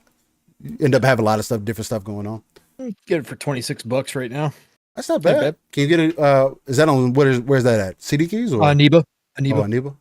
Well, actually, it's everywhere. Actually, it looks everywhere. It's $27 everywhere right now. Fanatical's got it. Newegg's got it. The fact that it's still holding that price, I was expecting for you to come back and say it's like $10 right now. It probably I know. No, it's still holding that price. So That Oh, it that's is, it. sir. The lowest price it's ever been is $22. Okay, damn. It's a fucking interesting game. Super interesting. Leo Holding Cross says, my honest opinion, I think the Lords of the Fallen franchise just needs to step away from being a Souls-like game and be more like, say, like The Witcher, or Darksiders 2. They've already chosen this direction. I think at this point, the only other direction that you can go is, because this is the second time that Lords of the Fallen has been redone, essentially. Yeah. And they still ran into issues. I don't know if you revisit the IP right now. I think from moving forward, you leave it alone, or hopefully you learned your lessons. You can actually move on to 2, but that's kind of what I'm seeing so far. They got potential, but you can't have those types of issues, especially in those style of games, because that's all that people are. If it's not fun fighting the boss, if you already have a challenging boss and the additional challenge is me fighting against the game because for whatever reason, the performance off or whatever else is going on, it's not attractive. It's not attractive at all. Yeah.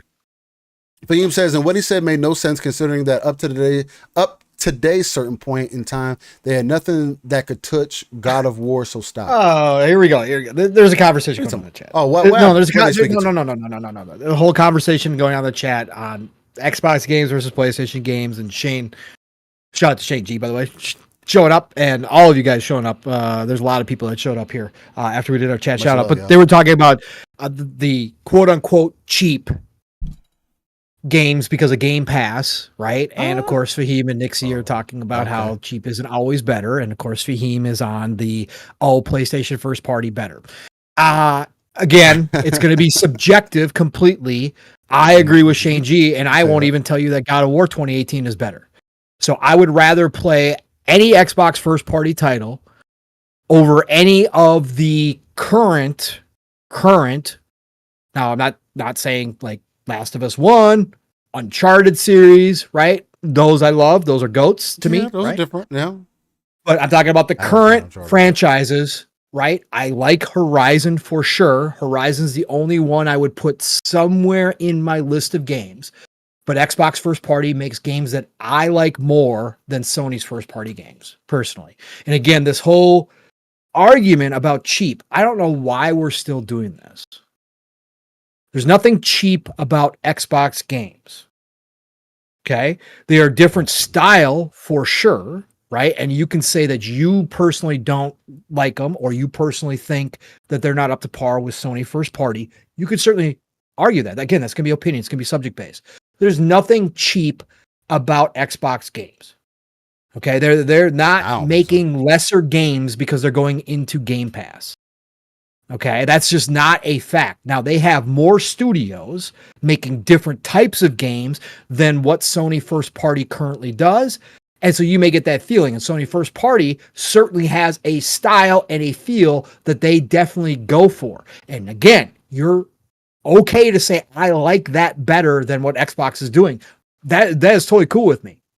Again, for me, Xbox games, first party wise, there are more of those by a long shot that I would rather play than ever going and playing Spider-Man, God of War, any of those titles. Horizon's the only first-party title. Days Gone also, I did enjoy my time with it. I didn't play it enough to say anything. But Horizon's the only first-party title world that I like enough to say that I would put it in with some of the Xbox first party.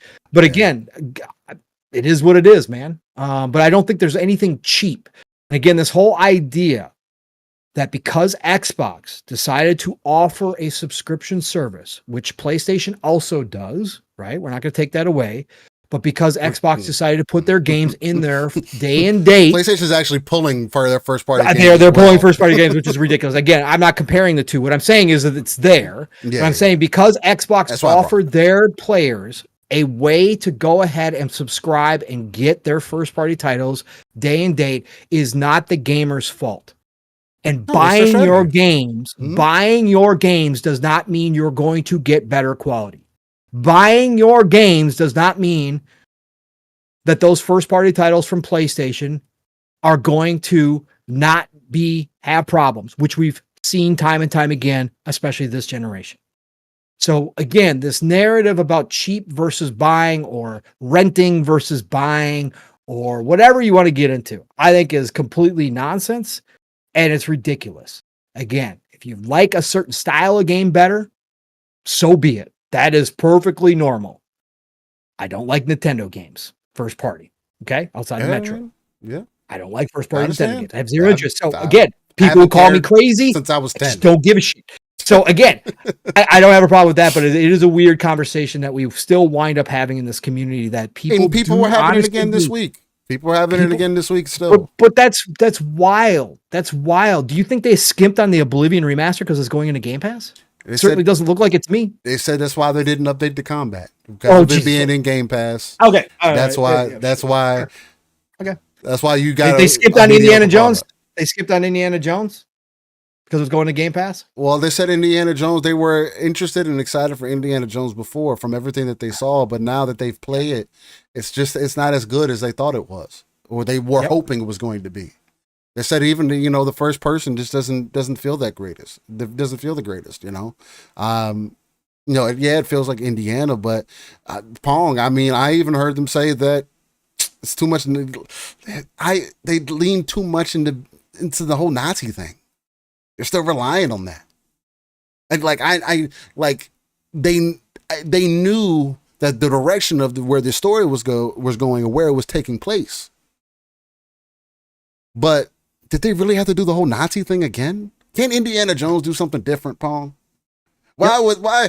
Because of Game Pass, you got a mediocre Indiana Jones. You could have had a third person, something that was comparable to Uncharted. See, they were excited for Indiana Jones, but when they played it, it's not Uncharted, man. It's not as good. Of course not. They were expecting a higher quality bar. Of course not.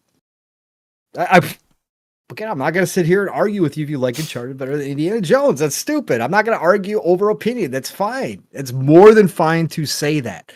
Again, the problem comes into play where you take that opinion. I'm not going to sit here because I don't like Mario and Zelda and say that those are worse quality games. What?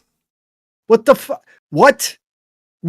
Oh, but Paul, that is such a strange argument to make based upon what you prefer. Anyways, I saw something else though. Yeah. I saw a lot of people really enjoying Forza Horizon 5. Oh, weird. You know what's crazy? There's people like really having a good time with it too. Of course. I know. Imagine that. Bro, it's actually like catching a little bit of traction on the social media. It's almost like there's gamers, bro. It's almost like you're actually gamers. They were driving in convoys. You were just being stupid over a company. So again, it's almost like that was happening. It was almost like all of your lies, those that are flip-flopping on games that are currently now coming to your favorite system, were lying the entire time about what you thought about the games themselves, and it was just the company that makes them because they were exclusive to a console you were unwilling to go get. It's crazy like that, right? Again, how you know I'm being real is I have access to almost all the PlayStation first-party titles right now. I could play God of War, right? If I wanted to, I got a PC. I could go buy it. I haven't bought it, right? I could go play Spider-Man. I haven't bought it.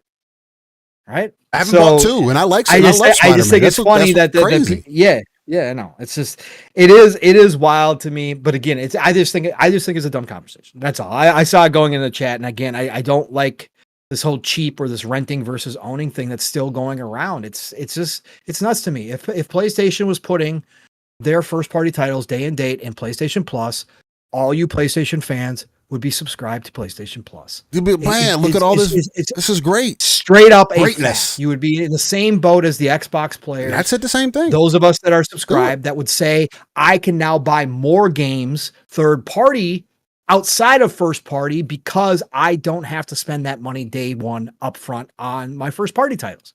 You would be in the same boat. You would say, I buy more games now than I did before. I play more games than I did before because I'm able to go buy more games than I did before because I get those in a subscription service. And you are paying for those games. You are using the option. Yeah, it's not free. That company that company gave it.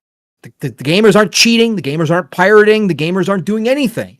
They were offered a way as a way to buy, rent, whatever you want to call it, a way to pay for those games by the company making those games. And that is the agreed upon price. That's all there is to it. Period. It is an option because you can still buy the games. Exactly. It's an option. But again, if day one was for Sony, you would all be subscribed to PlayStation Plus instantaneously. This conversation wouldn't even exist if PlayStation did the same thing. It's just it's Nintendo fans. But if their quality bar went down, Pong, then they would say it's a problem. Their quality bar, you can argue that Sony's quality bar has been going down, right? You can argue that. Yeah. You can argue that. You can still say they make great games, but you can say that their quality level has gone down. Again, Concord is the perfect example. Again, you guys can dismiss and they were high on it. They were high on it. Yeah, everybody. We know internally they were high on it. Yeah. You can bury it. You can throw it away. You can cover it up. You can do whatever you want to do. That's fine. But the facts are the facts. They aren't not every game that Sony puts out has been a home run hitter. It's not. It just isn't. Now, do they make games that people praise and put up for game of the year? Sure, absolutely. They can still make those games. They found a way that people love. They make games that people do. Again, when we're talking about people, not everybody, but we're talking about the reviewers. We're talking about the people in the mainstream who do get a vote for Game of the Year. They make the games those people like. They like the cinematic experience. But you saw when Xbox made a cinematic experience with Indiana Jones, a lot of those same people were talking about Indiana Jones potentially being up for Game of the Year or being one of their favorite top 3 games of the year. Why? Because it was a cinematic movie-like experience. So that formula is popular. So it is what it is, right? Astrobot's in the Mario formula. We already know that one works. That's a winner, right? So yeah, they make those types of games. But I would say quality-wise, Sony's not up to the same par. They've had to cancel a lot of games because the quality hasn't been there. Right? They've had to cancel major projects. They canceled a ton of them because the quality wasn't there, according to them. Not according to us. We didn't even get to see them. We didn't get to see factions. No, we didn't. We didn't get no updates on any of that stuff. It's just we didn't get any of it. Scenes, yeah. It's so much to the point where, and I think this would be a good transition point too. Hopefully, it's not cutting you off too bad, but I think it's a good transition point because it's talking about PlayStation's PlayStation losses and everything. There is conversation going out right now because again, the marathon closed alpha happened this week, right? And that's not Sony, so I don't know why we're going there. But anyways, well, because Bungie's under Sony, but it's not Sony still. It's already been well established that marathon has nothing to do with Sony. If you listen to I see what you're saying. Oh yeah, no, yeah. Sorry, I pulled that off too seriously. No, that was great. Yeah. I was like, what? It's like, what do you have to explain that one to me? It's well established. So it's got nothing to do with marathon. Whether it's not received well or not. But no, because the reason I bring that up is because look, transitioning into Bungie and Marathon. Mm-hmm. The reason why I want to tie into this whole Sony thing, because there is a conversation kind of going around and the idea, and I kind of played with the idea, but I didn't take it serious. But I've seen people have conversation about it, so I'll just bring it to the table here. Some people feel as though Marathon is being pushed out.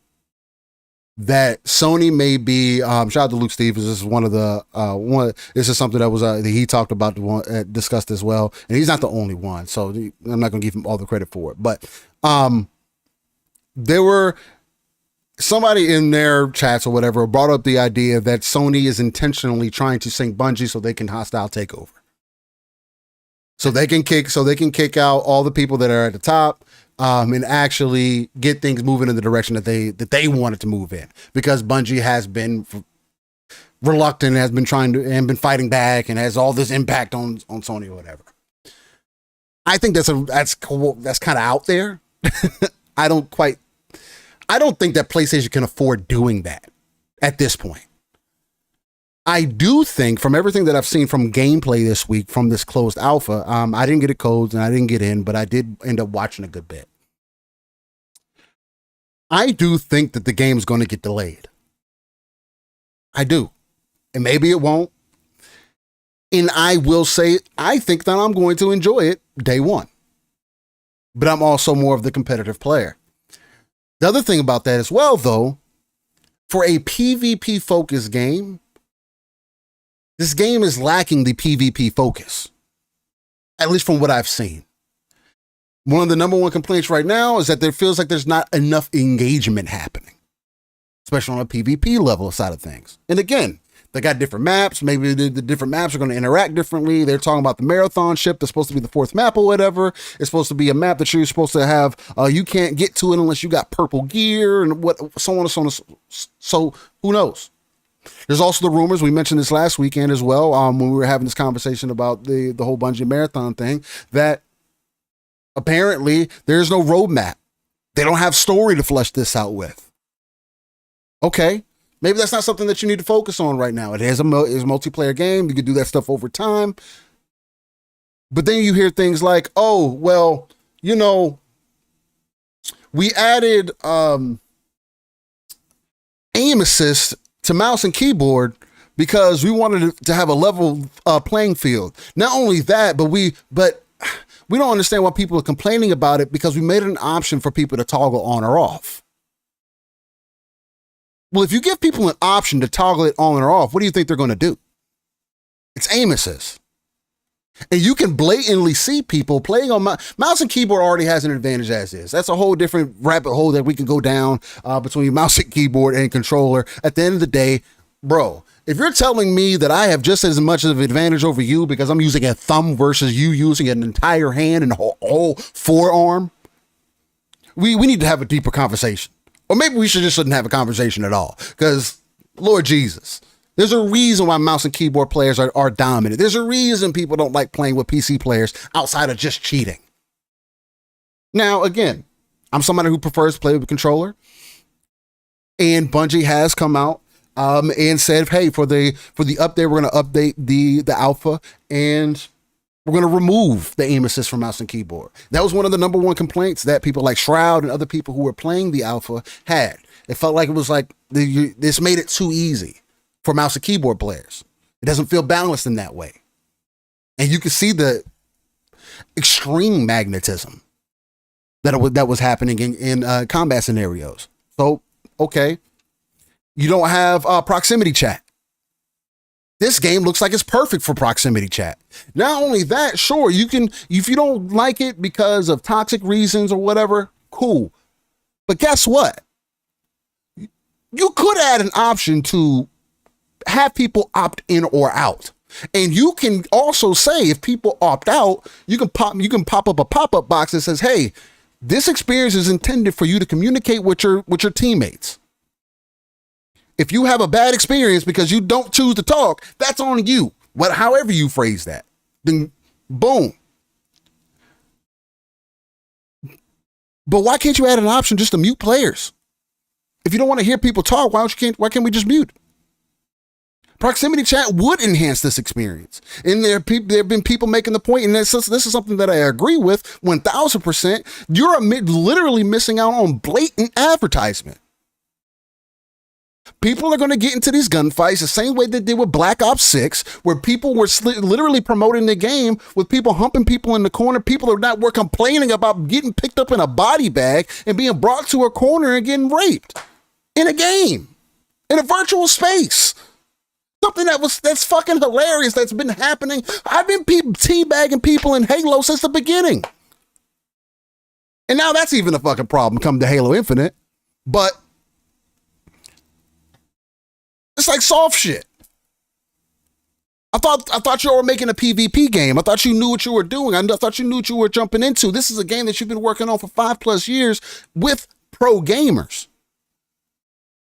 And this is where you're at right now? You're telling people that you're going to release in September?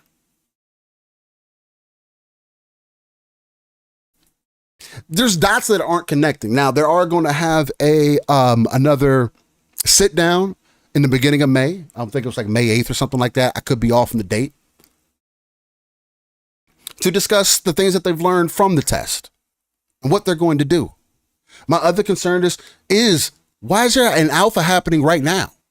Why didn't alpha happen last year? So you're going to go from a closed alpha to what? An open beta or a closed beta? You're going to let more people in. They were also throttling how many people they were letting onto the servers. Okay, so now you also don't have the server space. Okay, cool. But if you're building this game with the community, you need as much input as soon as possible. I thought you were Bungie. You got Destiny. You abandoned a whole side of your game, and this is supposed to be the thing that's supposed to be standing in line next for you. People are talking about, oh, well, Bungie has to have something else going on. You know, the gummy bear stuff and all that. No. It is very hopeful to think that Bungie has anything else going on right now. And mind you, I feel this way about Bungie because I know that the potential that they have. But when you're going into Marathon and it seems like you haven't learned the lessons from over the last decade between Destiny 1 to 2, you doing what you've done with Halo, the customization and all the additional things that you have implemented into the genre, I do think that they can make a path. But dog, have you learned anything? And it speaks to Paul's point earlier about if 30 devs can come into a space and do something that's innovative, why can't a team of people who are fucking, they within the last 2 years, apparently, they didn't even have the whole team working on the game. But you want to release in September. With Borderlands 4. Matter of fact. And it's not like that date was surprising. But what if Borderlands 4, I can't deny Borderlands 4 either, because as much as I may have not liked 3, my brother liked 2. My brother said 3 was all right. Pong, I played Tiny Tina with Pong. And that was I thought it was a good game. I had fun. We had a blast. You think I'm not going to try B4? Now, if I had to make a choice, I'm definitely going to choose Marathon over Borderlands 4. Because that's my type of game. From everything that I've seen, I do think that it is my type of game, that I will enjoy the experience that it's going to give me. There are things that I would still like to see change. I like the way the gunplay looks, and I think it's going to feel. People are saying, hey, it feels just like Destiny. The movement, all that, it's feeling good. People don't like the heat system, which is another thing that doesn't make sense to me. In the gameplay sense, what are you guys doing? That doesn't seem like it adds this level of fun, or that you've been trialing this with other people, and you're hearing these people who have been playing this game or have been testing this game out for you, apparently for 2 years at least. They've been telling you that the heat system, they didn't think people were going to like it. But you kept it in the game. And again, I do believe in creating your game. 100%. And again, got an alpha to help get people's opinions, to help build the game with the community. I hear you. And I'm not knocking that they're going to do that. What I am knocking is what I am saying is I have concern for the game as somebody who likes Bungie. They're not in the best place with me. Sunsetting stuff, saying that they can't do certain things, content that doesn't exist anymore. Again, removing a half of a game. You guys see how I get about Last of Us? I'm enticed to play Last of Us 2, but I'm to my word when I say I'm not playing that shit without factions. That's what brought me to the game in the first place. Why would I go to the second game without it? Makes no fucking sense. I didn't go to Gears 2 and not play multiplayer. I played more. I didn't go to Halo 2 and not play multiplayer. I played more. So if I'm like that with that, then I'm going to be critical when it comes to these multiplayer PvP experiences, because people are making these games and thinking they know what to do. Shit, the people at X Defiant thought they had a Call of Duty competitor. Shout out to Ubisoft. Who else is in the space doing it big? People saying Tarkov. Tarkov is not going to be Marathon. Marathon is going to be the thing that can cross that line for people. I'm just going to be consistent in being on top of their neck when you do have that higher expectation of you. You're the people that made Halo. You're the people that made Destiny. The decade-long game, you were able to do it. I have questions why you're not seeing the money that you're looking for after charging more from the gamers from inside the game. Why is money a problem for y'all? So you were able to complete the decade-long fantasy, but y'all got internal shit that's not working right? That's what gives me concern.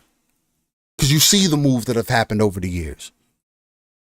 I see when you watch Marathon back, there's people who are still down on it. They don't see it.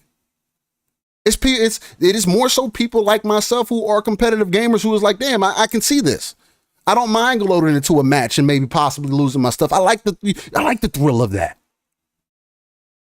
Also, that doesn't make sense to me because people play Battle Royale all the fucking time. And you always go in with nothing. But it's a problem with Marathon, does it? It's kind of like, it's in between. Nonetheless, still. And there's other people saying, oh, well, it should have just been a game mode in Destiny. Sure. But that's not the direction that they went with it. And I don't think that should have did that instead because they blatantly have demonstrated they don't have passion for that. They wanted to do Marathon. They're going to do Marathon. You're going to make this extraction shooter. You're going to listen to the community. I hope in 5 months they can get it together. But I do think the game is going to get delayed. I don't think it's going to be ready in 6 months. The lack of customization, the lack of what I'm seeing as build variety, unless you're on a higher level, unless you're a decent player. And I know that they said this game is not meant to be for everybody. But you don't need this game to be a dud either. I don't think it will be. I think I'm gonna have a fun time with it. Hopefully I end up getting into the next alpha or beta or whatever, and I can actually come back and give you guys input. But from everything that I've seen, it's like, yeah, I mean, I can see how it can be a really good fucking time. But I can also see how some questions need to be asked. How come when you showed the game, you didn't show it in its best light? It had to be other people afterwards when you lift the embargo up to demonstrate your game so they can actually tell you about what's happening in it. And why people should be interested. That shouldn't be you doing. That shouldn't be a fault on y'all. I thought y'all were supposed to be the gods of this. Y'all are the grandfathers of this. It demonstrates to me that they don't know how to listen to their audience. Or they're not listening to their audience. Because if you've been working with these pro gamers all this time and they even told you some of these issues that you continue to allow be in the game, is what you're telling me valid? Because you said you were going to support PvP in Destiny 2. That's what you said. And that didn't end up happening. So, I don't think PlayStation can lose out on this one, though. I think PlayStation is going to do whatever they need to do to make sure that this game is going to be decent. I do think the game is going to be a $40 game. Whether it's going to be worth that price tag or not, we'll find out.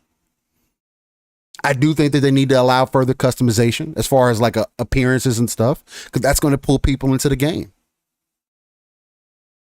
Maybe not skins, but way to earn stuff in the game. And they hinted at stuff like this.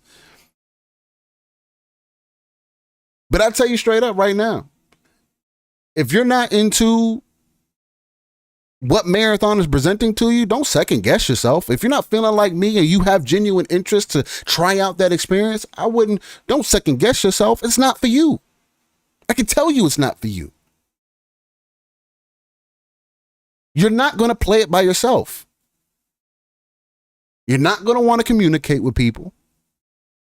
And those are all the things that they're trying to play into. So we'll see what it ends up turning into. Maybe this is a Baldur's Gate 3 scenario, although Baldur's Gate was building its game with its community for 3 years. Damn, you have examples. That's where I'm coming from more so. You've been doing this entire time and you have examples. Like the shutter-eyed shit we keep seeing in the industry. Like people are just making games with their eyes closed. Social media doesn't exist. YouTube doesn't exist. I don't go home and touch other games. It's just all my game. I don't know. I didn't know they'd made those style of games. That's weird to me from a team like this. And that's where I'm coming from.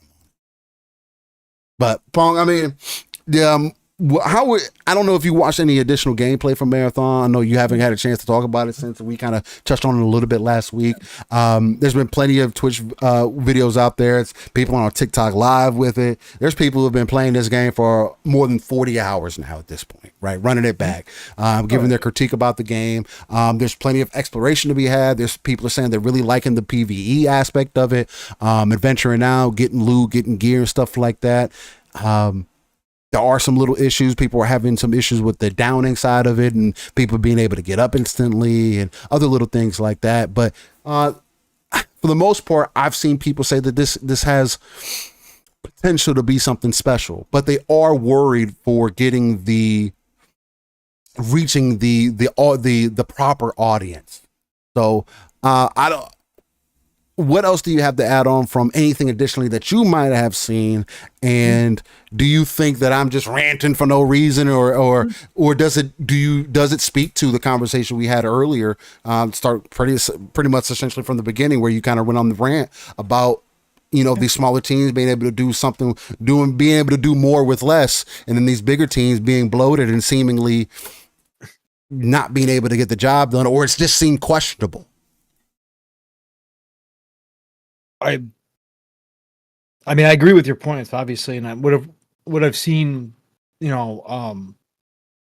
obviously a mixed bag of reactions from people to the game. Like you were kind of explaining, there's some good and there's some bad. The point being is that they were supposedly going to release this, in 5 months from now. If this was, I think this is the perfect example still to go back to our conversation, what you just brought up to, about Baldur's Gate 3. And it's a conversation we had when Baldur's Gate 3 happened. I don't understand why there's still it's not a one fit all scenario for every game. But I think Marathon is the perfect example of what you would do. Why not launch this into early access?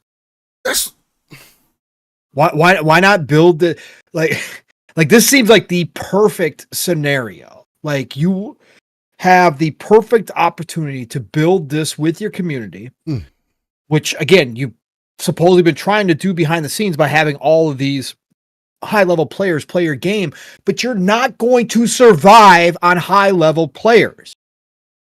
You're not going to survive on just having high level players anymore. You can't just have, You're not going to build a game around that and create some phenomenon. You are going to have to create a game with regular average Joe, me type players jumping into that game as well.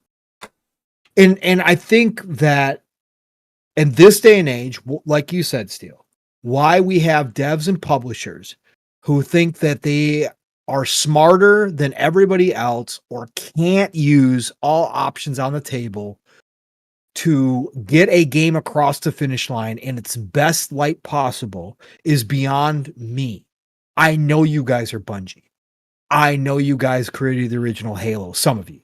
I know you guys created the original Destiny and Destiny 2. I get it. You guys, to some people, are legends, right? The name Bungie still instills something in a lot of gamers. But why not take an idea like Marathon, which is based upon an old IP, but really doesn't have... It's not going to be the same, and nobody remembers Marathon. Right. Even it was a PC-only game. Like Marathon wasn't like... It had its core fan base that were heavy Marathon fans, right? Of course. But it's not like it was some massive, well-known game across the gaming universe, even back then when the gaming universe was very small. It's not like everybody was talking about Marathon. It's not what was happening, okay? So you're taking an old IP and you're re-envisioning it into something really brand new for 2025. Why not use that, what we have nowadays in early access, right, to put out this new idea, and you're trying to fine tune a game that's in a genre that is highly competitive, that there's not an infinite amount of fans for, that there is a limited amount of playtime from a group of people for, and why not present it in that light and say, hey, we got this great idea. We got this game called Marathon. We've trimmed it back from our original vision, but we're going to drop it in early access. We want to build this with you. We've been building it already with a bunch of high-level pro players. We will want to invite more people to come in, right? We want to invite more people to come in and work on this game with us and tell us tell us what's going to entertain you or what's going to make this game great for you. And let's try to build this game out. That's what the Baldur's Gate 3 guys, that's what Larian did, even though Larian was an experienced dev team who is legendary in certain corners of the gaming community, who had already established themselves as high-level CRPG developers. They didn't take the route of, well, we're just going to, we know what we're doing. We're going to make this game and we're going to put it out there.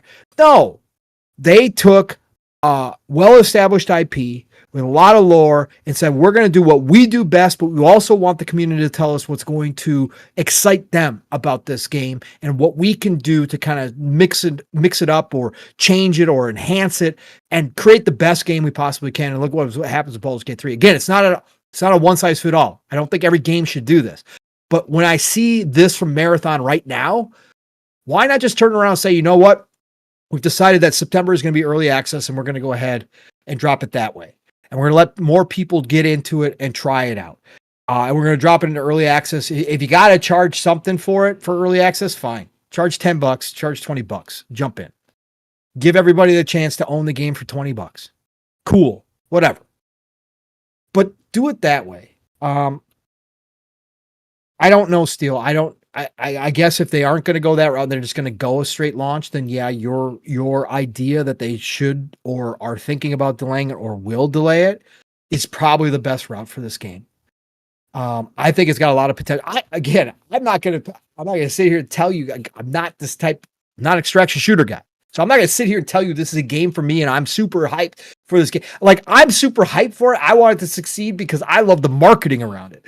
Because I love the style of the game. Because I want to buy t-shirts, Marathon t-shirts. I want to buy a Marathon poster, for God's sake. I love the artwork from this game. Like, I like the aesthetics of 100%. This game, right? I want to try it for sure. But I'm not even like the biggest fan of this genre, but I want it to succeed because I think it's cool as hell. I know some people are completely turned off, but I think it's cool as hell. And I think they do have something still. I think they got something that stands out from the rest of the extraction shooter genre.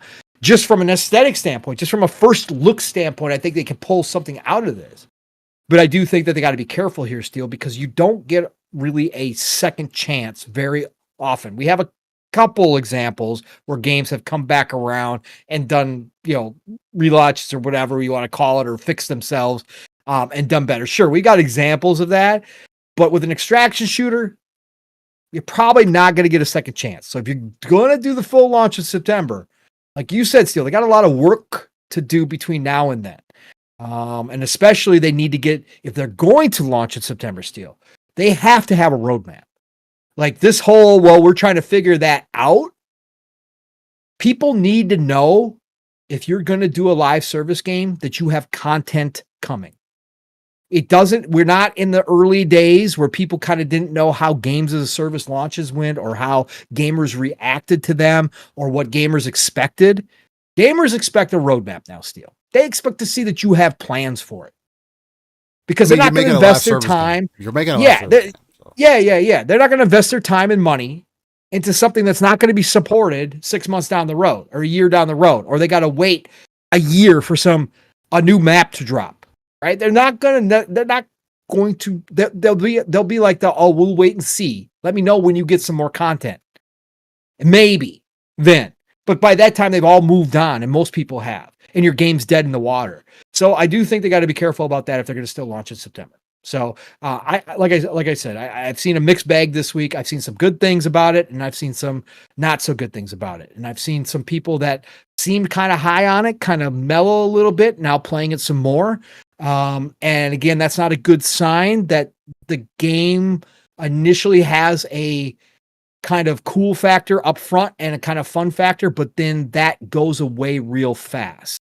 Or it wears down and dulls over time. You got to keep that up there. So yeah, I think it's going to be kind of an experiment watching Bungie work up till September and see what they do with this launch deal.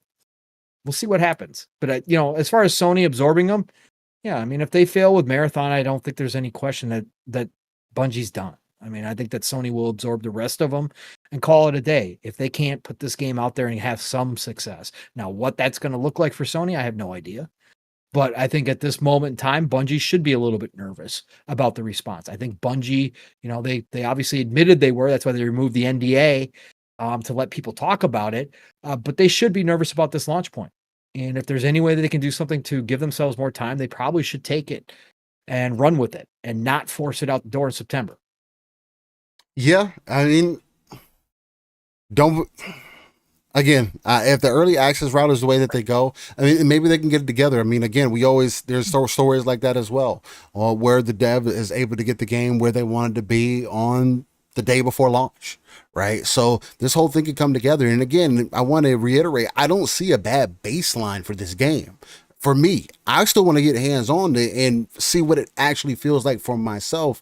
And like me and Nix were talking about a little bit in chat, the main thing for me is more so the PvP side of it more than anything. Because if you have a PvP game, the game needs to have a PvP focus, not, oh, I'm searching for stuff for 15 minutes and I might get into a fight.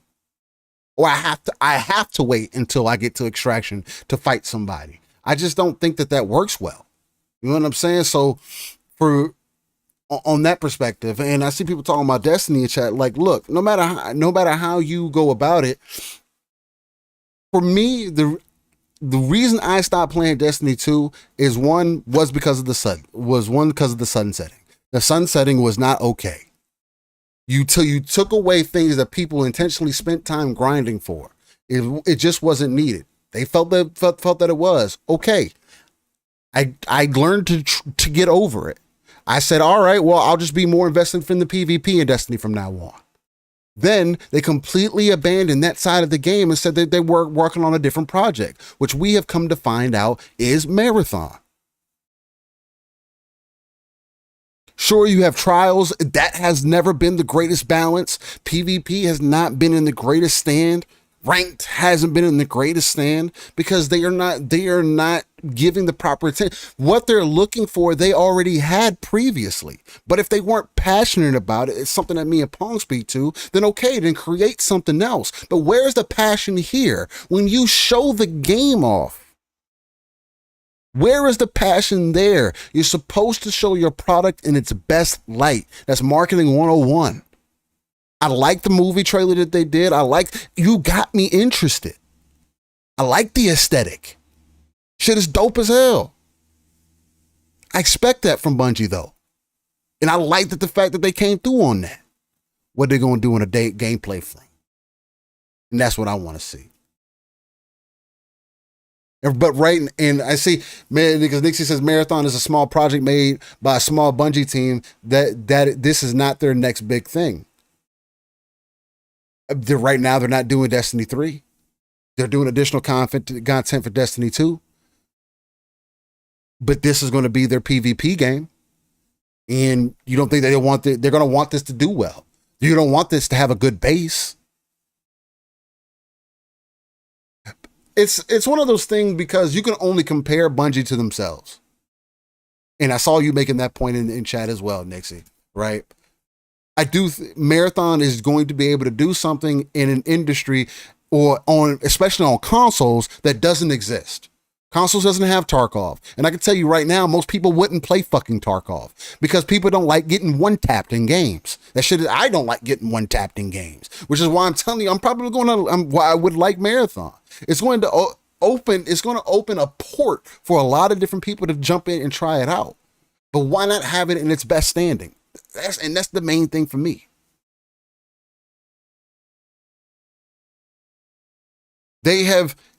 It just seems like Bungie has been lost in the sauce, and we've also gotten information over the years that they haven't had the greatest leadership, that there has been a lot of changes, that things may not be in the direction that they need to be going. They have demonstrated to me that sure, you can do whatever you want to on the PvE side of things. You've done great.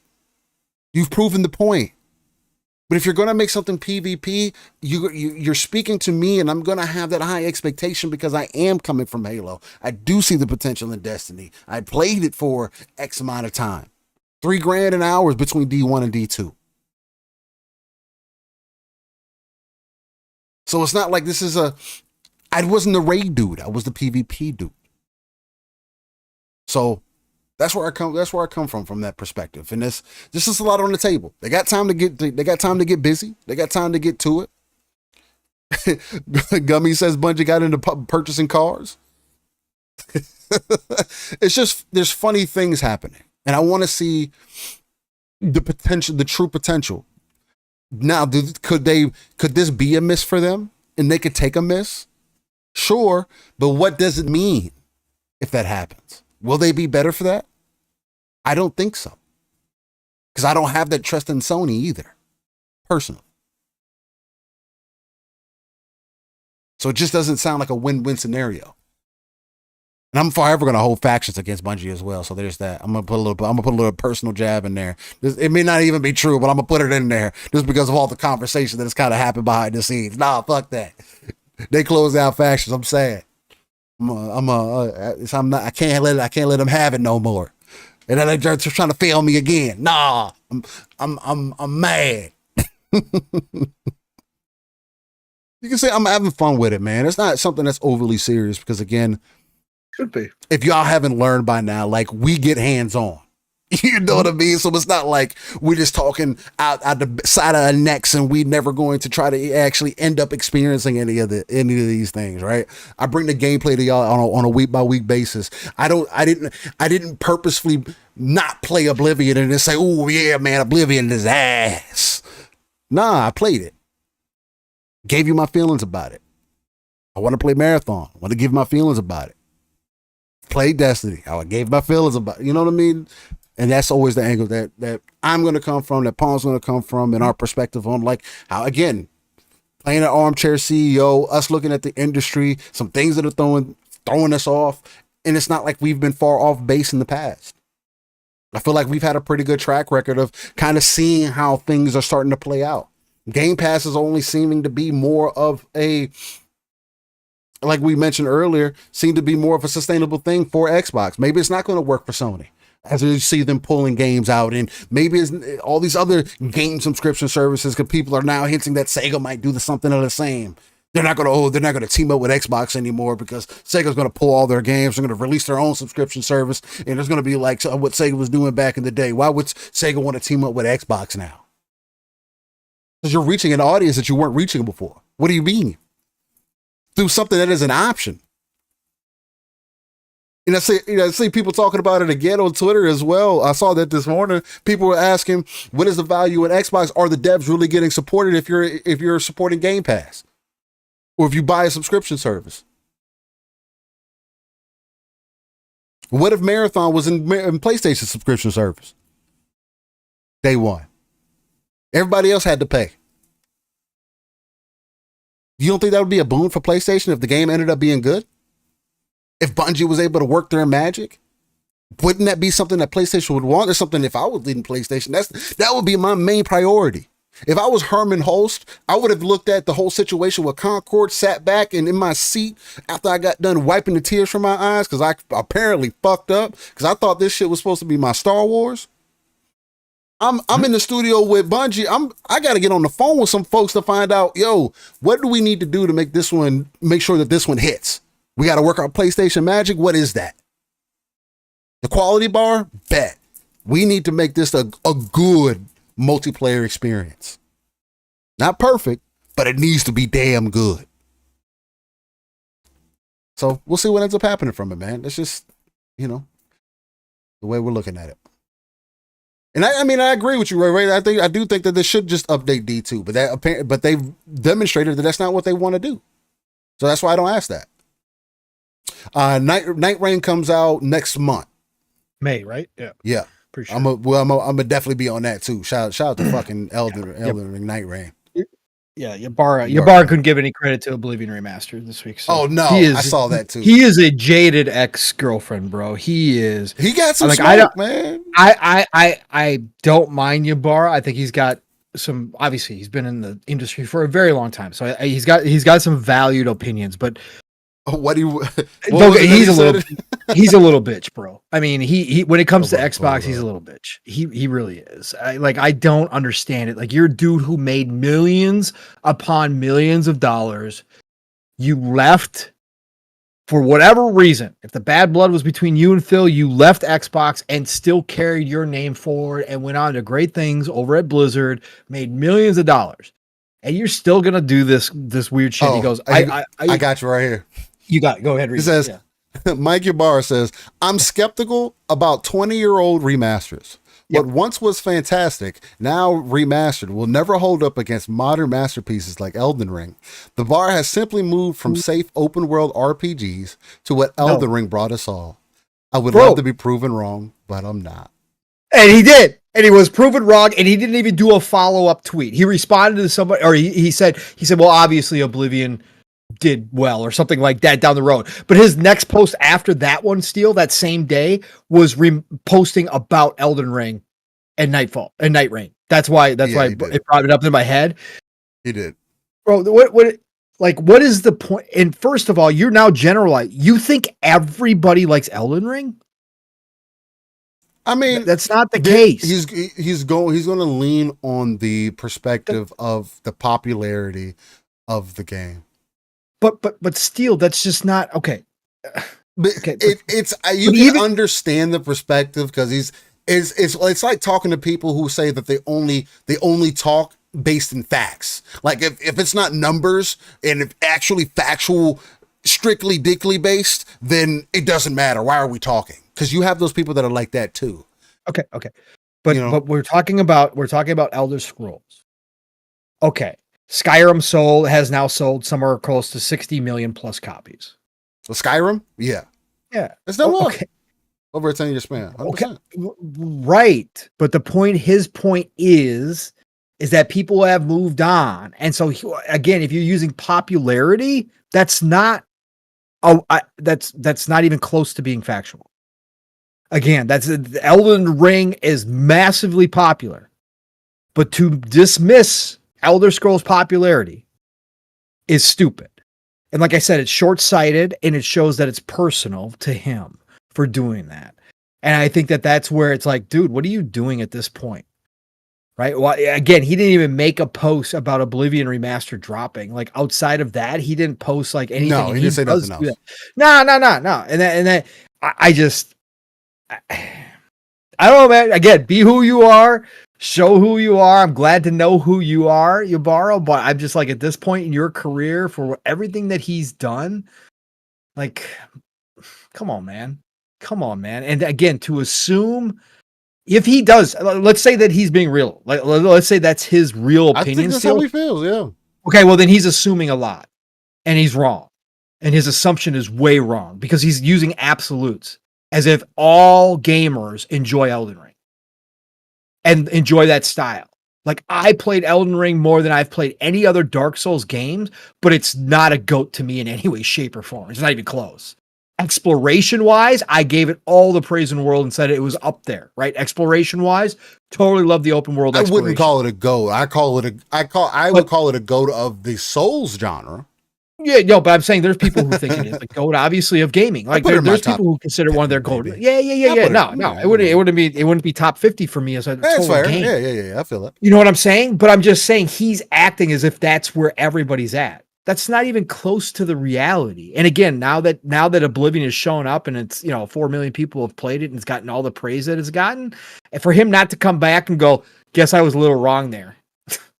Come on, man. If you're gonna go shout out big opinions and big thoughts like that, you're gonna shoot your mouth off. At least eat the crow when it comes back around. No, why would he do that? You just you don't have to say nothing, man. I know. A lot of people don't do that anymore. Again, I can't wait to see when Elder Scrolls 6 drops, what his reaction is going to be now. When Elder 6 drops, and it sells 20 million, 10, 15, 20 million copies in the first 30 days, I want to see what his reaction is going to be. Because again, he's making a huge assumption if What he if it thought that doesn't? that was a factual statement. No, if it doesn't, yeah, sure. Because at this point, what Elder Scrolls 6 is probably not going to Again, come out until like I said, 2030. no. Elder Scrolls 6 should be here 2028. I'm so? thinking 2028. Yeah, 2028 is when it should be. Some people think 2027. I don't think so. I think 2028. Yeah, I think 27 would be close. But I'm also somebody that doesn't think GTA is going to release this year. So. Right. So I think 2028. But I've said all along, Steel, that obviously, after Starfield, that it's certainly, I've never been one to say, oh, absolutely, Bethesda is never going to lose popularity. I think it's possible that they drop Elder Scrolls 6 and it's not as big as Skyrim, for sure. Do I think that's a possibility? Absolutely. Do I think Bethesda's, do I think that Bethesda is, I think that the hate for Bethesda has built as the years have gone by, some of it for valid reasons, some of it for not valid reasons, other than that they were extremely popular. And that happens, right? But I think it is possible. What if the game is massive? What if Elder Scrolls 6 is a combination of Oblivion, Skyrim, correct? Well, Todd said that they're going for the biggest RPG of all time. Like that's what he said. And it's going to be with the new AI features, right? And it's going to be the old school way, more handcrafted stuff. Because again, it's going to be set in one area versus Starfield. So we're going to get back to what people complained about Starfield. We're going to come back to what people are loving about Oblivion right now, what people absolutely loved about Skyrim. He's going to bring all of that back, but just make it that much bigger and brighter and better. Like you said, Steel, with adding some spices to it. And now what they learned with the Starfield combat, with the new Creation Engine 2 on top of it, adding bow combat in that. Right? So if that's the case, I mean, what happens if he lets us ride dragons and battle with dragons? I can see that. Look, I'm telling you, I still think Crimson Desert is going to show us a lot of what can be possible as well, bro. Yeah, I mean, it's a different style of game. Although they're saying it's not an RPG, so they're saying that's an action game. That's why I'm still a little weird. I guess so. That. I can see that because it being focused on more of that one character. Right. I can see it definitely be considered more of an action game. But yeah, it'll be curious to see. But I can't wait to see. Now I really can't wait to see what Ybarra says as Elder Scrolls 6 hype starts to build. I can't wait to see what he has to say. Yeah. If he thinks it's gonna bomb because it's not from software, it's not Elden Ring. I can't. Oh yeah, no. I mean, I think, bro. I mean, I hate to do this every time, but no, I gotta pull up Nexus mods. I mean, people talk shit about fucking Starfield all the time, and I just I just want to say hold on. What were you going to say? I didn't mean to interrupt you. Go ahead. No. I just saw Ghost Wolf posting. Yeah, no, Ghost, and I told, bro, if you believe Elden Ring is a GOAT for you, absolutely. Like, I'm not going to sit here and say there's no way you could ever. I don't know how people think Elden Ring is a GOAT. Oh, hell no. Again, I'm the dude who doesn't like Souls games like that. And Elden Ring, I played the most that I've ever played of a Souls-like game. And that tells a lot, and I praise it for its exploration. I said From Software was up there with Bethesda as far as open world exploration, like that rewarding what the hell's around the next kind of corner feeling. That's one of the main things I love about games. I love that in Elden Ring. But no, Ghost, I'm not going to be that dude just because I don't play Souls games and because it's not a GOAT for me. Totally understand why people do believe it is a GOAT for them. Absolutely. The quality of that game is off the charts. It truly, again, I'm not a hater because I don't play those types of games. I'm never like that with any game, even Mario and Zelda. Like, I just not. Like, I get why people love those games. So why? Hey, man, that's totally cool, man. Totally cool. And I hope everybody likes Night Rain too, although they're changing up the style with the roguelike multiplayer stuff. But yeah, it's going to be more class-based. I can't wait to hear your. I think it's going to be. Can't wait to hear your thoughts. Yeah, I can't wait to hear your thoughts for sure. But just to give, I mean, guys, like, Starfield literally has. Yeah. I'm not. Well, that was the media page. I don't want to pull the media page numbers to have y'all thrown for a loop here, bro. Starfield has over 10,000 results for mods. Yeah. If this game was a bad, like if it was a bad game, why are people making 10,000 mods for it? If they didn't see potential in it. It is what it is. I still see people playing that game nonstop. Again, it's beautiful. Like Shane G said, it's his favorite Bethesda title, and I said the same thing. It's my favorite Bethesda game. I said it surpassed Oblivion and Skyrim for me. Now, with Oblivion coming back with the remaster, Oblivion might be taking the top spot again. Oh yeah, Oblivion started. I mean, again, it started better. But Oblivion might take that spot. But I love Starfield to death. And again, people thought I was capping, and people thought I was. Again, I mean, Fahim, you're always going to have that. Why people said it was the second coming, Fahim? See, this is what I was talking about before. They may not make the style of game that you appreciate. Starfield MMO would be lit. Oh, it would be lit. but again, Fahim, you can feel the way you feel about Sony first party titles, right? But when other people feel a certain way about certain other studios titles, then all of a sudden you're LOLing. Like I see that's where we differ. Like just because I don't think God of War 2018 is the greatest thing since sliced bread, or Spider-Man is the greatest thing since sliced bread, doesn't mean I've touched both of those games, played both of those games. You know, I think I touched God of War for like, I don't know, 4 hours, 5 hours or something like that. Spider-Man for like 10, 15 hours. I still could sit back and go, I understand why fans think those games are freaking great, right? Again, that's what I think is funny and sometimes gets really one-sided with certain fans of certain companies, is that they can't sit back as gamers and go, well, it might not be a game for me, or Bethesda doesn't make the style of game that I personally get that hype for, but I understand why people do get hyped. See, that's what Steele does. Steele said that Oblivion obviously wasn't for him at the end of the day, but you know, between Skyrim and this, and now obviously Starfield he played more of, he understands why people are big giant fans of Bethesda, right? Yeah, I'm just saying it, like, I don't know why people can't back themselves out of the fandom and say, hey, you know what? It might not be my thing, but I totally get it. Those of us, I do find that weird. A lot of us, and there was a lot, and Fahim, I'm the first to admit that there was a lot of Bethesda fans who were sorely disappointed with Starfield. Yeah. And again, Todd talks about it all the time. Well, and Maddie's on it.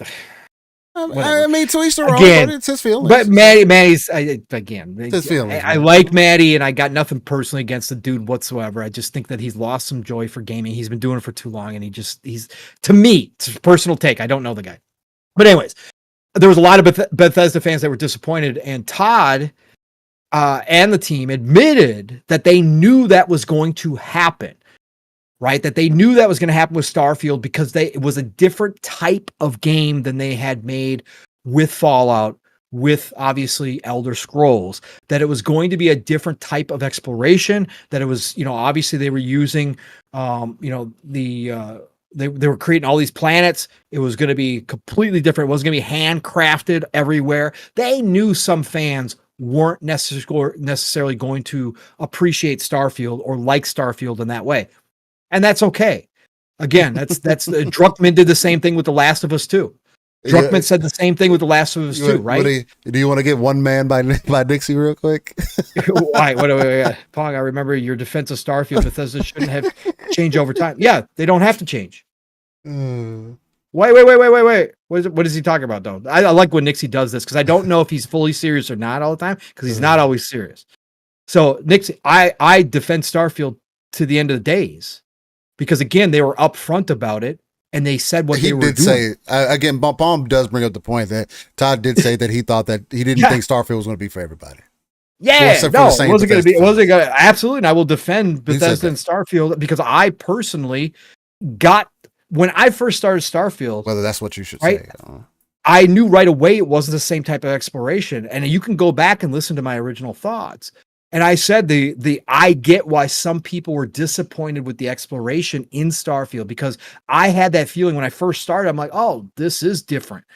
The thing that changed was it clicked for me as I started traveling around the universe, right? And then it clicked for me, and then I got the same sense of exploration that I got from other games, but it was just a different perspective. It was a different, a different way of doing it. Bethesda should just allow gamers to use one analog stick to play their game still. When has Bethesda ever allowed one analog? I mean, we'd have to go back. I'm sure there was a keyboard mouse.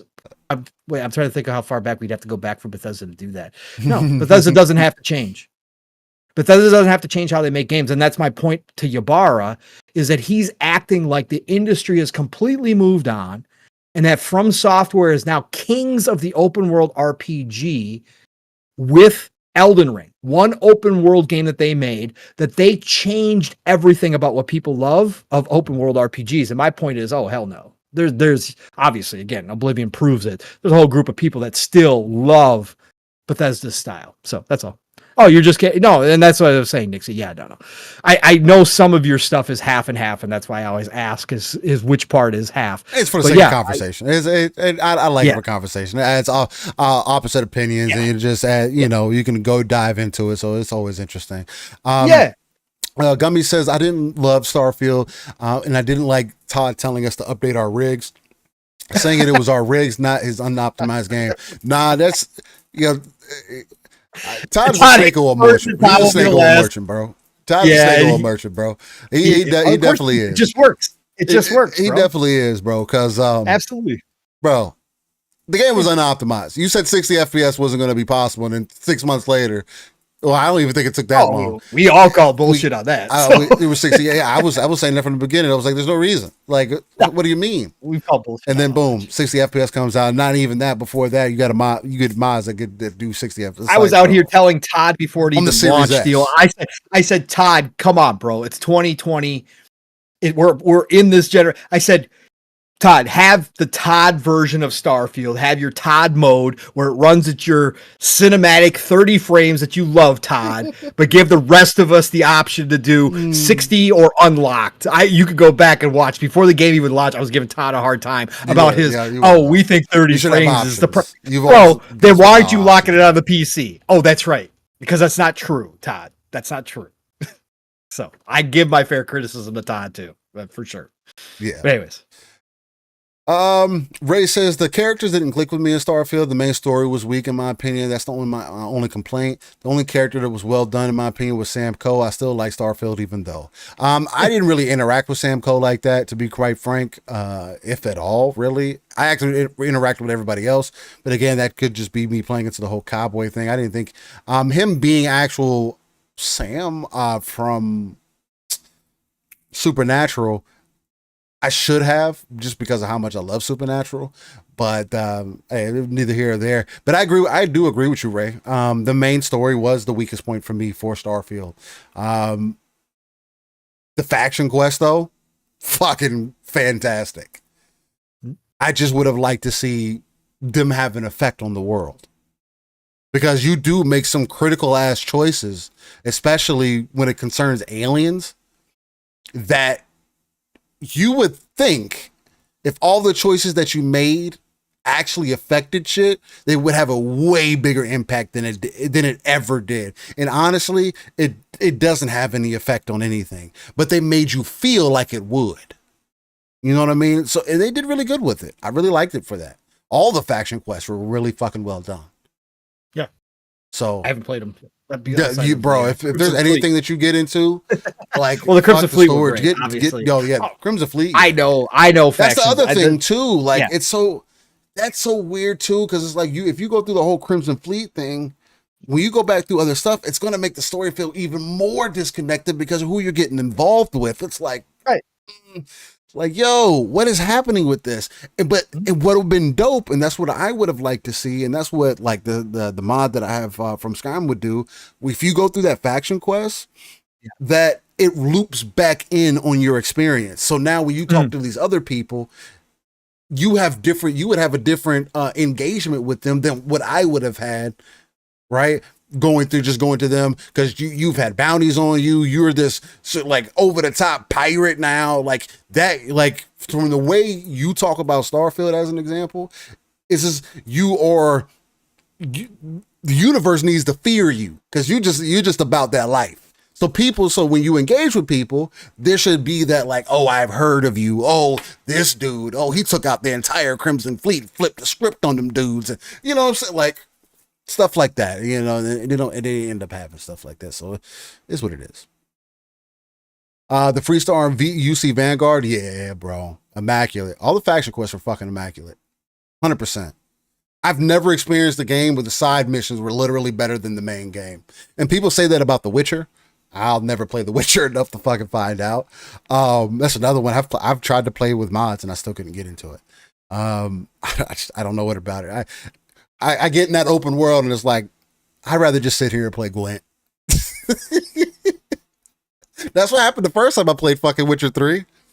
Came off of Witcher 2. I was like, not really like that. Went into Witcher 3. And I got into the table, got into the fucking tavern or whatever. Sat down and they teach you how to play Gwent for the first time. I played Gwent for like fucking 3-4 hours. Gwent's the best ever. Bro, like I was so like fucking I hate when games like that do that shit. That's why I don't play Yakuza. Other than because the new one they have better combat now and shit too. So that'll be another one. And I love that arcade shit. I'd be lost in that shit. And they got the good ones too, from what I've heard. That's what's fucking insane to me. You get lost in that shit. Daytona USA too, which never came over. It was Japan only. Let's go. Dope as hell. So good. Vision of what? They couldn't see AMD sneaking up on both NVIDIA and Intel. What are y'all talking about? Nixie says every 7 years AMD is about to eat NVIDIA's lunch. We'll see. We need that industry needs to stay competitive. Intel's falling off the bench on the processor side of things right now. Well, AMD's latest CPU is doing really well, right? Oh yeah. Or 9700 or whatever it is. I mean, I think or is that the CPU? Ryzen has been doing really good since the 3000 series, really. Yeah. So I heard a lot of good things about that new one. That it's kicking ass. Yeah, that's probably what I would have to, if I ever swapped out and ended up getting building a PC and an additional PC either for the living room or for the kiddo if she ends up earning that. That's probably what I would end up upgrading to, but I gotta fucking replace my entire motherboard, upgrade my fucking RAM. I gotta switch to DDR5, whatever. Anyway, just seeing what you guys are talking about in chat. I want to make sure get y'all involved in there. Ray says, imagine the only way to stay ahead of the competition is by juicing your hardware to the point of failure. Nah, that's stupid. Yeah, I don't get that. You speaking to some of the issues that some of the Intel processors were having. Yeah, if I ever got a processor and my processor ended up dying within 3 years because of some over voltage bullshit, I'd be hot. Because them bitches ain't cheap. And that's a lot for something that shouldn't be that way. You talk about the handheld space. That's a space that is going to continue to get interesting for me because I am considering it, man. Because it's so versatile to have a device like that, especially when you're being able to remote access stuff like your PC and put it on different TVs and stuff like that. Is becoming more and more convenient as well. Stuff like that, it would just have so much versatility. Not only could you play it native, but you could also just play it off of your hardware in the same house if you want a close to native experience. That's going to be better than playing on cloud. And if cloud continues to get better, again, we still haven't heard shit about Orion. The technology that Bethesda had or the ZeniMax had. Mm-hmm. And that's supposed to be something. Like, there's just a lot that's on the horizon, yo. Voidlock says, use your phone. You want me to put my phone on the TV? That doesn't end up in the best quality, man. That's not the same thing. You know, might someday with some AI. Bro, we're going back to flip phones. With the screen. I wouldn't mind it. With the whole screens. I don't mind. I mean, I wouldn't mind it either. I want another fucking what is a fucking thing? What? The one that flips out, it kicks out. Sidekick. Yeah, the one with the keyboard and everything popped up the fucking screen. I want a phone like that. That's gonna be my next phone, whatever that is. I think it's gonna come from China because Huawei, whatever they're called, they're doing some fucking crazy shit with their fucking phones. Yep. But anyway, I don't know. We'll see. See if it goes back to more simpler times or not. I think there's too much information that people get addicted to on their phones that it would be hard to go backwards. Like, as much as I say I wouldn't mind, like, if everybody did it, but like, it is hard, like, to not have access to everything right there. Like, it's difficult. Well, another thing too is like you using your phone for everything. You also can't you can't just like put it down and put it on the screen. I don't know. We'd have to get to the point of where we do get some type of AR glasses or something that's very convenient and doesn't look like stupid shit, to where everybody agrees that that's the new way, and then we just carry a small device. I think we still have a phone on us too. Well, I it would think we be would some still type have of a phone. phone. Well, it'd be closer to Her, right? The movie Her, where you just have the little device, but it does everything, right? But it's all connected online. I But then it don't. I transfers don't all the think we're information. far off from really having like Oh, it's possible. true No. computers. Yeah. I mean, we're all. I mean, it's there, but No. Eventually, we're going to get it's to gonna that get closer point. and closer. Yeah, for sure. But I think it's going to take something massive shift because I mean, listen, you know, how many people have tried it? AR Apple's glasses tried it. are, Everybody's dude. tried it. It Everybody's tried it. has to be AR glasses. have- Have to be like this. They have to be affordable like and they have to glasses. look cool. Yeah, they have to has to look be glasses. normal. Yes, or they have to come in many Once they get designs like that make this, it their own. Yes. And they already have it to where they're starting to do Bluetooth inside of glasses. Right. So they're moving that direction, and I've seen people wearing them, and it is cool. You know what I'm saying? And they literally now we're figuring out that you don't have to wear earbuds to hear the noise. Now you can have the fucking shit like through vibration or whatever right here on the back of your skull, right? Because it's right close enough to your ear, and how that all that works. Like we're figuring out other ways as well. So that's the other unique thing. So. Decado says an entire phone on the ear, but I don't know if it's going to get like that. I still think that having a device in our pockets. I think having a device in our pockets is still going to be the most optimal way because you'll still have more control that way. I do see it more moving to watches for sure, to where you really start having more control on your watch. But that technology needs to move a bit forward. And that technology needs to move forward as well. Yeah. So, I mean, it's good for like tracking and everything else because smartwatches are really dope. I like having smartwatches more than I would a traditional watch. Unless you were like, I do, but they got to make it saving more up. comfortable for sleeping with, though. They've got to come up with new bands. That's true. That's the only problem. I got a G-Shock like band for mine, and I don't mind sleeping with that on, but it's also depends on how you sleep too. I got sensitive skin, so let me put that into qualification. I do have sensitive skin, but man, wearing it constantly, like after a time, it does like sleeping with it. It starts leaving marks and starts getting irritated, like on my skin. Yeah. So they got to come up with something. Again, everything's going to come down to convenience, price point, and then looks. Because that is a big deal, right? That if they can get the form factor right, they can get the price points down, which is already happening. The price points are coming down. I think we do get to a point where it is just like I said, the movie Her is my favorite one of having a totally connected device at all times with AI that allows you to either speak to it and do all the work that way, or to do motion controls that recognizes motion controls through camera, right? Stuff with hands. Yeah. And I think that is going to be the future at some point where we can have something like that. We have, I think, our screens. MetaQuest 3, the MetaQuest 3S, I think does give you a good example of what's possible. Yeah. When you put the headset on, you get into that environment, they give you the controllers. Like I said, form factor. Yeah. No, I've seen the people I still and want again, it to it's be too more much like for me. That's still too much for me too. It's too much for me, but I see people cooking or whatever else, and they got TV screen up, they got PC up, right? That's dope, and it moves with you, and you can move it around. Like that is cool. Fire as hell. Yeah. No, that is cool. But again, form factor is going to be and price point are the major points that they got to hit. So, but I think that's going to happen. I do think it's going to happen eventually. Fahim says, Pong, Disney warned us with the movie Smart House. Yes. Yeah, correct. But I'm not about smart houses. I'm not about everything being connected. I'm not. I don't have a Nest. I don't have any of that shit. That shit, the locks, especially on the house, the smart locks, fuck out.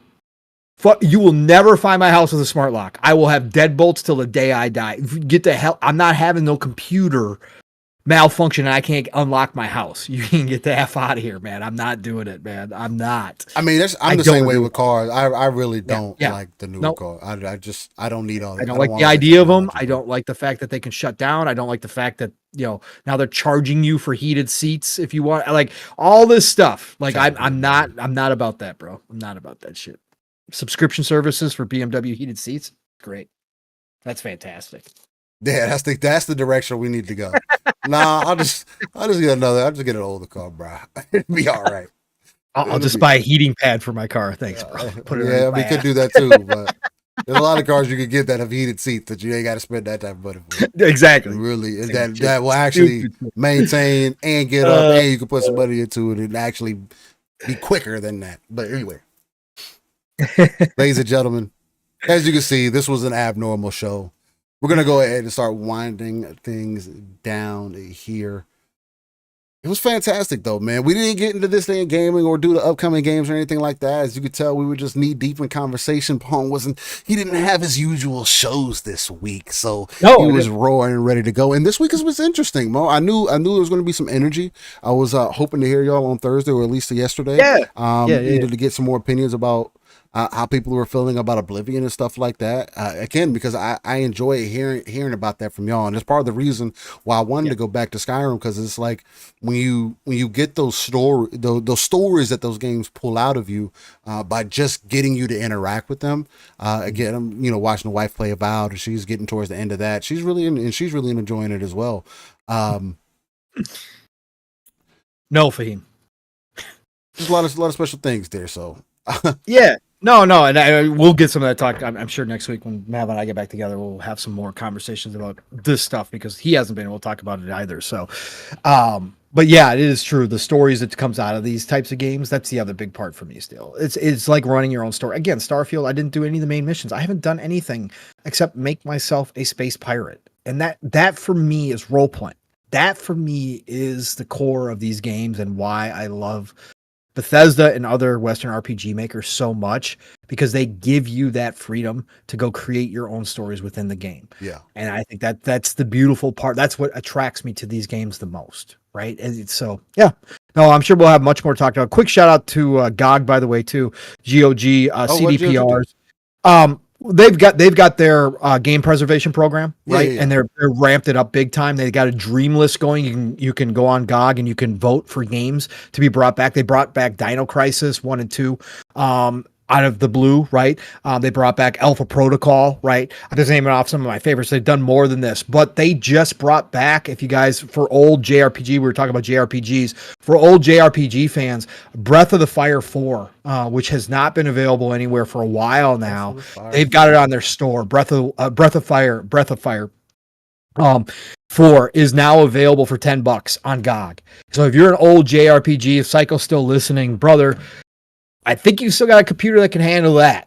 It is classic JRPG. Breath of Fire is a great, fantastic series. Again, we had so many back in the day. It's hard to keep track of them. But Breath of Fire is amazing. Breath of Fire 4 is an awesome game. So $10. Shout out to GOG. I just love game preservation. No, shout out to CDPR, bro. Like, CDPR, their position in the gaming industry. I think they need to be. Yeah, you guys need to do, make sure you stay on top of your, optimization and everything. But nonetheless, you guys need to be protected, man. Appreciate what y'all continue to bring. Because again, a lot of people sleep on sleep on GOG. If we always forget about it. No. And again, if you want to go game preservation, you go support those guys, because that's what that's their mainstay right now. So again, I got Dino Crisis in my cart, and I'm going to add Breath of Fire 4, and I'll be picking them up shortly here. Yeah, and then Nixie brings up the point. They sound so proud of the 2077 Switch port. Yeah, seeing how that game ran on the Xbox One and PlayStation 4, and seeing the game now be playing on Switch 2. Mm-hmm. I think that's a good demonstration of what optimization does. Yep. And again, I know it's not going to be a comparable experience to what people have played, right? But I think it's going to be good enough for people that are part of the Nintendo ecosystem to experience a really special game. On Switch, that's insane. It is insane. Optimization is crazy. I love all my fellow Alpha Protocol fans in the chat, by the way. I haven't played Alpha Protocol. UE5 remake would be super dope. It's a Gears of War love. Obsidian wants it. Obsidian's extremely busy right now. We all think that they're making another Fallout game. Obviously, they're finishing up Outer Worlds 2. Fallout's probably on the docket. But they have said in the past, for those who don't know, I went back and found the tweets years ago when I first came into this community, found the tweets from Obsidian to Sega saying that they would like to go back to Alpha Protocol. So I would love to see it happen. Alpha Protocol was a miss because Sega cut off the funding and cut off the time for Obsidian. It's still a great game, but obviously it has its warts because it was rushed out the door. It was pushed out the door before it was fully cooked, but it is still a freaking fantastic spy RPG, which we do not have enough of. And Obsidian could go back to Alpha Protocol and make one hell of a cool spy RPG if it was done right. So, anyways, shout out to my Alpha Protocol fans. I love them. Facts. Cool game. Well, ladies and gentlemen, boys and girls, was there anything else additionally on the list that you guys would like to like for us to get into as we lead things out of here? Anything on your mind real quick? What's going on? Nixie says, live in split screen. What happened to Perfect Dark? They're working on it, man. We'll see. Coming. I think it's going to be 2026. Next year. We don't need to hear. We might see something from it in June. Yeah, we're getting Fable and Perfect Dark next year. Coming. Looks great. I mean, the footage they showed looked freaking good. I looked great. Looked better than I thought it was going to look. So, can't wait. Chase Jones says, Oblivion makes me not want to play much else. I tried last night. It's the way it is, bro. What do you mean? It's the way it is. You don't want to play anything else other than that? Yes. That's what he means. Guaranteed. Okay. Let me know, Chase, if that's what you mean. I felt the same way. Again, Clair, Obscur, because I tried, like I said, I'm working it into the rotation because of what it is. If it wasn't as great as it started out to be, I would have put that one on hold and just continue to play, Oblivion. But it's hard for me to play anything else but Oblivion right now. It's very hard. Very, very hard. No, 100%. Yeah, Onimusha's up there too. I haven't played Onimusha, so it's going to be interesting to see when the new one. Yeah, it's going to be fun. Can't believe they're bringing that back. God, this really is the golden age. Again, that's why I still call it that. As much criticism I have for a lot of stuff, again, there are studios, especially in the East, that are just crushing it right now. Like, again, Capcom's on top of their game. The fact that we're getting games back like Onimusha is unbelievable. Like, I never thought that they would bring that one back, but they are. Yeah. As people in the chat said, yes, we do need Capcom to do Dino Crisis Remake, which I think they're going to do, and Power Stone. If they bring back Power Stone and Dino Crisis, it'll be complete for me. Capcom will be up there with some of my favorite publishers, devs of all time. Like, Capcom is just rolling right now. Like, and I don't even play the Resident Evil games like that anymore because they're too horror. Yeah. But they are just on top of their game. Now, if they brought back Lost Planet on top of that, okay, well, now they've cherried on top it. So let's go. But again, I love to see that. It is the golden age. All this stuff that we're getting back in vogue again, still, all these franchises coming back, all this goodness, all this new stuff that we're getting on top of it is just insane. Like, again, Clair Obscur Expedition 33 coming out of nowhere. Whoever thought a French company was going to make a Western style JRPG? What? And make it beautiful and gorgeous on top of it, and make people wishing that Final Fantasy was still doing their games that way. I've seen so many Final Fantasy fans coming out of the woodwork going, this is what we've wanted all along. This is all we've wanted from. That's what I've been saying. It's nuts. And we get Stellar Blade on PC coming up here too. Yep, that's coming up. Is that next month too? That's when they said they're going to have more information soon. They just put, because it was their first anniversary yesterday. And they came out and posted and said that they will be talking about the PC version soon. So, yep. Bruh, Overwatch just did a Gundam collab. Oh, I saw you repost that, bro. Yeah, that's gonna be nuts. Are you going back to Overwatch? You gonna play Overwatch? No. Nope. All right. That's one. That's one way, but no. They got third person too now. Yeah. Oh, it's so hard, man. So difficult. So easy to please. It's so stupid. Especially for you. It's so fucking stupid, man. Fuck. You're in. Yeah, you give me some Gundams. Oh yeah, fuck it. Bet. I'll play a little bit. Why not? No, I got. If I want to play as a Gundam, I just play Call of Duty. It's fine. I got mine in there. The Transformers game got canceled for him. Talking about Reactivate. Yeah. Unfortunately, it got canceled. Saber was working on that one too, I think. Terrible decision. How that game was looking, bro. Oh. I thought it looked solid. I mean, again, if they're not going to do that, then bro. And they're bringing Gen 1. Please, then go back and do War and Fall Cybertron. Remaster those. Can we get a remaster of those? Those were already looking good. You put that UE5 layer on those. I think we're gonna be smashing it out of the park. They're gonna look insane.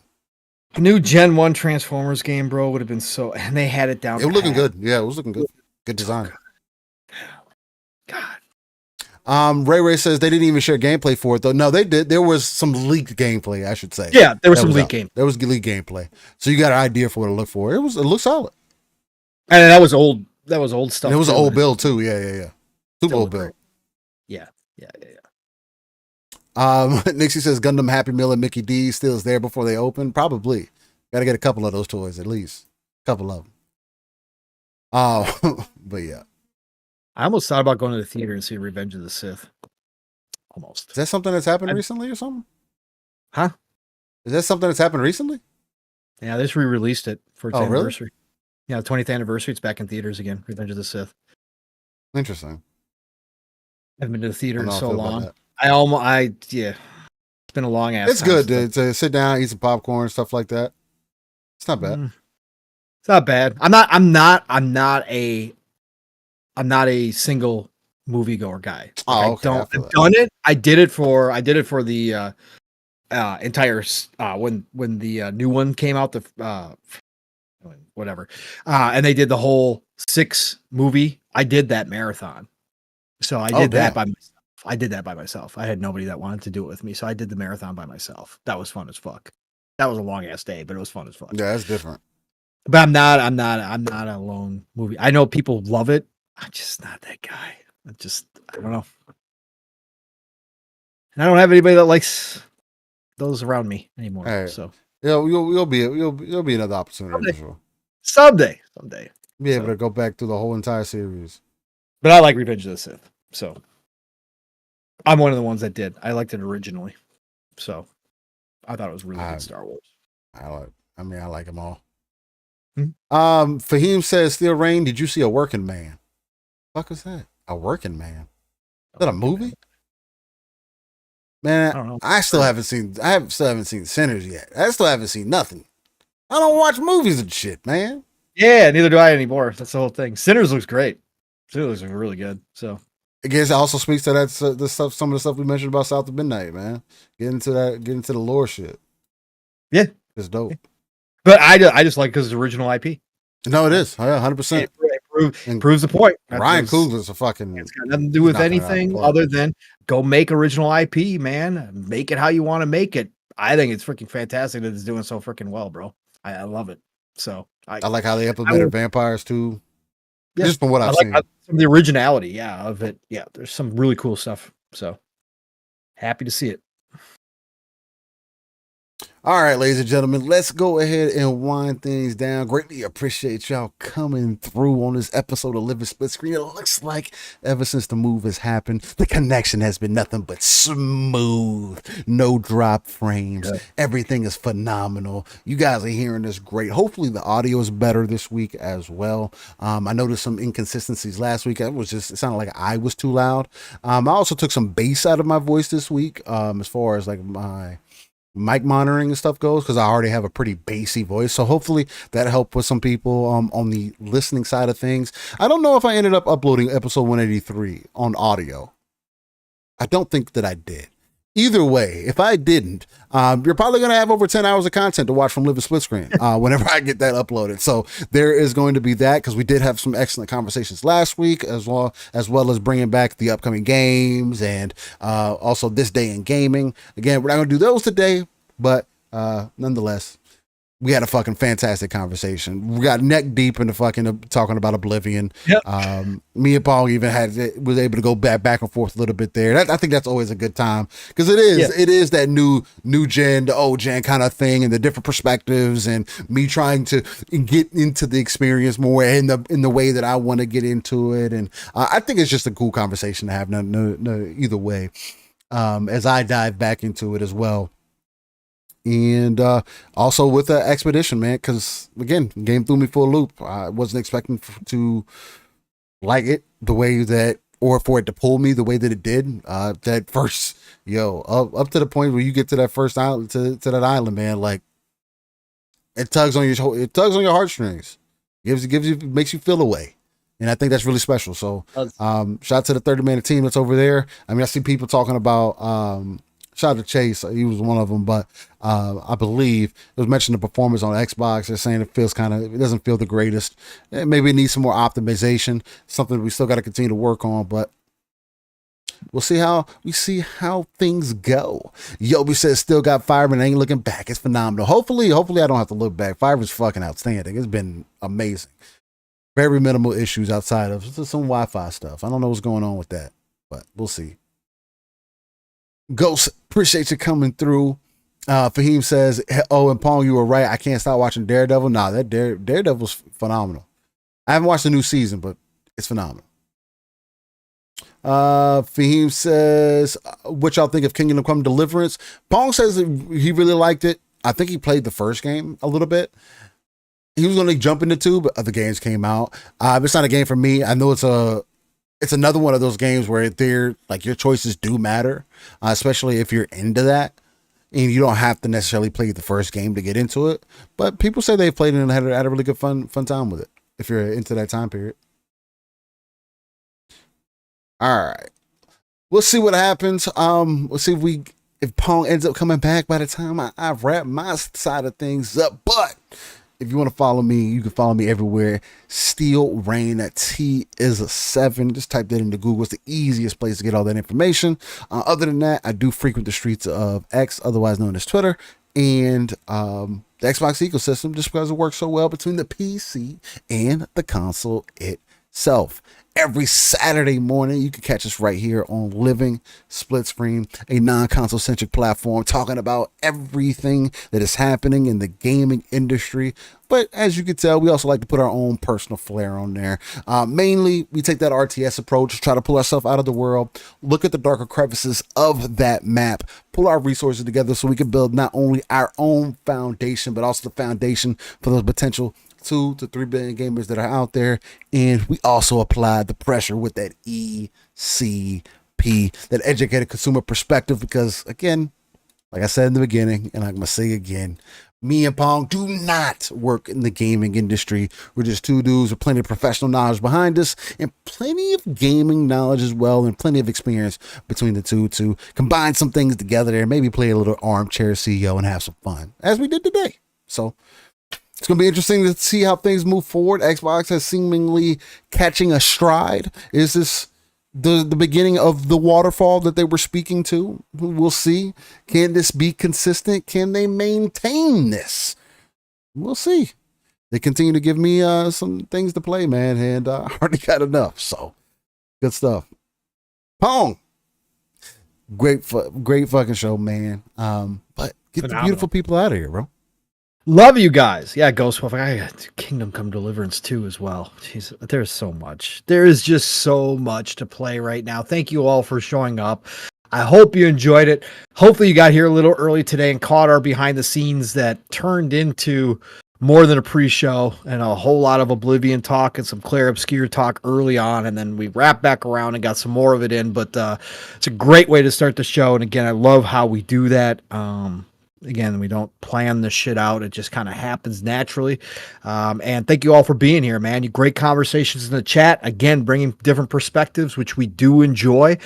Starting some conversations that we pick up on as well. Again, that's part of our Saturday. That's why we encourage all of you to be here. And if you like to lurk and you're working or whatever, you got lots of stuff going on Saturdays, obviously, love to have you here. If you're active in chat, you guys know that we are paying attention to you guys in there as well and love to see it at all times. Again, this is the community that Steel and I wanted to build together, and you guys prove it week in and week out as you come out here and do your thing in there. So love you all. Nothing but respect. And again, whether you're here for 5 minutes or the full time, the full 3+ hours, whether you listen to us live or you listen to us in the future, it's all the same love and respect each and every week for all of you. So thank you for that. Steel, again, brother, everything you do behind the scenes. And so happy you're moved in your new spot. So happy, loving the new energy. And obviously the tech stuff, just even that not bothering you as much as you were having in the old place so far is awesome, man, because I know that stuff does. It's a lot going on behind the scenes, man, to make this thing go. So, yeah, any little bits that work better, hey, love it, man. So, thank you all. been Living Split Screen. You know how to find me, Pong Soul, everywhere. This was a light week of podcasting for me. This will be my only show this week, but you can find me, Pong Soul, everywhere. And then obviously No Shop Podcasts are still on hiatus. Keep your eyes and ears open. Next week it starts all over again. Always shout out the man. Double Barrel Gaming is the channel. Boomstick is the man. 5 days a week. But Tuesdays, it's Xbox Factor Podcast. All good things green, 12 p.m. Eastern, 11 o'clock Central Time. Go check them out. And then, of course, next week, God willing, Mav is extremely busy right now with work and real life stuff. So, but we should have PM in the PM. I'm not expecting us to miss another one next week. So PM in the PM next Thursday over on the Fun Speculation Network, 7 p.m. Eastern, 6 o'clock Central Time, where I'm sure him and I will be catching up on Oblivion and a bunch of other things. Who knows what next week will bring news-wise, but we'll have a lot of game talk next week because him and I do have to catch up on some Tempest Rising talk, etc. So be there for that PM in the PM Thursday night. And then Friday night, we should have Xbox Ultimate as well. That starts at 9 p.m. Eastern, 8 o'clock Central Time, also on the Fun Speculation Network. And we should be back next week, God willing, for that. And then, of course, right here with my brother next Saturday for another episode of Living Split Screen. Starting the Saturday off right. Let's go, everybody. It is the golden age of gaming. Whatever you are playing and wherever you are playing it, there is a lot of stuff. So please enjoy your weekend. Get out there, touch grass, hug those that you love. But I hope you get some game time in. Play what you love. Love what you play. And I'll talk to y'all real soon. Steel, get us out of here, brother. Ladies and gentlemen, boys and girls, again, thank you for joining us on episode 184, if I'm not mistaken. Ooh-wee. Y'all have a wonderful rest of your day. Stay safe, and we'll catch you on the next one. Peace. Just one question. What if you miss? I won't.